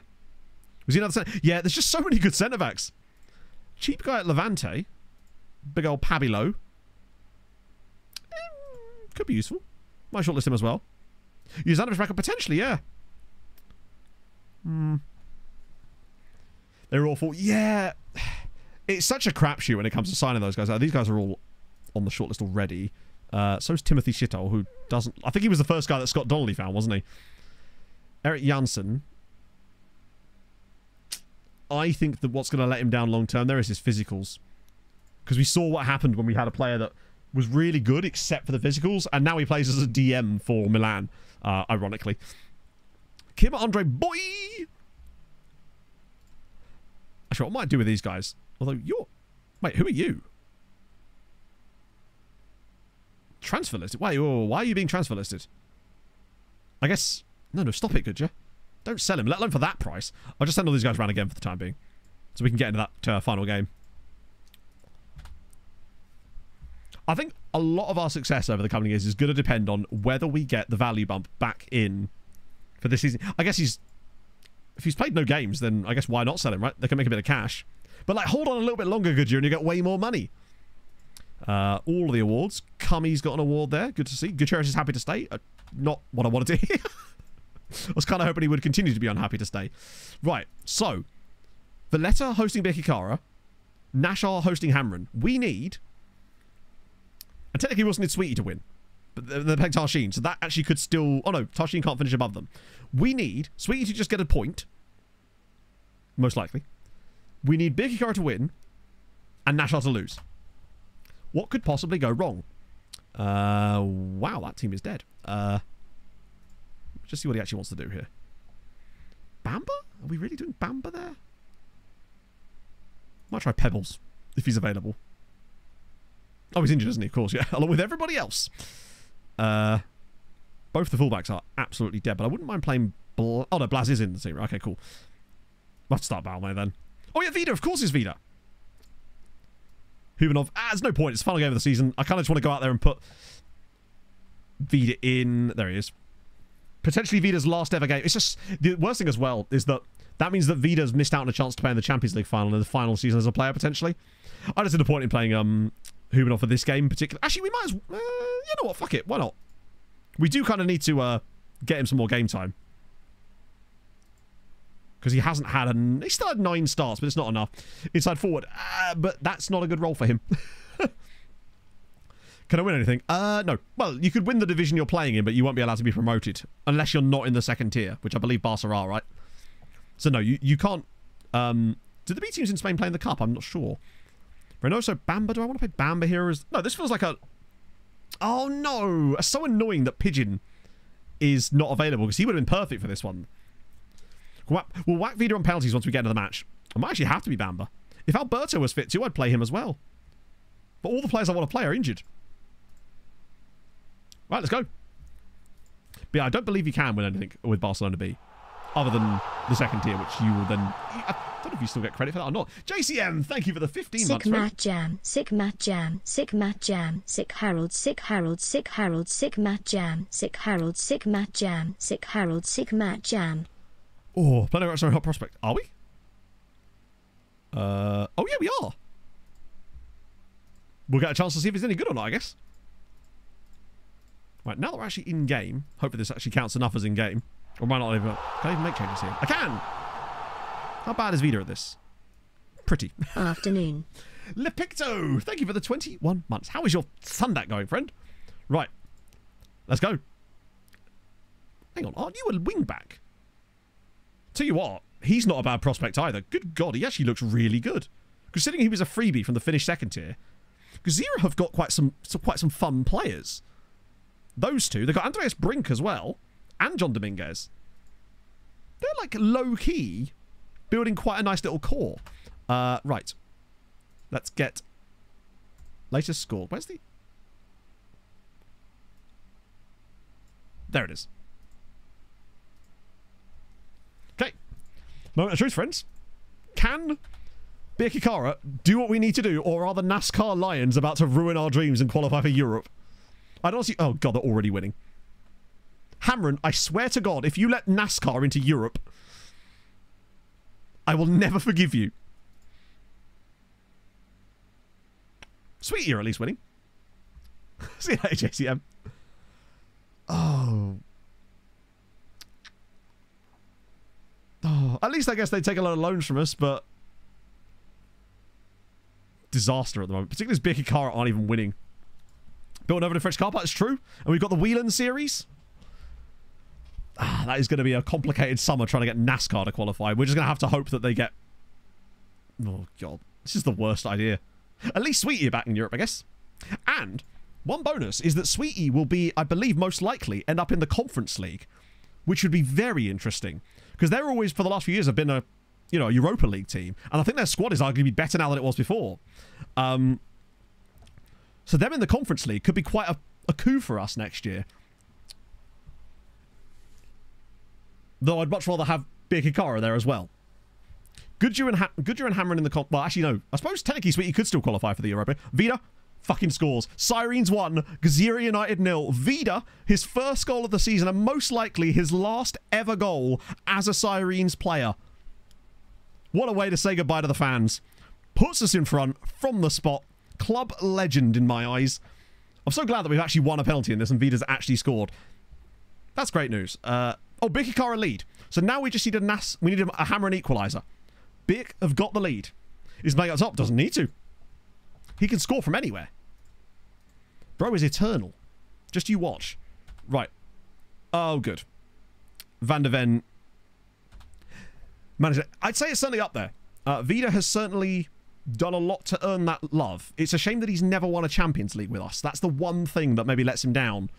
Because I do believe, then again, I'm not sure that anyone's going to win a Champions League with us. So Vida may well end up getting that anyway. Else in contention. Palacios would have been one to consider as well. But I'm not sure he's quite done enough to earn the respective chat. I feel like Vida's probably the favourite. Perez. I'd have to exclude him from the vote just in case the memes take over. Oh, Perez can be my assistant. I mean, if he can find the building, that is. Hammerin have got an equaliser. So now... Oh, bloody hell. Roy... I just don't feel like Roy has done enough in this. If Reynosa could win us a Champions League, maybe, yeah.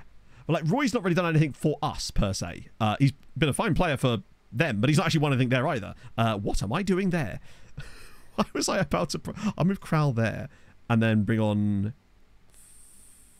Fuck it, we'll bring on Bit on. Matty side, but again, he never played for us. We are out of the Champions League, yes. Unfortunately, FM decided to FM. What about Dick? What about him? I think if I was to choose if I had a choice right now, it would be Vida. I don't think anyone really comes close to having earned... Oh, Bamba! Nicely done, bud. I think the thing that could make someone to overtake Vida is if they have a real say in the rest of the save in the remaining seasons. Sam Mumbo, thank you for the follow. I don't know how many champions. I think we won 4 or 5 with MTK. It was, I think, at least 4 Champions Leagues. We went through a spell where we were basically reaching the Champions League final, or I think it was like a 7 or 8 year spell where we didn't do anything except semis. It was semis or above every single season. Come on, just a late goal from Bikikara and they'll get in. Make it happen. I beg of you, just do a thing. Valletta are literally relegated. Well, they're about to be relegated anyway. And you're going to balls this up, aren't you? They're hammering are winning now. Just, honestly, lads, just a single goal. Or we'll end up with NASCAR Lions in Europe next year. Yes! 93rd minute winner, and Bikikara have pulled it out their Birka arser. Alvarez with the goal. And that's going to get them Europe at the expense of NASCAR Lions. Vida's ball across. It's deflected and it should have been in as well. The goal for the save. The goal for the save is to make Malta the best league in Europe. We get the win. Get in. Hello, Thomas. It's gone appallingly. Well, actually, I would say it's been a very successful season. It's been our best ever season in Malta in terms of coefficient. And yet I still feel disappointed just because of the way that things have gone for us. But nevertheless, Bikikara on the final day sneak into that final European spot. And now the band is back together, baby. The Big Five back in Europe next year. This is beautiful. An F's for NASCAR for getting so close to Europe. Bear in mind, they were newly promoted. So to come 6th... God, that actually makes it even worse that they came that close to getting promoted. Great to see. That's exactly how I would have wanted that. That's so perfect. Sweetie and Bikikara are cooking up some great young players. They're going to smash the Conference League next year. Goodyear and Hammerin have already shown the quality that they've got. Next year feels pretty poggy. I think we're building what we've got. I honestly thought we were going to get to the final this year of the Champions League. And we probably should have done, honestly. Or rather, it should have been a lot closer than it was. Another 8 million quid, which is good for finances. We've only lost 2 million this year. That's how good we've been financially to only lose 2 million. That being said, if we'd got to the Champions League final, we'd have earned more. But such is life. Should be goals, only 1 or 2 shots. I don't think we play a sweeper keeper. But also, a sweeper keeper doesn't affect whether they score a long-range goal or your player gives away a penalty, unfortunately. It's just how it is. Do we play a sweeper keeper? sweeper keeper defend. It's, you know, end of the day, you're not going to concede long-range goals because you're playing a sweeper keeper. That's just how it does or doesn't work, you know. Squad planning for next season, lol. Lots of winners. Hang on, named as a winner. Did he literally not score another goal for them the rest of the season? Or was he injured? Yeah, those injuries really did cost him. Who did we lose to? We lost to Milan. They scored 3 absolutely nonsense goals in the first leg in the away game to win the first leg 3-0 with like 1.1 XG. One of them was a penalty as well, which was just like one of the dumbest penalties I've ever seen. In the second leg, we won 1-0. They had no shots. Sorry, they had 1 shot. You know how it goes, basically. We only conceded 11 shots on target in the entire knockout phase. And had 45 of our own. But, you know, it is how it is. Next year we go again. I still feel like, though, it feels different. The way we played to, like, knock out Barcelona home and away, to beat Atletico in the way that we did, it feels different. It feels like we're on the right track. And I think this is the tactic that we if we are going to win the Champions League, it's playing the way we are. Should be glitch in FM that play a sweeper keeper. I don't believe that there is a glitch in FM that means if you play a sweeper keeper, you'll concede. That is not a thing.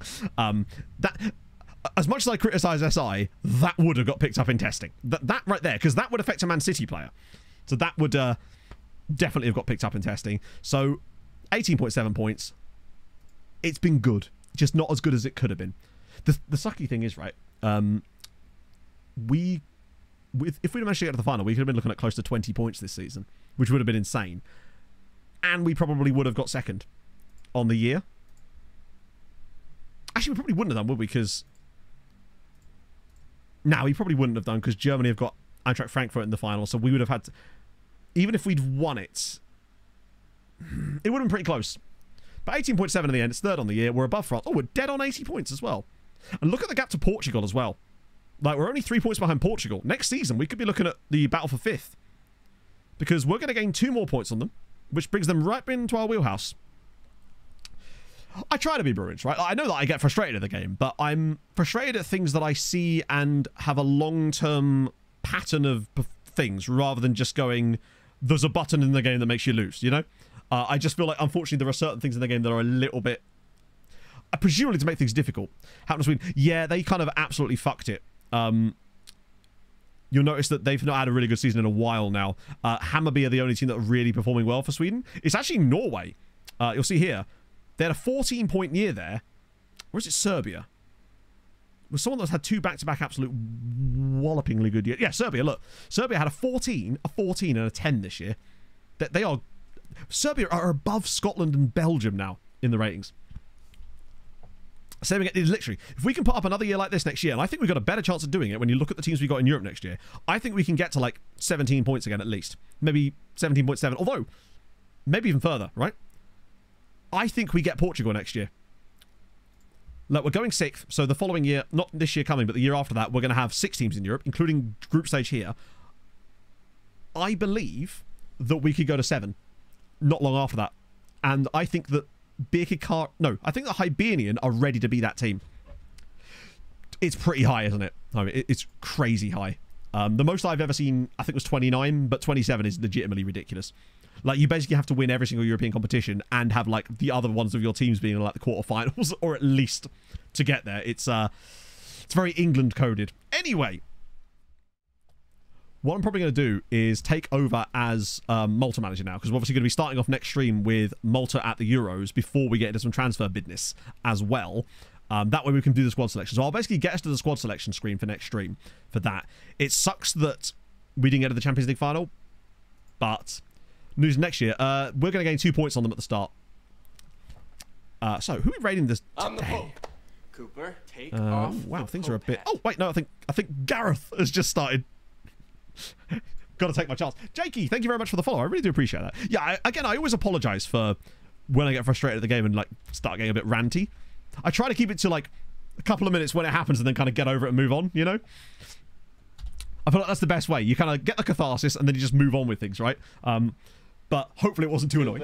Do not hate me. Oh dear, one of these days, chat, we're going to win the bloody Champions League. I'm telling you. I thought the FM shirt would be the luck that we needed today, but sadly not. So yeah, I'll see lovely people on Tuesday. Don't know when we're going to get next chance, because I've actually got like I'm off next weekend, and then not the weekend after, but the weekend after that as well. So yeah, resign and retire immediately. Apply for yourself and get it. Potentially, Gazman. I might try that. That's a really good idea. I love that idea. Oh, sorry. I'm so glad you said that right as we were leaving. That's unbelievably good thinking.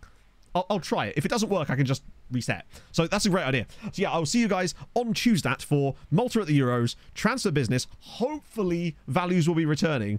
Yeah, exactly. It's not like we've got any league games in between. I can just reflip it. Press on the toilet? Never know. No, I'm not away doing anything like that. I'm going to my friend's wedding anniversary party next weekend. So we've got an Airbnb. And then the weekend after that, Pog and I are going to a garden party for her mate's birthday, which means I get to hang out with Patrick, and it's good times. Anyway, thank you for joining me today, friends. This has been really fun. I will see you guys very, very soon. Marta Pixcalia, and that's... Imagine. Anyway, that's enough about that. I'll see you guys soon. Enjoy the F1 if you do, and so on and so forth. Enjoy the NASCAR if you do. Yeah. Hold your gun, capybara, Carlisle honey.